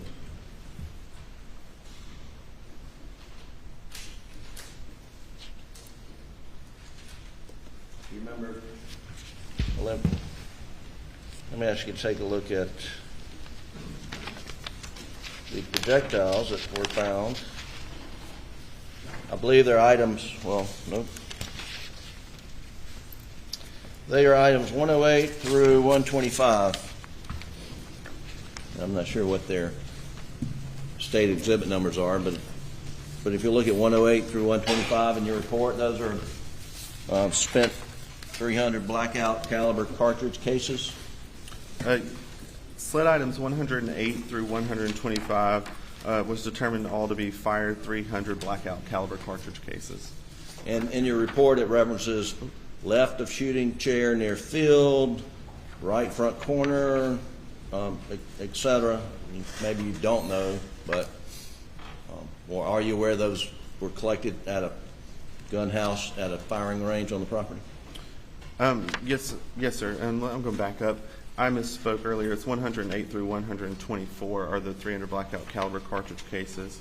But based on my understanding of everything, yeah, there was some type of shooting field or stand that I believe those were collected from, and that kind of seems to coincide with the item descriptions, which is what I'm familiar with. Okay, and were you aware that when you're sitting in a shooting house and you're target practicing, that there was a earthen berm that the shots were fired into? No, sir. I've never seen this area. Okay. Would it have been helpful to your analysis if investigators had dug out items from that earthen berm of the projectiles, such as what's sitting in front of you as State's Exhibit 250? We're able to look at bullets that are submitted. We don't have any type of restraint. It may have been helpful. Bullets, as we've seen here, come to us in all shapes and sizes due to their damage that they may have sustained. So I'm unable to really answer that question without seeing the evidence and determining if it would be helpful. Okay. I want to ask you a little more about the conclusions that you've reached as documented in your report. And I've particularly focused on item 128, and I'm still talking about the Buster's 300 blackout that's laying on the floor here in the courtroom. And just so we're clear, there were items, the cartridges that we talked about, the back end of the bullet, that you were able to conclude that they were fired by this gun, right? Yes, sir. I was able to determine in looking at the totality of the marks on those cartridge cases that there were items submitted to me have been fired by that firearm. And your conclusion that they've been fired by this gun, and we're talking about the cartridges. One is cartridge 38, which is up by the residence, correct? Yes, sir. Sled item 38, that's my understanding, and it was submitted as being recovered from near a door. Well, and that's the door that you testified that you saw when you went on the property. Yes, sir, I believe so. That's my understanding. And so it's been a long week, 2 weeks, but there was a sled agent early in the case who had body cams going around picking up spent shell cartridges adjacent to that door, and you believe this is one of those, correct? That's my understanding, that those items came from the area outside that gunroom door. And you concluded that item 38, along with some other items found at the shooting house, which would be,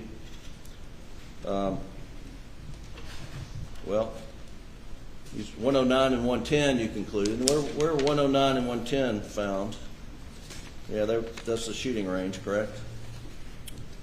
Yes, sir. As submitted to the lab, item 109 was collected from right front corner near field, and item 110 was in front of shooter's chair under table near field.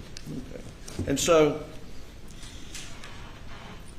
one spent cartridge found next to the door up at the main residence at Moselle, and then you've got 5 found at the shooting range that you say, in your opinion, were fired by this gun. Yes, sir, that is my opinion. But then you've also matched other cartridges, according to your report, items 111, 114, 115, 18, 19, 123, and it says 128 in your report, that you say were loaded into, extracted, and ejected from this rifle. That's correct. But you don't say they were fired from this rifle. That's correct. But they were spent shell casings found at the shooting range, correct? Yes, sir. And those were fired cartridge cases in its just plain term. They had been fired. When I'm looking at the totality of all these markings, again, we go back to those 5 areas that we're really going to look at. The marks that I saw that were in agreement, that I made that conclusion and based my opinion on, were those ejector or lug and extractor marks, and that's not what detonated that primer. So that's the difference there. So we know those marks can occur when that cartridge or fire cartridge case is cycling through there, but that's not what detonated that cartridge, and that's the difference in that result. Yes, sir. Well, let's look at it from the other side of the coin. So you're saying that the breech marks on the primer, where the firing pin hit the primer, did not match up. Item rifle 33, the breech marks on the firing pin didn't match up on these spent cartridges. 111, 114, 15, 118, 119, 123, 128. No, sir. When I did compare all of these cartridge cases to each other and with those test cartridge cases fired from it, those items, 111, 114, 115, 118, 119, 123, and 128, due to insufficient corresponding markings on those on that primer and in those breech face marks, I was unable to determine if they were all fired by item 33 or by another firearm or firearms with similar characteristics. I did examine those, and the results of those comparisons were inconclusive. So you're saying you didn't, you're not telling the jury they don't match, it's just you couldn't match them. They're inconclusive. My results of those comparisons were inconclusive, yes, sir. Okay. And then you also in your report reached the same, you conclude that it's inconclusive on whether item 33, State's Exhibit 88, are you saying it's inconclusive whether item 33, Exhibit 88, fired 2 through 7? That's correct. Are you saying it's inconclusive as to whether item 33, which is Exhibit States 88, at some point in time loaded and ejected, extracted from item 33? I'm sorry, can you repeat the question? Well, we just talked about there's a difference between firing and then cycling and extracting. Yes, sir. Tool marks. Yes, sir. Did you look at State's Exhibit 88 to see if the extraction marks matched up to items 2 through 7? Based on the evidence that I received, I was able to determine that items 2 through 7 had those matching mechanism marks with items 35 through 37, 39, 108, 113, 116 through 117, and 122, to conclude that those items have been loaded into, extracted, and ejected from the same firearm at some previous time. But you can't identify the firearm, the gun. Right, correct. In terms of being fired by, I was able to determine that several items had been fired by that rifle, and the results of those comparisons with the other items led items 2 through 7, 35 through 37, 39, 108, 111 through 120, 122 through 124, and 128. Those comparisons with each other and those test cartridge cases fired by the item 33 rifle were inconclusive. And so, let's see if I can understand what you're talking about with regard to your conclusions on that items 2 through 7, which were shell casings found near Maggie's body, and other spent cartridges found around the Moselle house and at the shooting range. You conclude that they were loaded into, extracted, and ejected from the same firearm at some previous time. That's correct. And for those, I guess we have the same issue. You looked at the primer, the breech marks on the primer, and you couldn't make any conclusions on those, right? When I looked at the primer area where those breech face and firing pin impressions are, the results of including that in a fire-by result were inconclusive. And that is the results for items 2 through 7, and 35 through 37, 39, 108, 111 through 120, 122 through 124, and 128. And again, aren't the breech marks in the firing pin, aren't those more reliable than extractor marks when you're doing an analysis? During the marking of these specimens, if you will, through firing, the machining process to create those firearms, we see tool marks on fire cartridge cases and fire bullets from multiple different processes. I can't say that one's more reliable to mark than the other.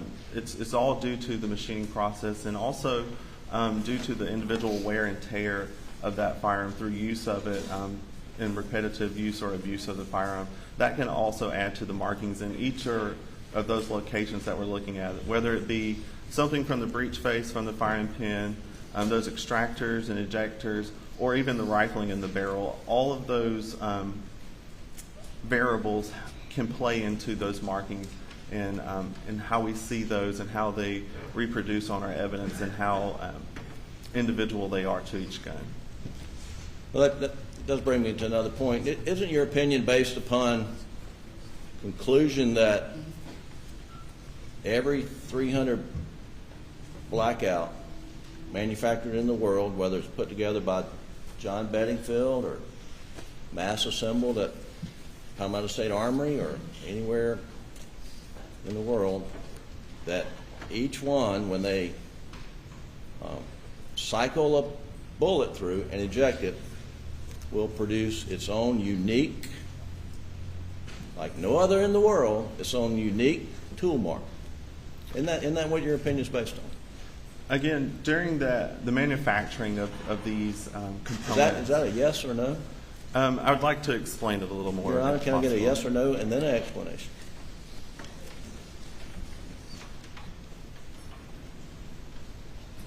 Your Honor, I'm objecting. You can answer the question. Restate the question. Isn't your opinion based upon the presumption or the basis of your opinion is that every 300 blackout manufactured in the world produces its own unique set of tool marks when it cycles a bullet through? Yes or no? I would like to answer that with a little bit of explanation if possible. Your Honor, I would appreciate a yes or no, and he can explain all day long. If you can answer yes or no, you must answer yes or no, then explain. Can you repeat the question one more time? I apologize. Is it your opinion, in this case, about the shell cartridges being fired from the same 300 blackout? Isn't that based upon your presumption that each 300 blackout manufactured in the world makes unique tool marks when it cycles a bullet and ejects it?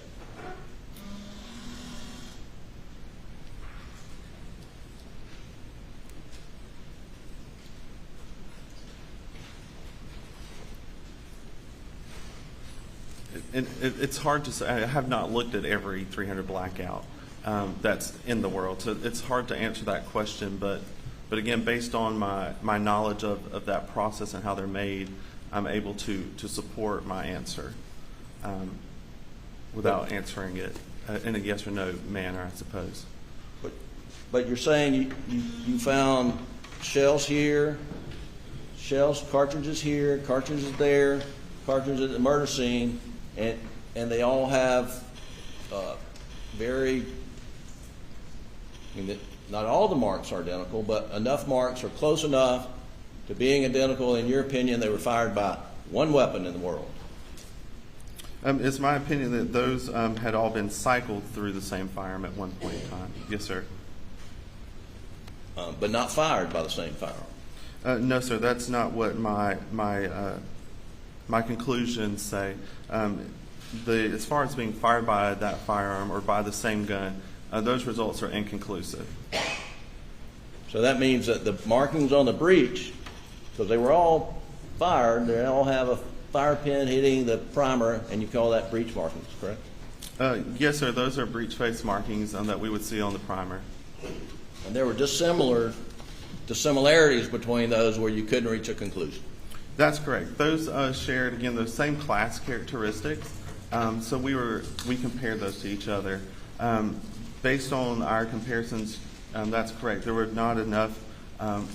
There's not enough agreement. There was insufficient agreement there for me to reach a conclusion based on my training and experience and looking at all of these cartridge cases that I could say that they were fired by the same firearm, and that's how we arrived at that conclusion.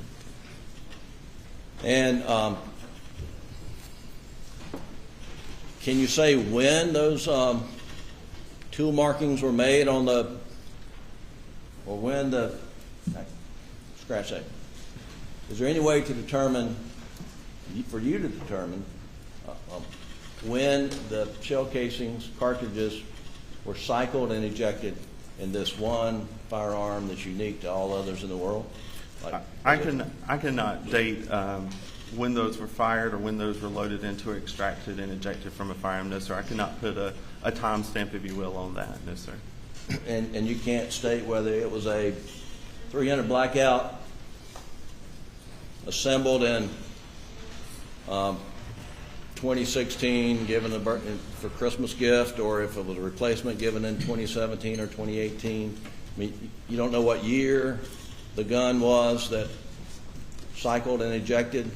That's correct. I do not have knowledge on the year of manufacture of these firearms. Okay. Now let's move on to the shotguns. And you were, clear a few things up. You were shown a lot of items that were taken, unfired shot shells. And this is 12 gauge. I'm going to show you Exhibit 143, 144, 145, 6, 7, 8, 9, 10, all the way to 50. And I'm not going to ask you to take these out, but I want you to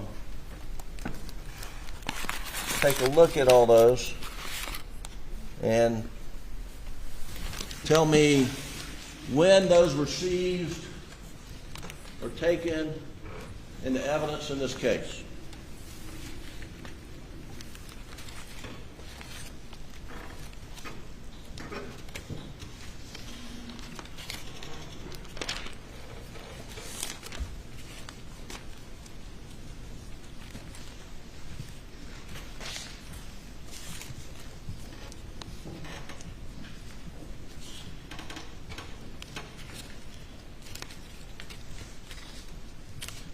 I do see a date on the packaging. Some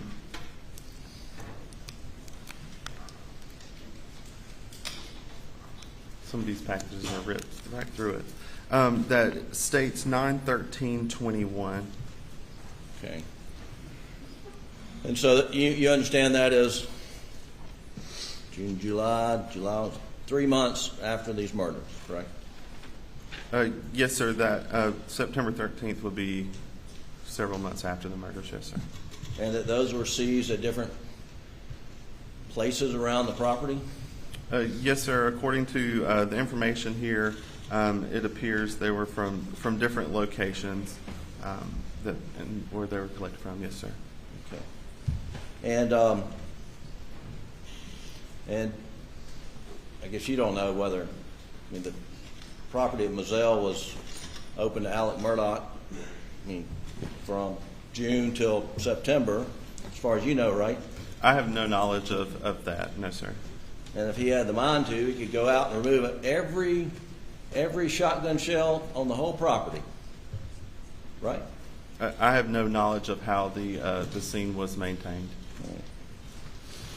Well, it would appear that no one removed any shotgun shells since you have them there in your lap, right? It does appear that these were collected from these areas listed on the package on September 13th, or I assume September 13th as it's dated and labeled by the person who collected these. Okay. Let me show you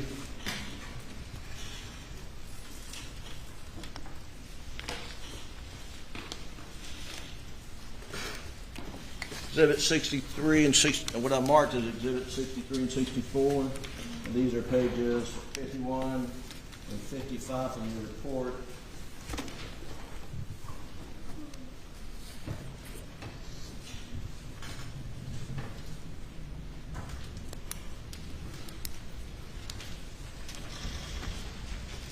And will you just confirm this for me? 63, 64, pages 51 and 55 from your report.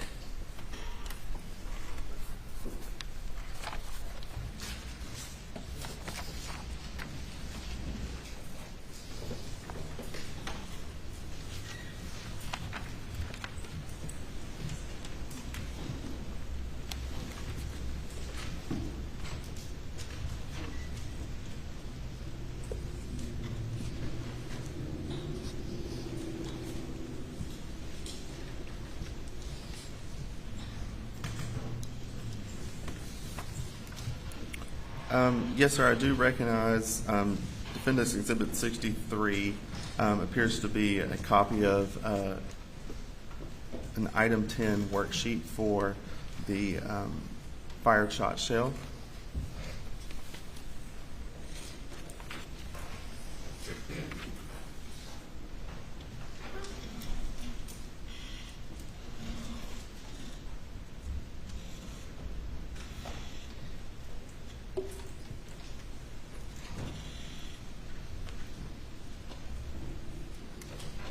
And Defendant's Exhibit 64 appears to be a copy of my worksheet for sled item 14, which were 24 birdshot pellets. Thank you. Your Honor, I'd like to introduce into evidence Defendants 63 and 64 at this time.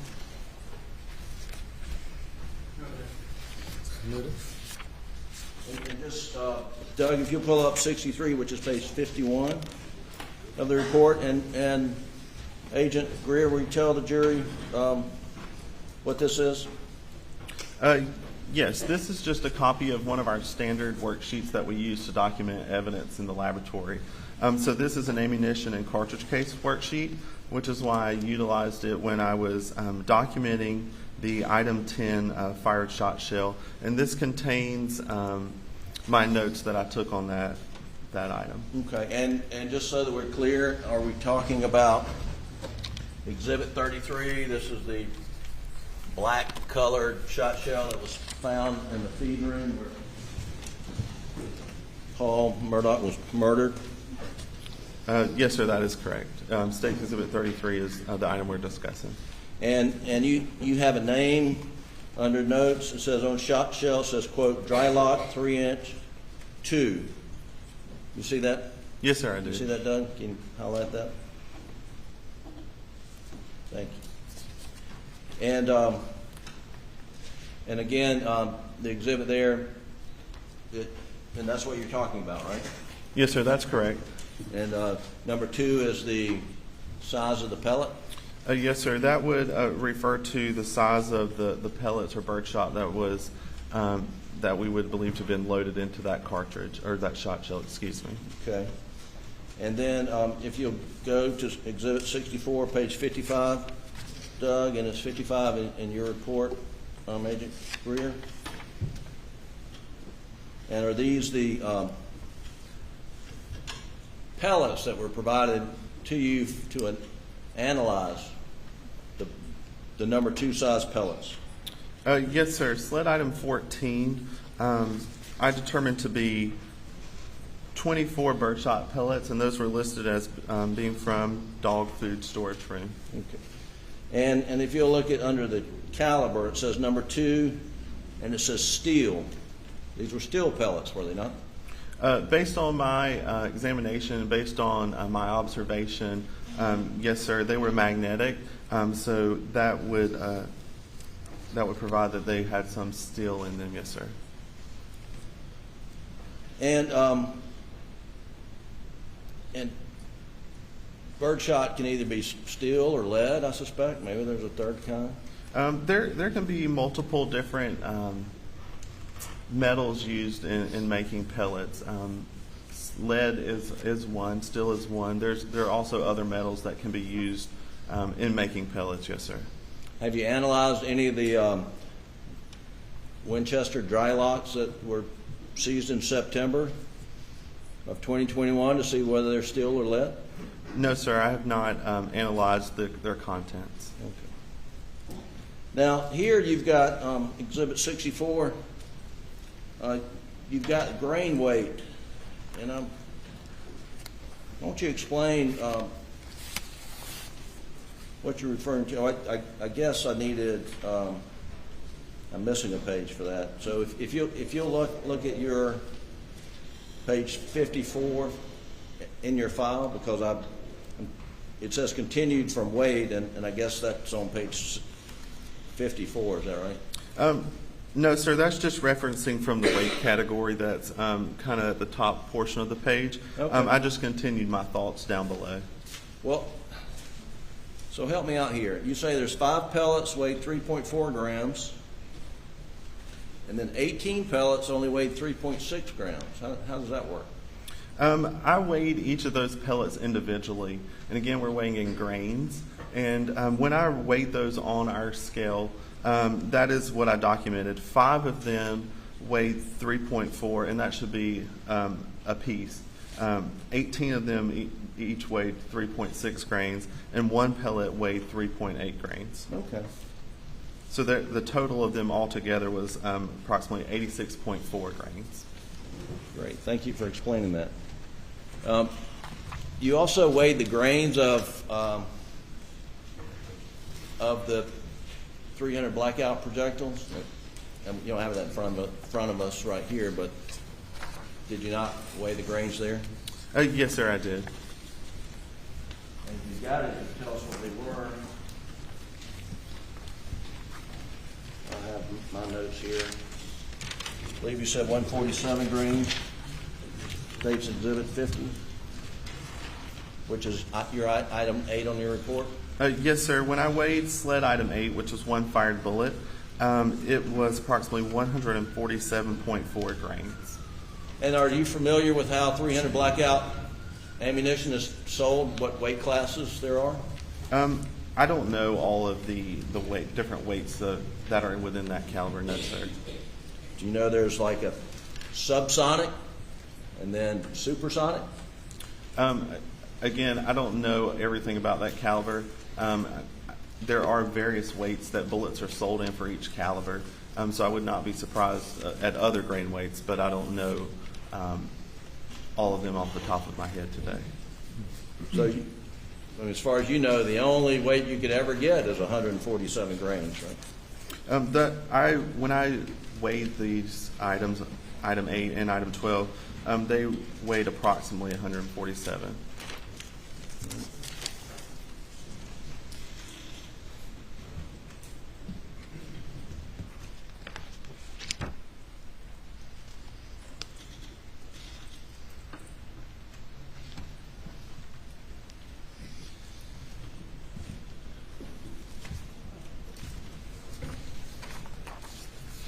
You mentioned in your testimony that item 32, which is Exhibit 91, had a Winchester and a Federal 12-gauge shotgun shells in here. Do you remember that? Yes, sir. They did have 2 unfired 12-gauge shot shells submitted with it. That's correct. But you did more than that when you testified shortly ago. You said one was a Winchester and one was a Federal, I believe. Yes, sir. One is a Federal premium heavyweight TSS, and one is a 12-gauge Winchester Longbeard XR, I believe. Oh. The Winchester is not a dry lock, correct? No, sir. The markings on that shell said a Longbeard XR. Okay.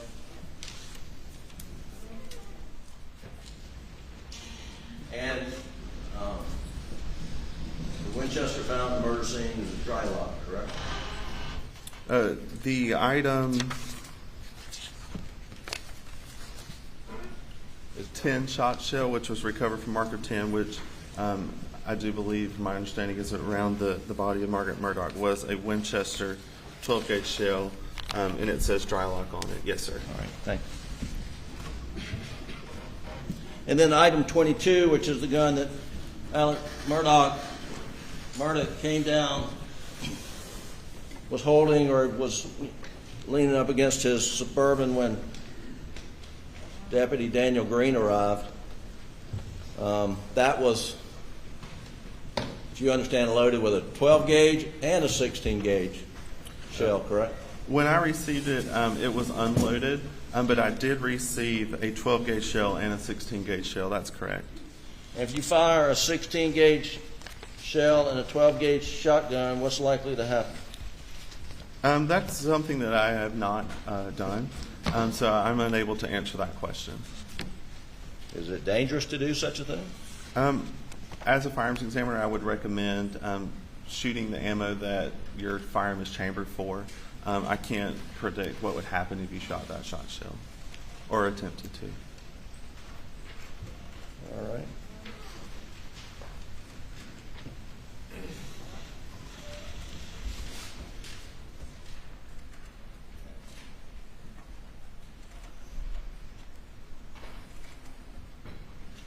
You spoke of this review process at SLED with regard to your tool mark analysis, and you said you do your analysis, you look at things under a microscope, and you type up a report?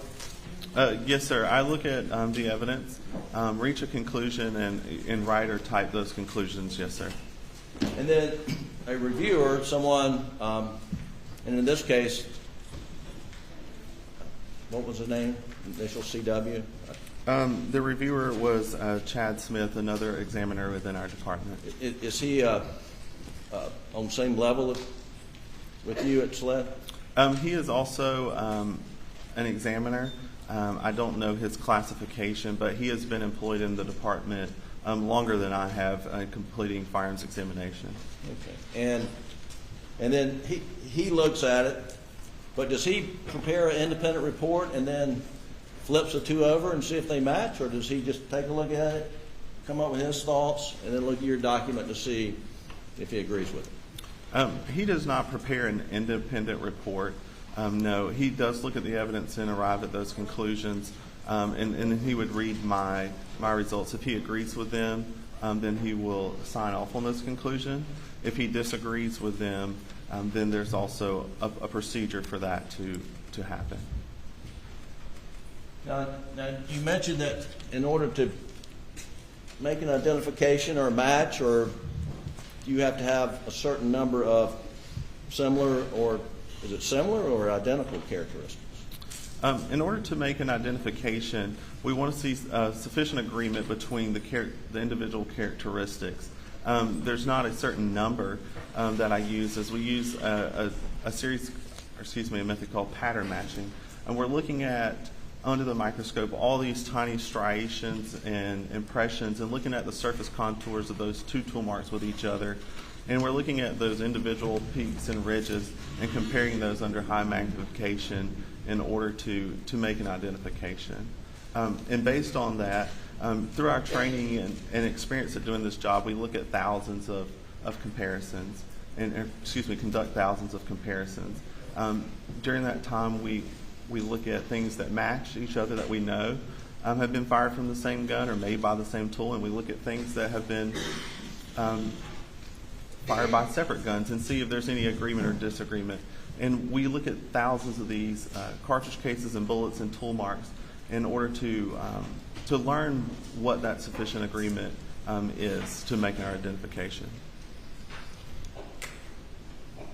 Okay, and you gave this jury an analogy like a ladder, and that you have to get up so many steps as you reach. The first step, I guess, would be rifle or shotgun, right? And then the second step would be caliber of rifle, if we're talking about a rifle, and then you keep going up the ladder. Yes, sir. Yes, sir. We're going to look at those class characteristics. So we're going to determine if, if they're the same caliber, do they share the same rifling specifications if they're a fired bullet?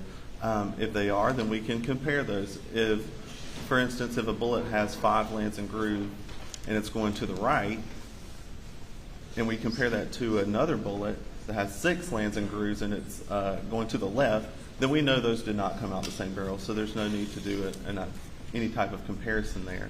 However, if we look at 2 that have those same lands and grooves, those 5 lands and grooves, and they're all going to the right, they're the same caliber, then we'll go up that ladder, if you will, and compare those individual characteristics to see if they were fired by the same firearm or not.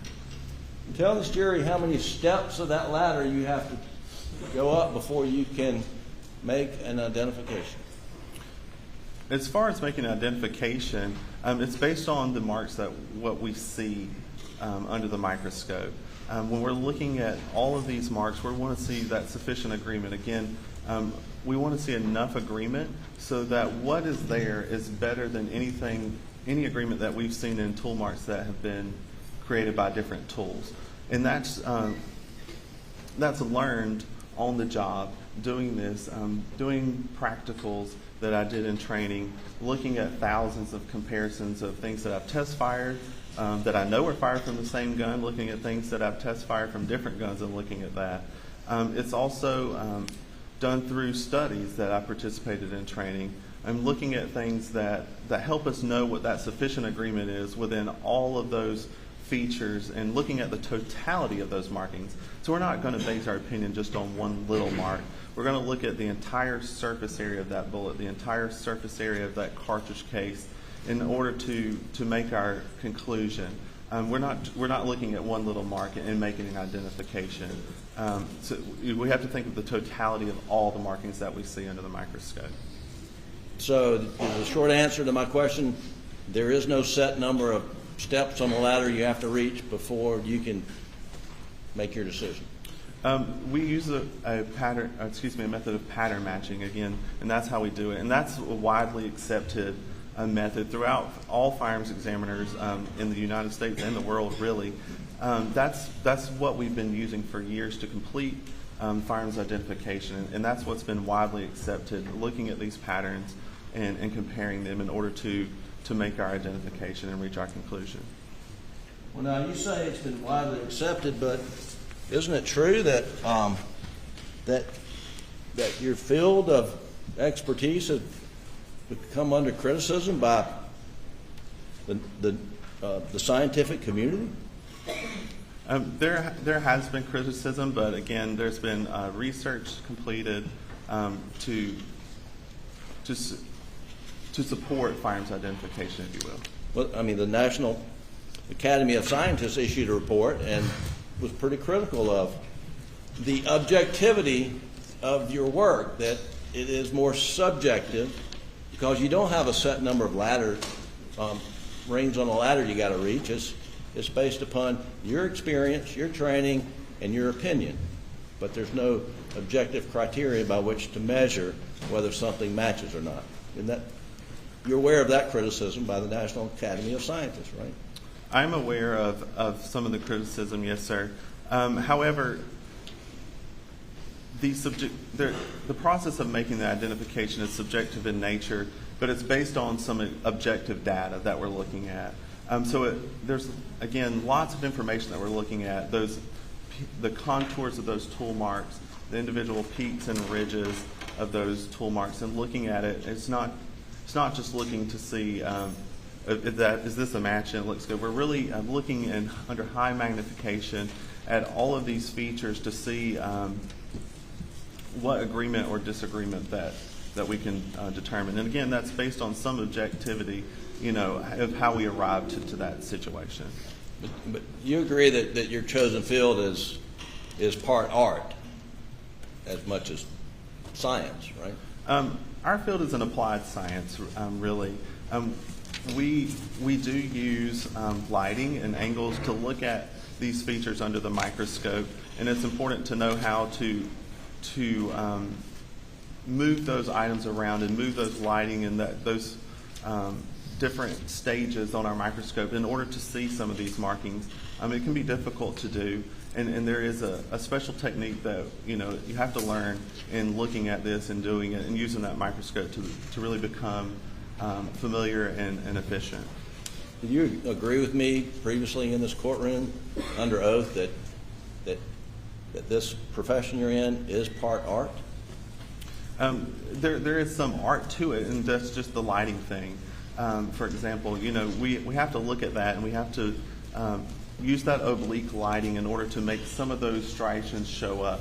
Again, these are tiny little marks that we're looking at under magnification. But the field itself is not art. It's an applied science. We're using scientific processes to reach these conclusions with years of research to support it. You first examined item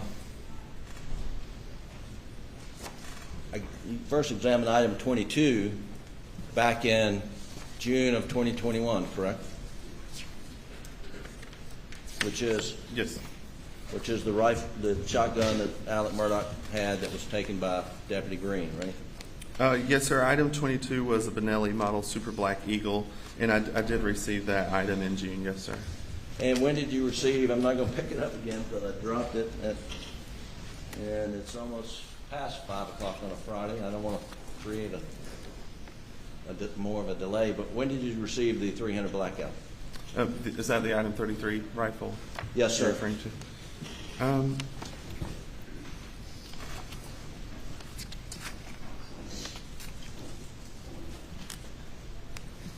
I received item 33, which was inside sled container K on June 10th. And when did you issue your preliminary opinions on item 33 and item 22 to your agency, SLED?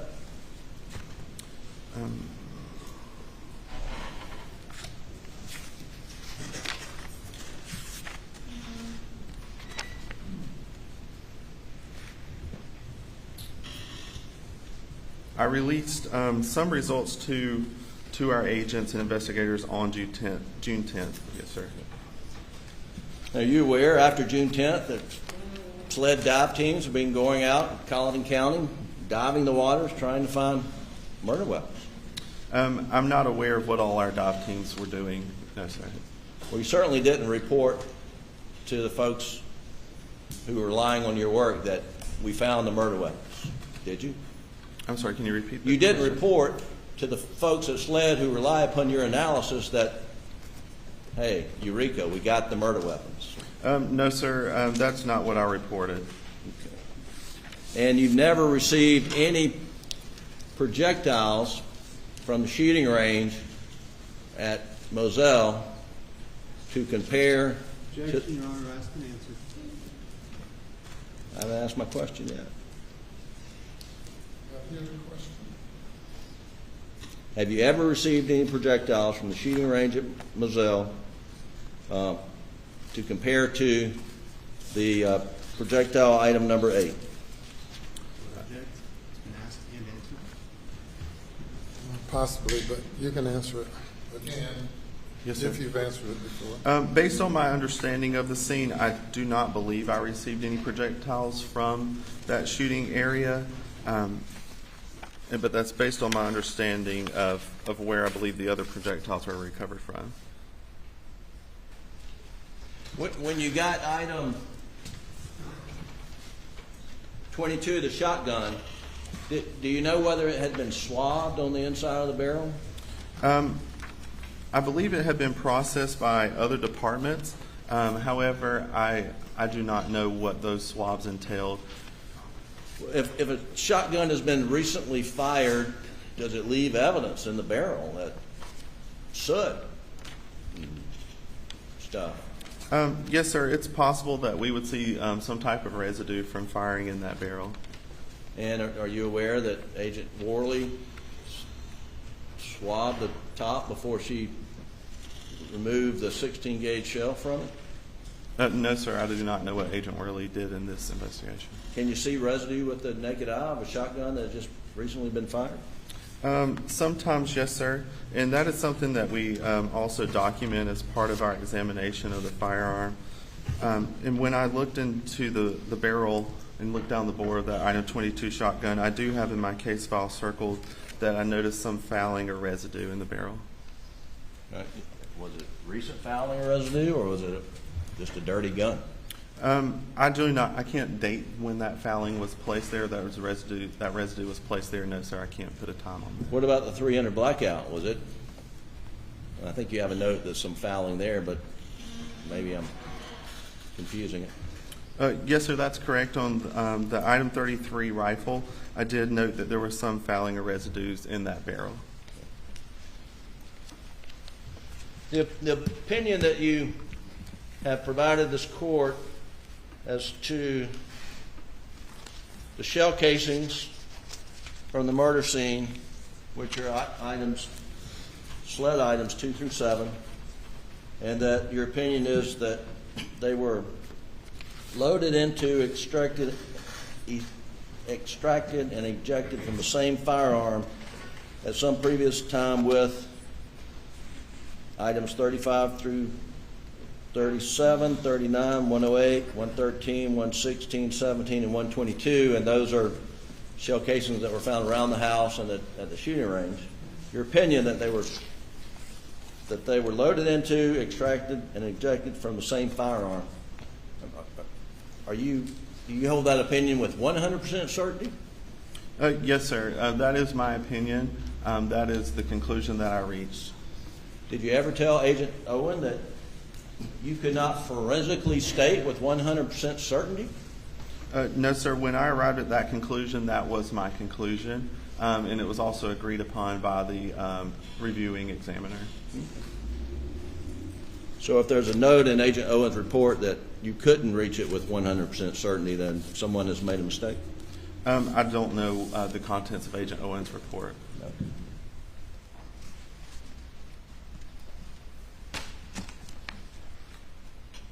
That's all I have, Your Honor. May you redirect? Yes, Your Honor. Allow me to ask a few questions.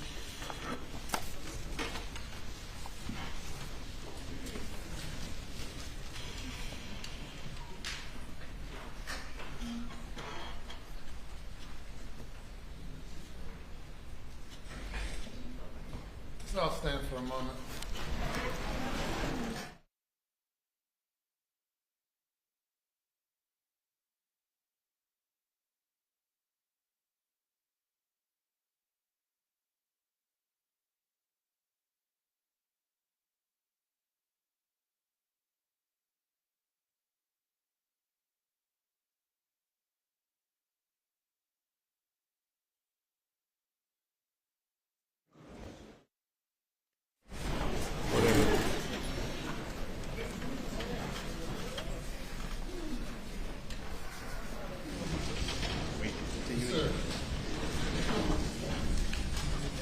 Mr. Greer, I'm handing you what's been marked as State's Exhibit 400. Could you kindly review that very, very quickly and let me know if you're familiar with what it is?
Yes, sir. What is it? This appears to be a copy of my report. It's an accurate, complete copy of your report? Yes, sir, it does appear to be. All the things we just discussed today? Yes, sir. State would move to admit item State's Exhibit 400. I believe about it. Okay. Mr. Greer, please, because some of the questions concerned your field. Please tell us how long has firearms identification and tool mark identification, how long has it been around? In its current form, I would say the early 1900s is when this really became popular, and firearms identification was born with several important cases. It was as early as the 1900s that they started looking at this evidence and looking at those individual characteristics through microscopy. So ever since that time, it's just evolved and grew with further research and support, advances in technology, and but it's been around for several years. And are you familiar with any studies that were done utilizing what would be called consecutive barrels Yes, of sir. firearms? Explain to us what a consecutive barrel study would be and what's done in those. Sure. When we're looking at those characteristics under the microscope that were imparted onto a fired bullet or a cartridge case, we're looking at all those tiny little features. A consecutively manufactured study takes into the account of the manufacturing process. So all those marks that we discussed are coming from that gun being produced by a manufacturer. Metal scraping and removing metal. So we have tools cutting and tools stamping and and really working on hard metal surfaces. So when we look at a study that has consecutively manufactured things, that presents an opportunity for a worst case scenario for us as examiners. If those tools were going to leave markings on other firearms, so if you had this breech face being made by the tool and it made the next one, and it made the next one, those are consecutively manufactured. If there's any carryover of those characteristics from one to another, that's what that study does. It highlights that, and it puts that as an emphasis as part of that study. And we as examiners, in looking at that, that's our worst case scenario. If we're going to see any carryover of that tool making that item or that breech face, we would expect to see marks. There's several studies that are out there, and I've participated in several of those as part of my training, where we're given samples that have been fired by consecutively manufactured barrels. So if we see any agreement between each of those barrels, we should see it there. Or studies where we have consecutively manufactured breech faces. Again, those are breech faces made by the same tool, one right after another. And if we see agreement in there, we should see it in that study.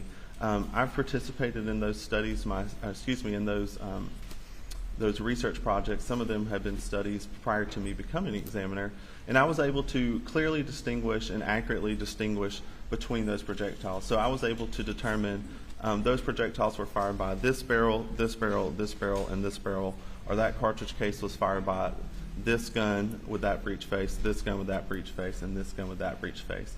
So we are aware of that in our community, and we do things to be proactive on that.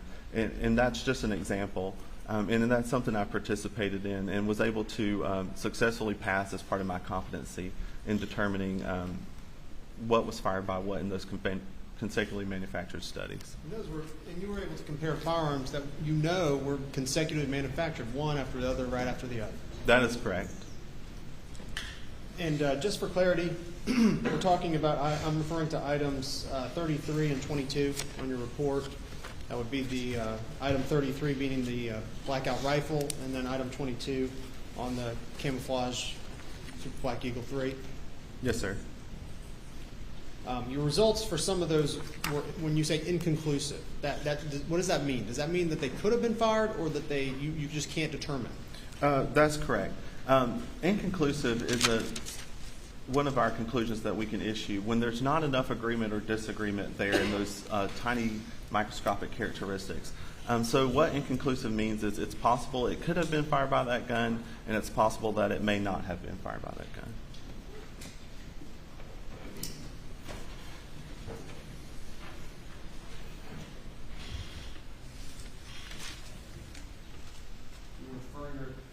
Attention to states, to your item number 165, States Exhibit 147. Remind us again what that item is. Could I see item 165? You make me find it. I'm sorry. It's fine.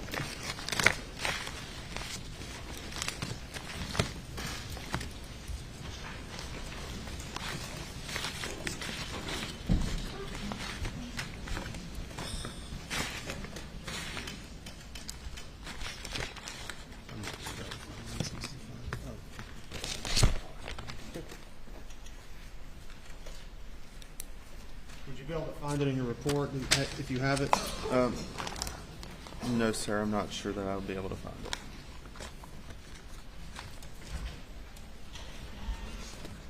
It should be here.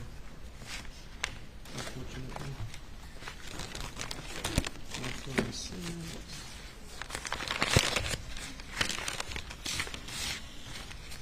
147. There. All right. I'm handing you what's.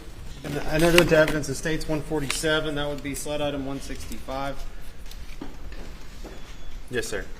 Did you identify what it is again and where it was located when it was found, more importantly? Yes, sir. This was a Winchester 12-gauge shot shell. And on the side of the shot shell, it's stamped dry lock 3-inch 2.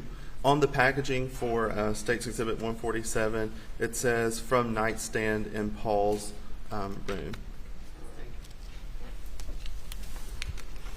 Now, I know counsel asked you a question about, your field being an applied science. Just so we understand what an applied science is, are there any other examples of fields that are applied in that general realm of applied sciences?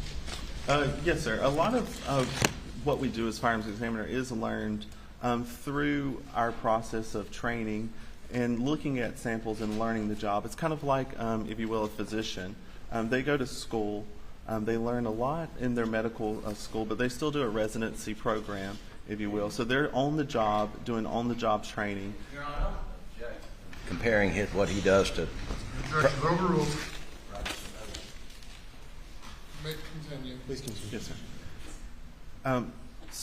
So they learn things in school. Firearms identification is not something that you can necessarily go to a school and learn to do. You can't get a 4-year degree and become a firearms examiner the next day. There are universities across the nation that have firearms identification as part of their firearms program, and they're teaching that component. But in order to achieve your competency at this, you need on-the-job training. You need the experience in looking at these samples and knowing how to evaluate the markings that we're looking at on these ammunition components.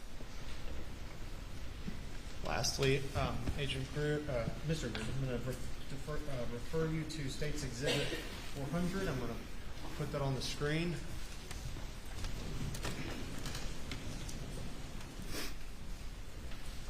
I'm going to direct your attention to item 128. Can you see that on your screen, Mr. Greer? Yes, sir, I can. Specifically, your findings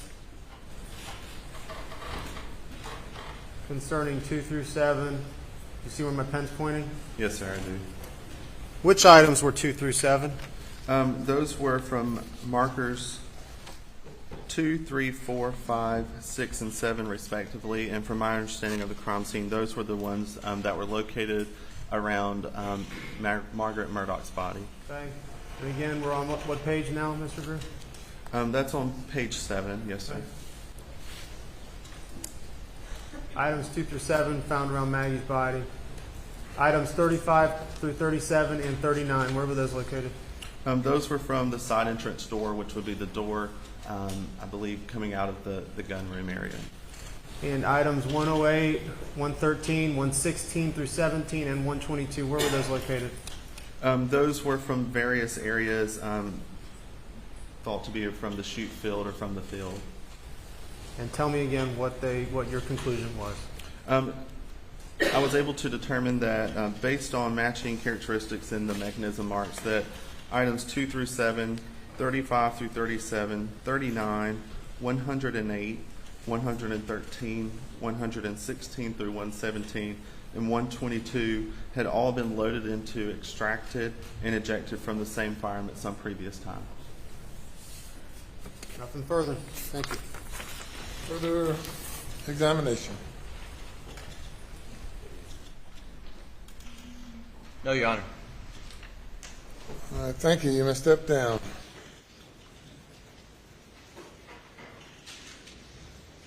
And while he's preparing to step down, ladies and gentlemen, we will recess for the remainder of the day and the weekend, and we'll need you back at 11:30 on Monday morning, 11:30. Please do not discuss the case.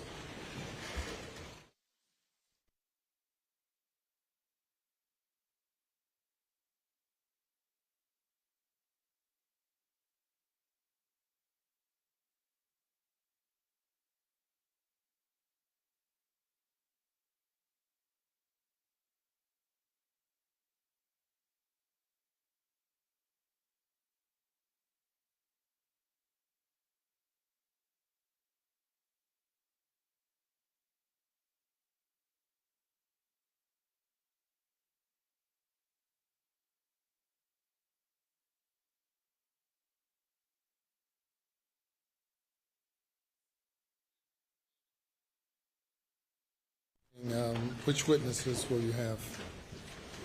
Your Honor, if we're talking about the in-camera hearing, we'll have Mark Tinsley, and we do have another issue which I believe I had indicated to Your Honor perhaps in a pretrial conversation as to a A conversation that took place a few days after the crimes occurred, in which there were a number of individuals present. Mr. Murdaugh was present. I don't know the contents of that meeting because I've been out of an abundance of caution, have stayed away from that, and I believe that we may have a little bit of testimony just on whether or not there is any attorney-client privilege to that conversation. I've been careful throughout this investigation preparation not to be privy to that, but I do believe that it is not an attorney-client privilege conversation, but I'd like the court's ruling on that before I became privy to the contents of that. That's the only other issue at this time that I think would be addressed in camera that morning. Your Honor, and sort of a surprise here, were those conversations recorded? No. And I mentioned this in our pre-trial. Yeah, I just didn't know what you're referring to. Neither one of us know what the contents of those conversations are. I believe Mr. Griffin was present at this meeting, which is exactly why I wanted the court's ruling before I became privy to the contents of the defendant's statements at that meeting. We're not quite sure, but we'll wait with bated breath to hear whatever it is. Can you be more specific as to what you're talking about, Mr. Waters? From my understanding, there was a meeting or some sort of gathering in which Mr. Griffin and Mr. Murdaugh and then a number of other individuals were present, in which the defendant made some statements. The contents.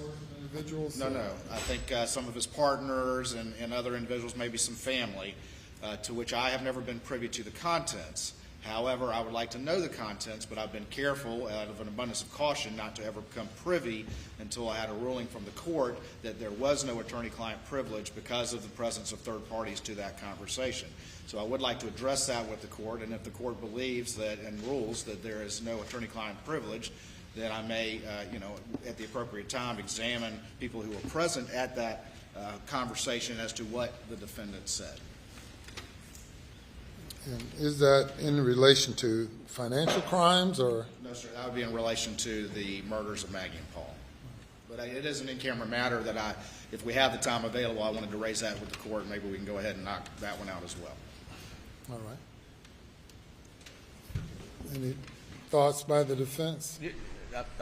Your Honor, what he's referring to is, it was on Thursday, June the 10th, when SLED came to John Marvin Murdaugh's hunting property to interview Alec, to interview John Marvin Murdaugh, Randy Murdaugh, Buster Murdaugh, and I was there to represent Alec for purposes of that. Before SLED got there, we were all in the house. I have no idea what beyond that he's talking about. I mean, what was supposedly said or heard, or I have no idea, but beyond that.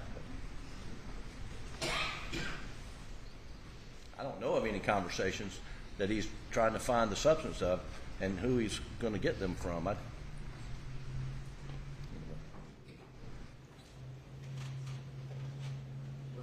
Your Honor, I think that's just it. We would have a witness as to the circumstances of who was present, and in the event that Your Honor rules that because of the presence of third parties, it was not a protected conversation, then I would then, become privy or asked to become privy to the content of that. And again, that isn't by inquiring of who? Well, the witness who were present, and so I'm going to call one of those, which could be partners. Exactly.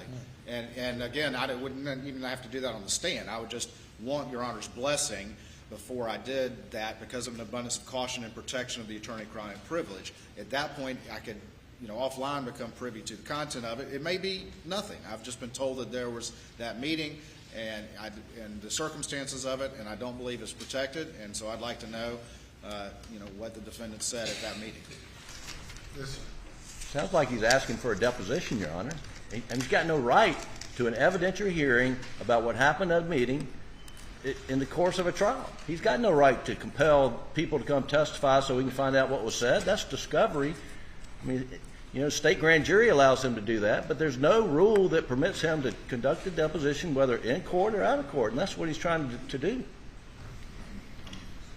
Not asking to conduct a deposition, Your Honor. I've actually been doing this out of abundance of caution and protection of the defendant's rights and making sure that we didn't cross the line without the court's input. And again, the content may be something that's useful or not. Well, if you'd like to brief or send a memo or cases to the court regarding statements made in the presence of counsel and third parties, whether that's protected by attorney-client privilege or not, then the court can address the issue. Yes, sir, Your Honor, and I'll be happy to address that Monday morning. I will.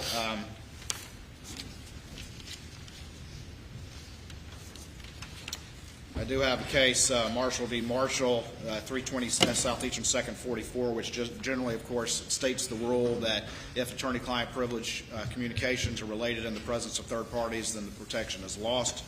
And I can go ahead and hand that one up to Your Honor, and I certainly be prepared to address that in greater detail Monday morning. We'll have this case, and obviously, if we prepare additional ones over the week, I'll provide those to Your Honor and counsel. Anything further?